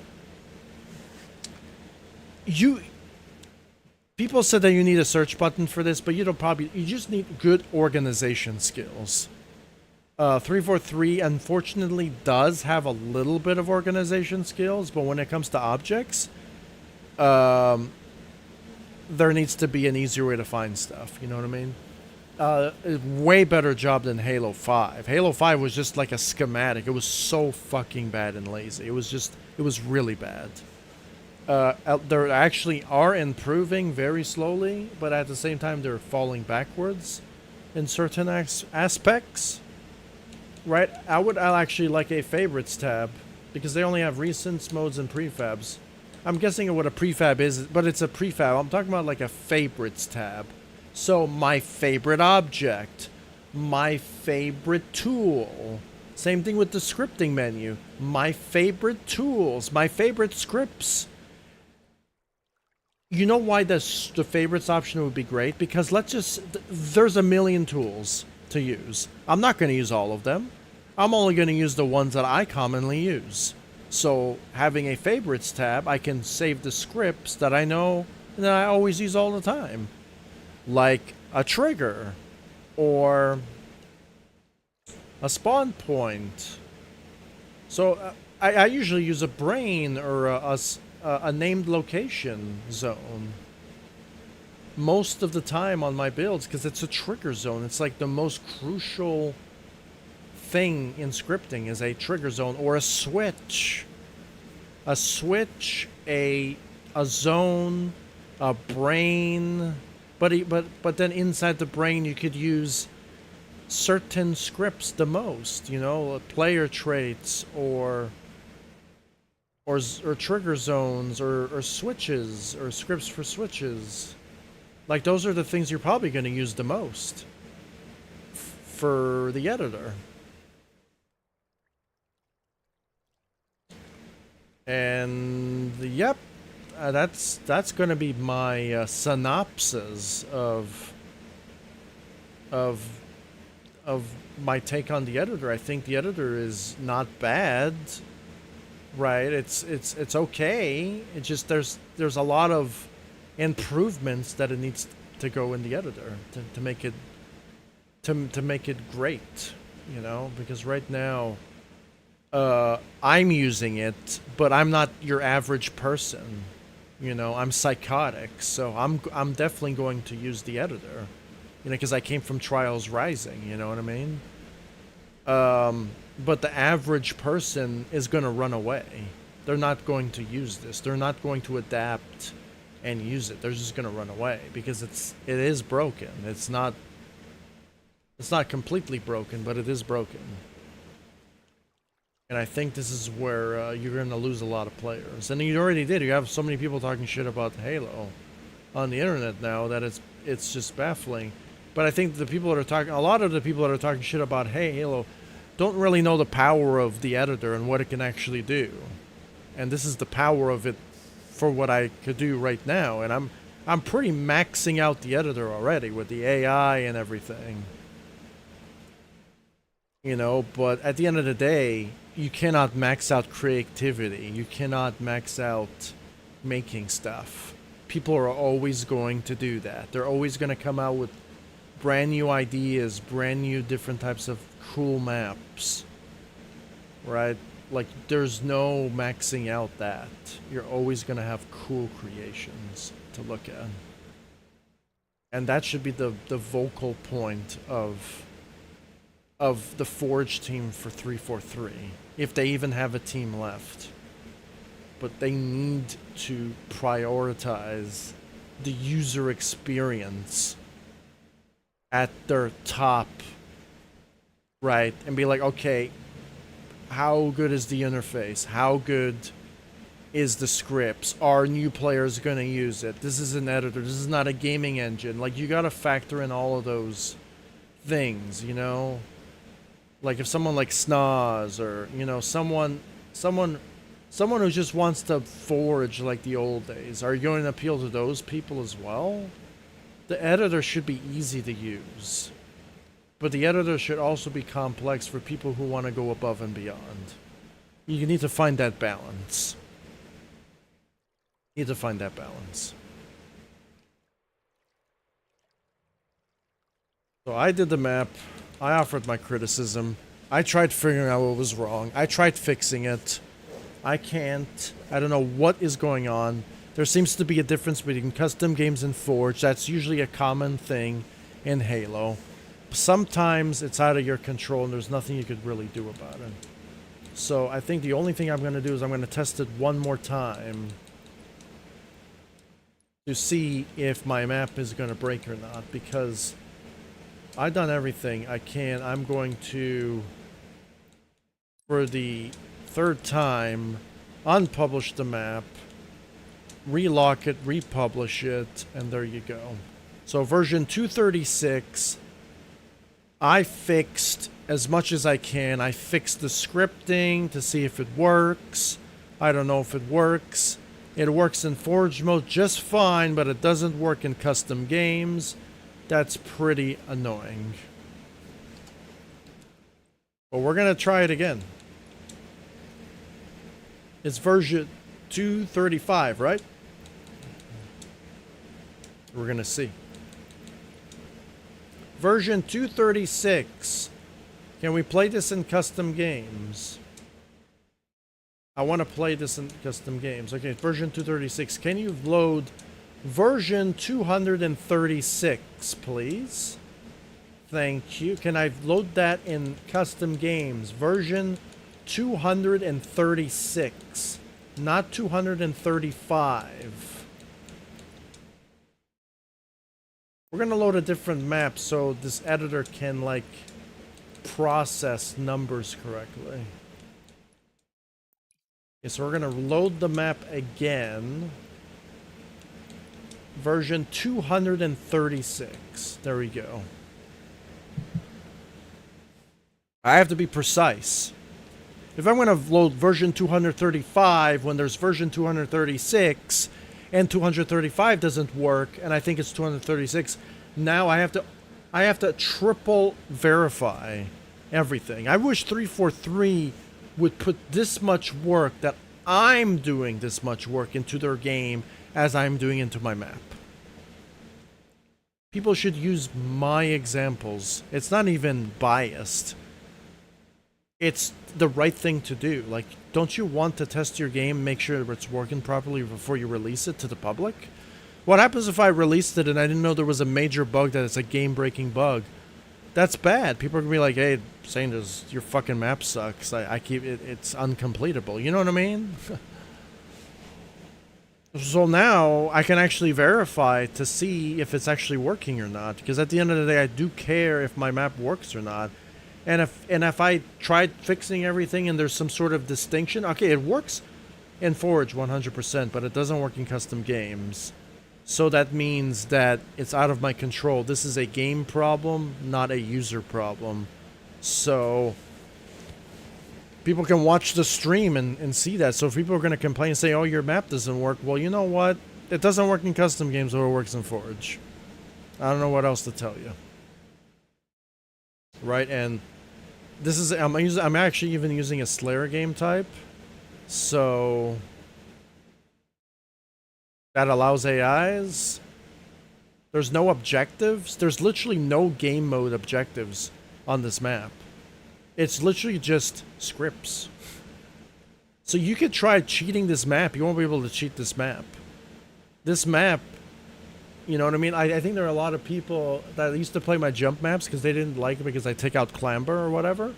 Now I can actually say, you know, fuck your clamber, and actually take out clamber, and there's no way you can modify it.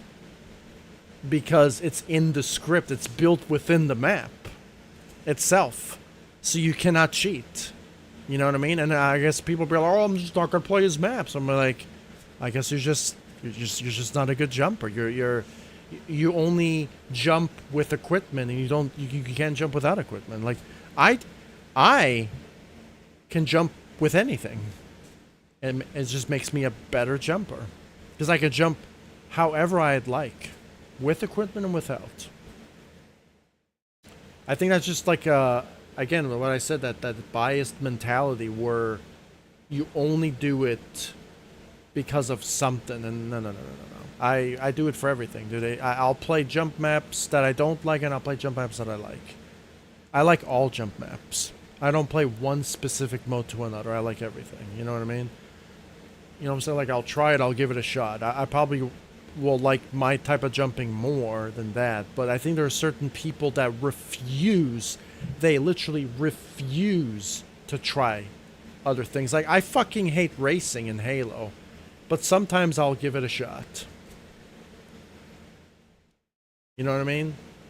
But if you like racing, I'm not going to hate you because you like racing. I just personally don't like racing. It's not something that I enjoy doing, but I support that there is racing. I'm not saying that I'm against racing, right? But I don't like racing. And that's a fair take to say. So there are some people who like jumping with clamber, and there are people who don't like jumping with clamber. I'm one of those people. I hate clamber.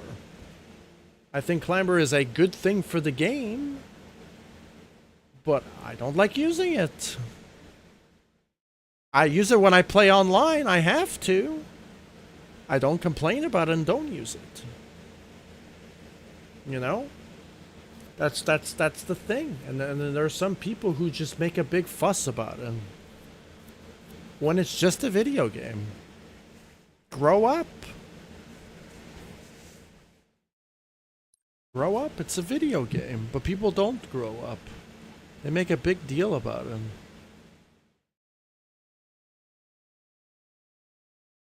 It's pretty crazy, actually.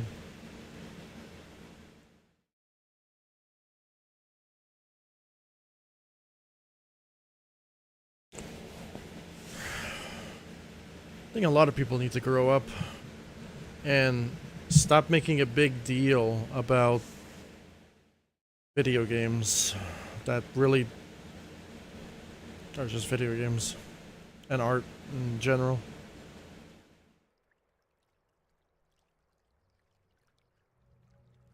And sometimes I need to grow up too.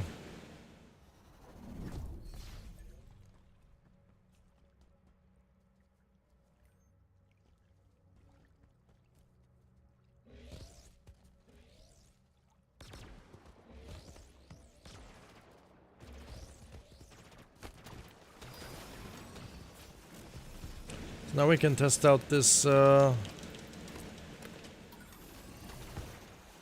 emote.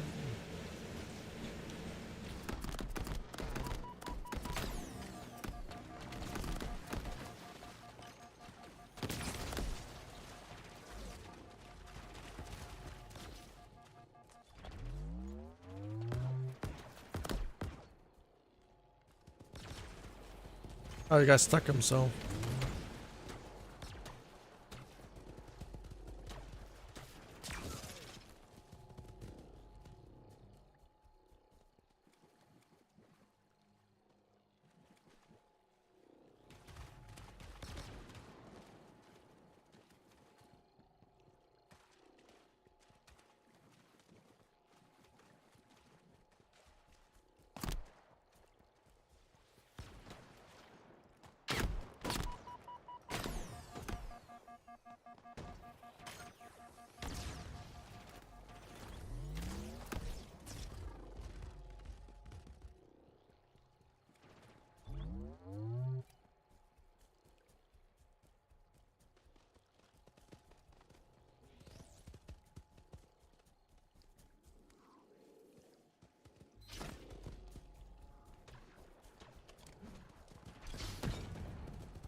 Oh, pretty diamond.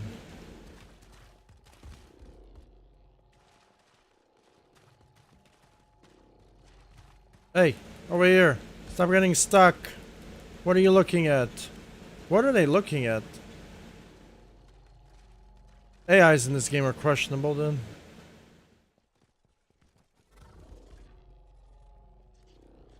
Over here. There's a invisible elite. Can you guys see him or no? I mean, he's kind of invisible. You probably can't though.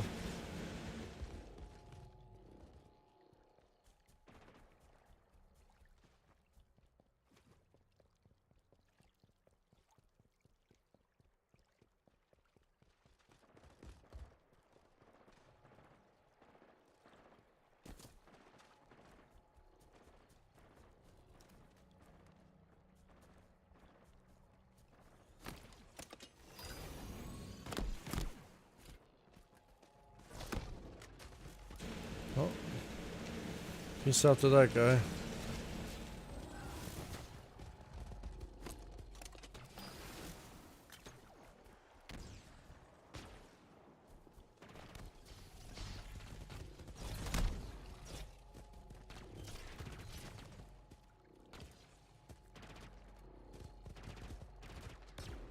They're literally taunting that guy. They're like, we don't want to kill that guy. Just a grunt.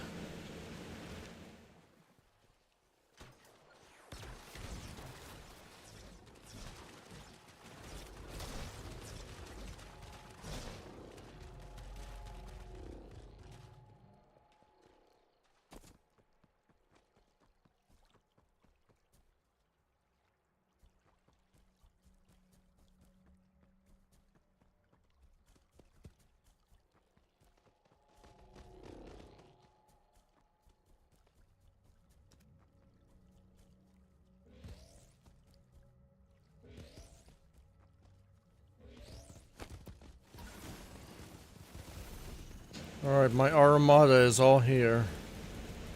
I'm here, guys. A bunch of guys are gonna come.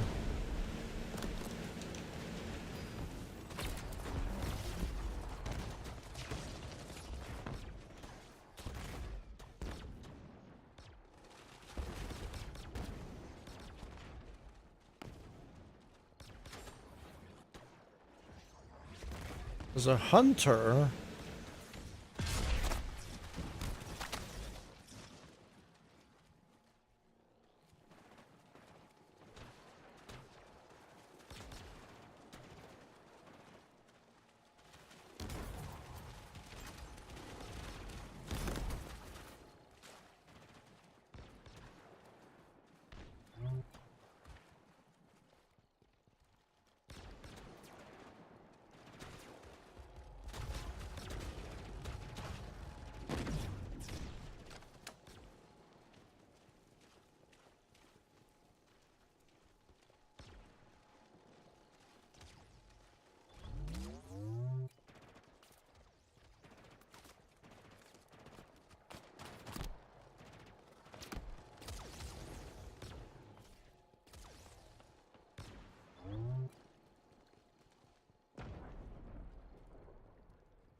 Stop killing each other.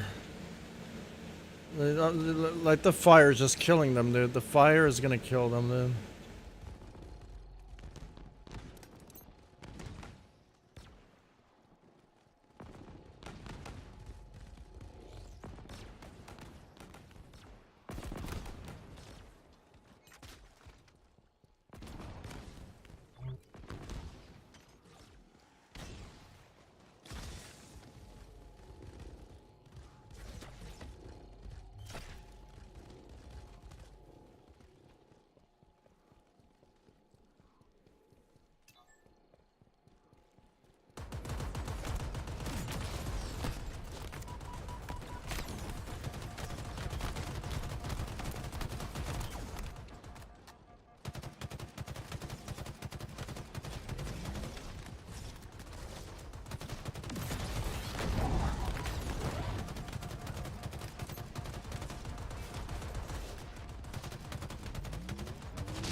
Let's talk about the epilepsy explosions, dude. What the fuck, dude? You want laser eye surgery? Play this game. Like, what the hell, dude?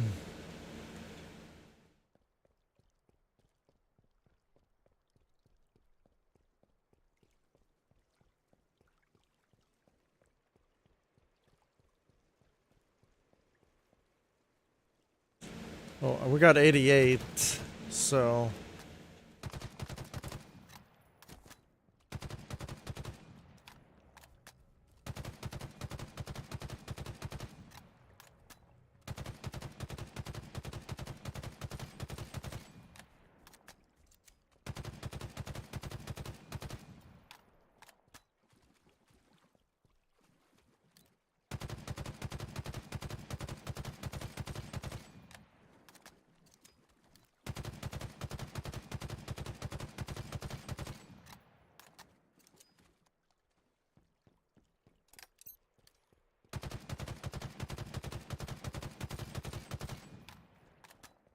Guy's invincible.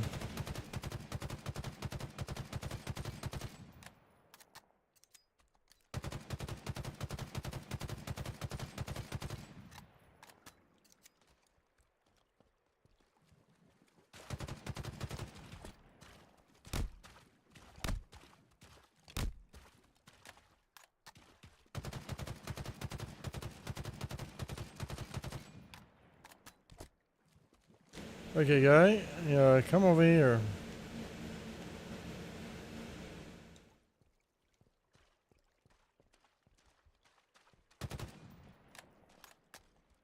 Come here.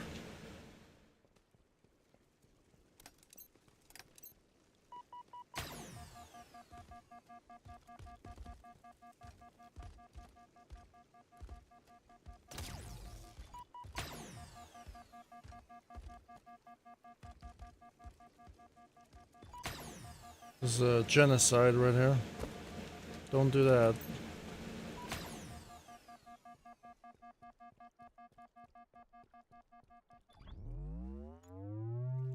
So you don't get any score from that.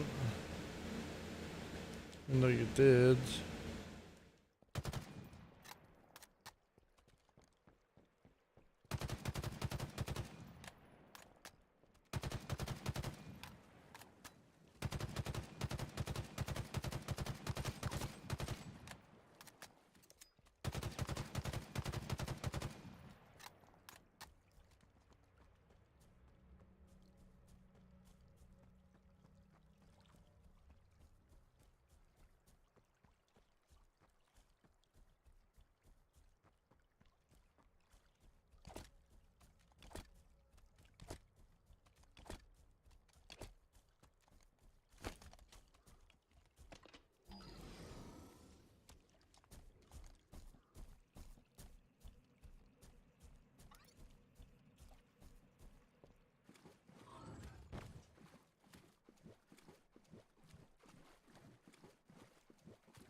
We have like a shadow glitch here.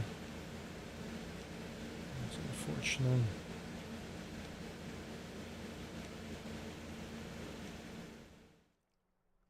That's a shadow glitch.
Oh, that's the last Pikmin map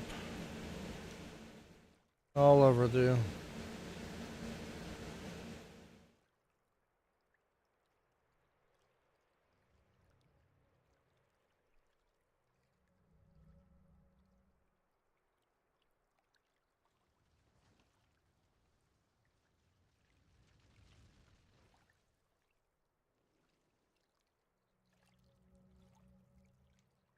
Definitely on my, not my last AI map. Definitely going to make AI for Metroid map that I'm gonna do, which I'm gonna be following the book that I have. The Metroid Pikmin book, strategy guide. Can't find these books anymore. Only a pawn shop. You probably want $500 for it, possibly.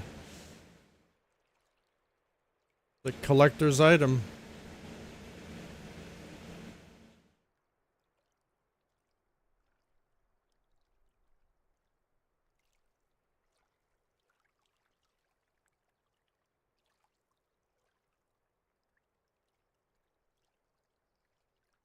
I think that's going to be it for me. I had a good stream.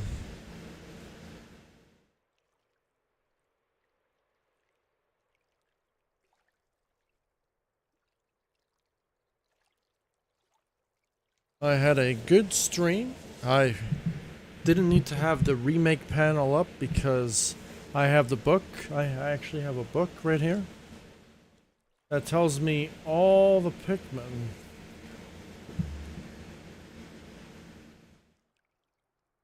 Probably like a copy of this, Nintendo put it on their website maybe. Right? But this is before the internet was a thing. We used to like use books, strategy guides and stuff. Right? Yeah, Pikmin is a pretty confusing game, I would say. It's one of those games where it's not like a different type. It's not your average game, right? So if you don't know what you're doing, and Pikmin's time based too, so you're kind of forced to speedrun Pikmin, right? It's and it's kind of a hard game to speedrun too because you have to use your Pikmin, your AI. So this map that I just made right now, it could be lame for other people, but this is what Pikmin is. This map is way easier than Pikmin, you could say, because there's no day restriction, even though I can put a day restriction, like a timer, right? That's the one thing I don't like about Pikmin, but Pikmin's smart, though, with the day system, right? It's really good. And it's all about strategy. So this mode is about strategy. The AIs in Halo can be pretty brain dead half the time, but most of the time they do work. So all those creatures you see, the beetles with the polka dots on their back, those are the mama guys from this level. The spiders also, and then those bird creatures, those are like the bosses, and the spiders, those are the bosses. The frogs, the beetles are actually really harmless in Pikmin 1. But in the later on seasons, I think there's one that farts And every time it farts, it kills your Pikmin. Right, it shoots out poison and shit. Yeah, you have to grab your elites or the Pikmin. You have yellow elites, red elites, and blue elites. I'm sure I can make them fire resistance, the red ones, of course. Resistance to fire. I don't know if there's scripts like that to make them resistance to certain damage. I'm guessing you can make... I don't know if you can make... This is not a professional edit engine, right? So you wouldn't be able... Maybe you can make resistance to certain elements, but since this game... Maybe you can turn off the fire and maybe create some sort of other damage input to create different elemental damage, because there's math in the editor, so you could make math, and each individual math setting certain damage will transmit to the other damage. I'm not going to do any of that shit. Because I don't want to do any of that stuff in Halo, and I know Halo is very limiting when it comes to that sort of stuff, and also the language they use in the scripting is very alien to me in Halo versus a professional editor, so I'm not even going to try. But the editor is really good, has really good graphics, really, really nice. It's really, really cool. Unreal, unfortunately, is a little bit better when it comes to graphics, right? Fidelity-wise. Yep, so Halo is a good editor because it has a lot of great vegetation. That's the reason why I wanted to make this map. In the beginning, when it looked like shit because I was starting to build it, this editor has so much good vegetation. It has really, really good vegetation. It has really, really good graphics and lighting. It has a really cool texture system for what you could do. Like, you could make some really cool levels in Halo. Unfortunately, the technical aspects, I'm going to say, are very, very bad in Halo. Very, very, very bad. The things that you cannot do is crazy. Yeah, the animation system is horrible. The scripting system is not bad. But I think the strong points of this editor has to be the graphics and the models that there are offered to you that are very, very, very good. I just wish there was just a little bit more options on customizing those models, changing the color of them, and doing stuff like that. I think is great. This game has really good reflectors and all that stuff. Really, really nice. It's really, really good. It has modern tools. Right, but when it comes to animations and stuff, it has prehistoric tools. Okay. So yeah, that's what I say. The vegetation is really good. Right. Well, the type of vegetation I used is really good. I really made my map look amazing. I literally took Pikmin and gave it a new coat of paint. So this is a map that I wanted to do in Dreams, but I'm glad I did it in Halo 5. Okay, it's very unique to Halo 5. Okay, and it's going to be a map played by everyone. Who knows if this map becomes popular or is it be played by other people? Who knows? I have no idea. Knowing the current state of Halo, I don't think so. But I like making stuff. So eventually I'm going to stop making Halo maps because, again, I have a list just like I did with Trials. I think I have 8 more maps to build. 8 more maps. I tackled Pikmin because I had the book. I'm going to tackle Aegon Wastes. This is going to be the next Metroid build I'm going to tackle on.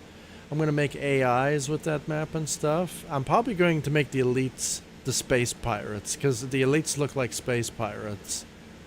You know, Halo and Metroid Prime are very, very similar.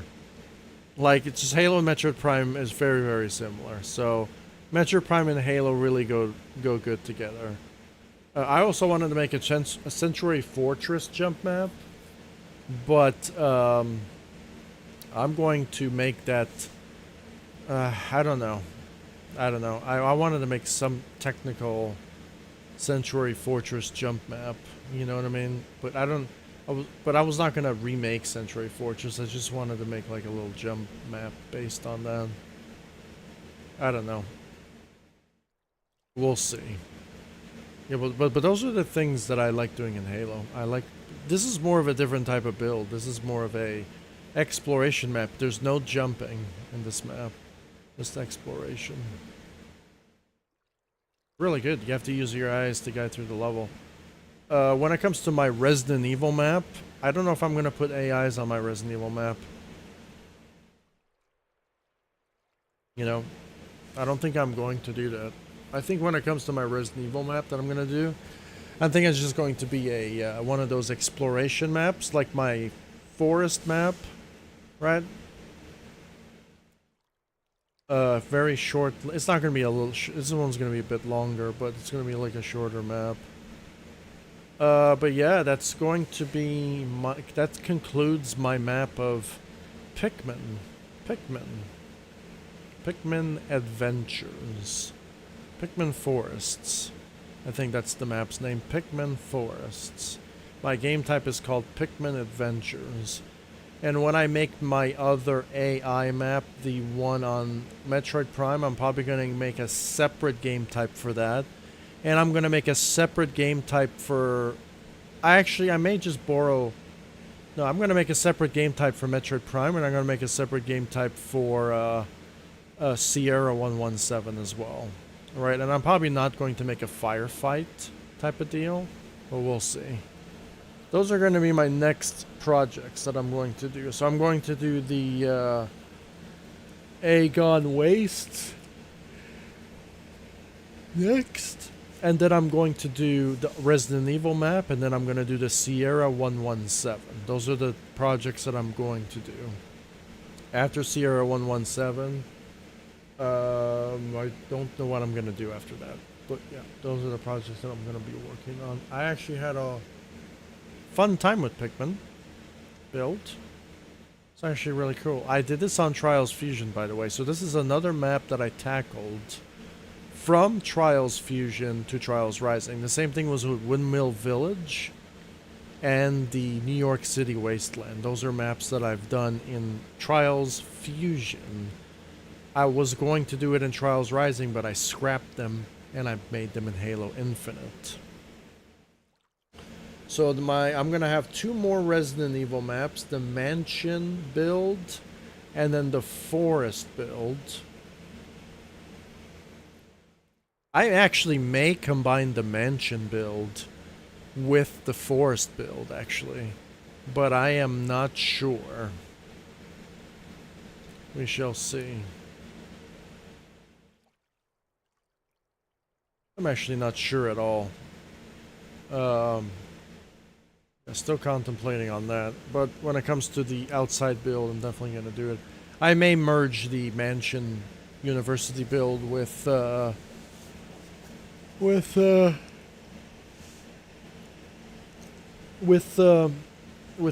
map that I'm gonna do. Maybe it's gonna be one more RE map. Yeah, that's going to be it. I'm gonna make 2 more Metroid Prime maps. I was gonna make the original one, that one in space, right? That's probably going to be a it's probably going to be a jump map, actually, because I actually want to make it creative, right? So we're gonna have the space one, the Metroid map thing, right? And since I know how to do the script to have 1 shield door and 6 targets, when all 6 targets are done, the shield door disappears. I know how to do that. So that's gonna be cool. That's gonna be on the space map. I wanted to do that in Trials, but I think I did it on Trials, but it didn't turn out so good in Trials Fusion. Right. But those are the projects that I'll be tackling on the Halo Infinite editor. And I'm also going to make an Atlantis map, as I said. I saved one of the pearls in this level, and I'm going to put it on my Atlantis map so you can collect pearls. Right, that map is going to be a jump map just to collect pearls. That's it. I'm not going to make any other collectibles. This is going to be a normal jump map with some pearls. And I'm probably going to borrow some stuff from Twilight Princess. Yeah, the Twilight Princess. I'm almost gonna borrow so many things from Twilight Princess. I borrowed one Twilight Princess remark from my Windmill Village map. I'm probably gonna put more. I'm gonna do a lot of Twilight Princess inspiration in my Atlantis map. But Atlantis map is not gonna be Zelda or anything. It's just gonna be a jump map. This map was definitely, you could say, a remake. This was definitely a remake, but it was more of a reimagining more than anything. But this is definitely a remake. You know, Windmill Village was a remake as well. Um, Aegon Wastes. It's probably going to be more of a. I'm not. I don't really care about the accuracy of these builds as long as they look kind of like the same. See, Aegon Wastes is a little bit better because I memorized that. Like I know that level by heart in a way. So I'm gonna remake Aegon Wastes, and I already did it in Trials Fusion, but I'm gonna do it again in Rising. Aegon Waste is gonna be cool. I'm gonna put AI right. Um, but that's about it. I am gonna put AI. I'm gonna make Aegon Wastes on the sand map, a rid or whatever it's called. But that's going to be it for my Pikmin build. I'm gonna pack my book away. I don't need my book anymore. I already beat Pikmin 1. I have a full playthrough on my channel. And the remastered version. And I'm done with a remake of Pikmin. I will not be touching Pikmin ever again. But I'm hoping that Nintendo does a Pikmin 5. That's like open world or whatever. I don't know. That would be pretty cool for a Pikmin game, I would say. But that's it for me. Because Pikmin 4 was a masterpiece. And Pikmin 5, if they make that open world, that would be... And like make it like this with Unreal graphics, that would be really good. Like really, really good. I think I would like that a lot. Pikmin.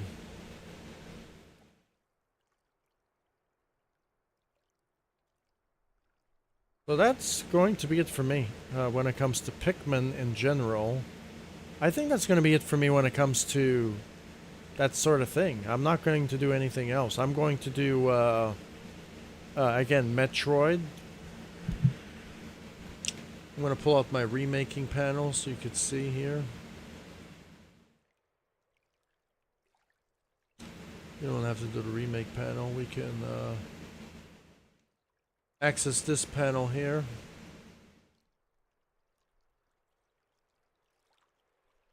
And this is what I'm going to do next. I'm done with my Pikmin build, Sierra 117. Obviously finished my tournament stuff. That's going to be a special video. There's going to be a bonus video of the tournament showcase coming to my channel, borrowing from the tournament video. This was Masters Fortress 2. The Aegon Waste is not there yet. I'm going to put Aegon Waste there. So what is that? That is 1, 2, 3, 4, 5, 6, 7, 8. 7 or 8 maps, because I may merge the mansion with the forest RE build. Okay, I may actually merge those two areas together. So about 7 builds left. Because we have Aegon, Space Station, 2 Metroid maps, possibly 1 or 2 Resident Evil maps, Jump Atlantis, Shadow of the Colossus, Castle, Temple, Jump map, Masters Fortress 2, Sierra 117 is going to be an AI build, Aegon is going to be an AI build, the space map is not going to be an AI build, even though I may put phantoms and stuff in the background, who knows.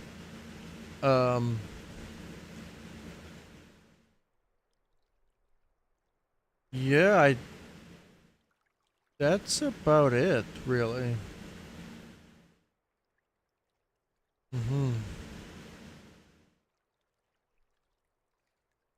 really about it.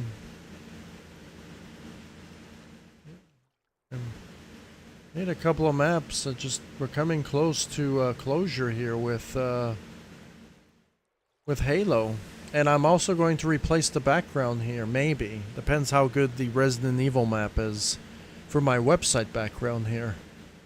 We're gonna see how good that is. And then we obviously have my video game design milestones, which is a lot shorter, right? Those are the games that I want to tackle. That's one remake in the Unreal Engine and 1, 2, 3, 4, 5 other games that I would want to try to make. Right, those are big milestones, you can say. And then you have the Halo, the current milestones. So, you see, I wrote them all down. I had one for Trials as well. Trials had one, but I deleted because I'm never going to use Trials again. But although I did make a lot of stuff for Trials when it comes to tutorials, and that is even the Halo tutorials as well.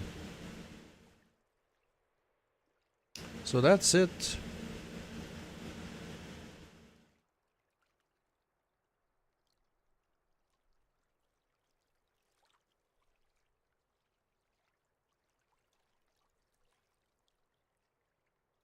That is it. Hey, hi, hey. Lots of me's on the screen. There's infinite amount of me's waving hands.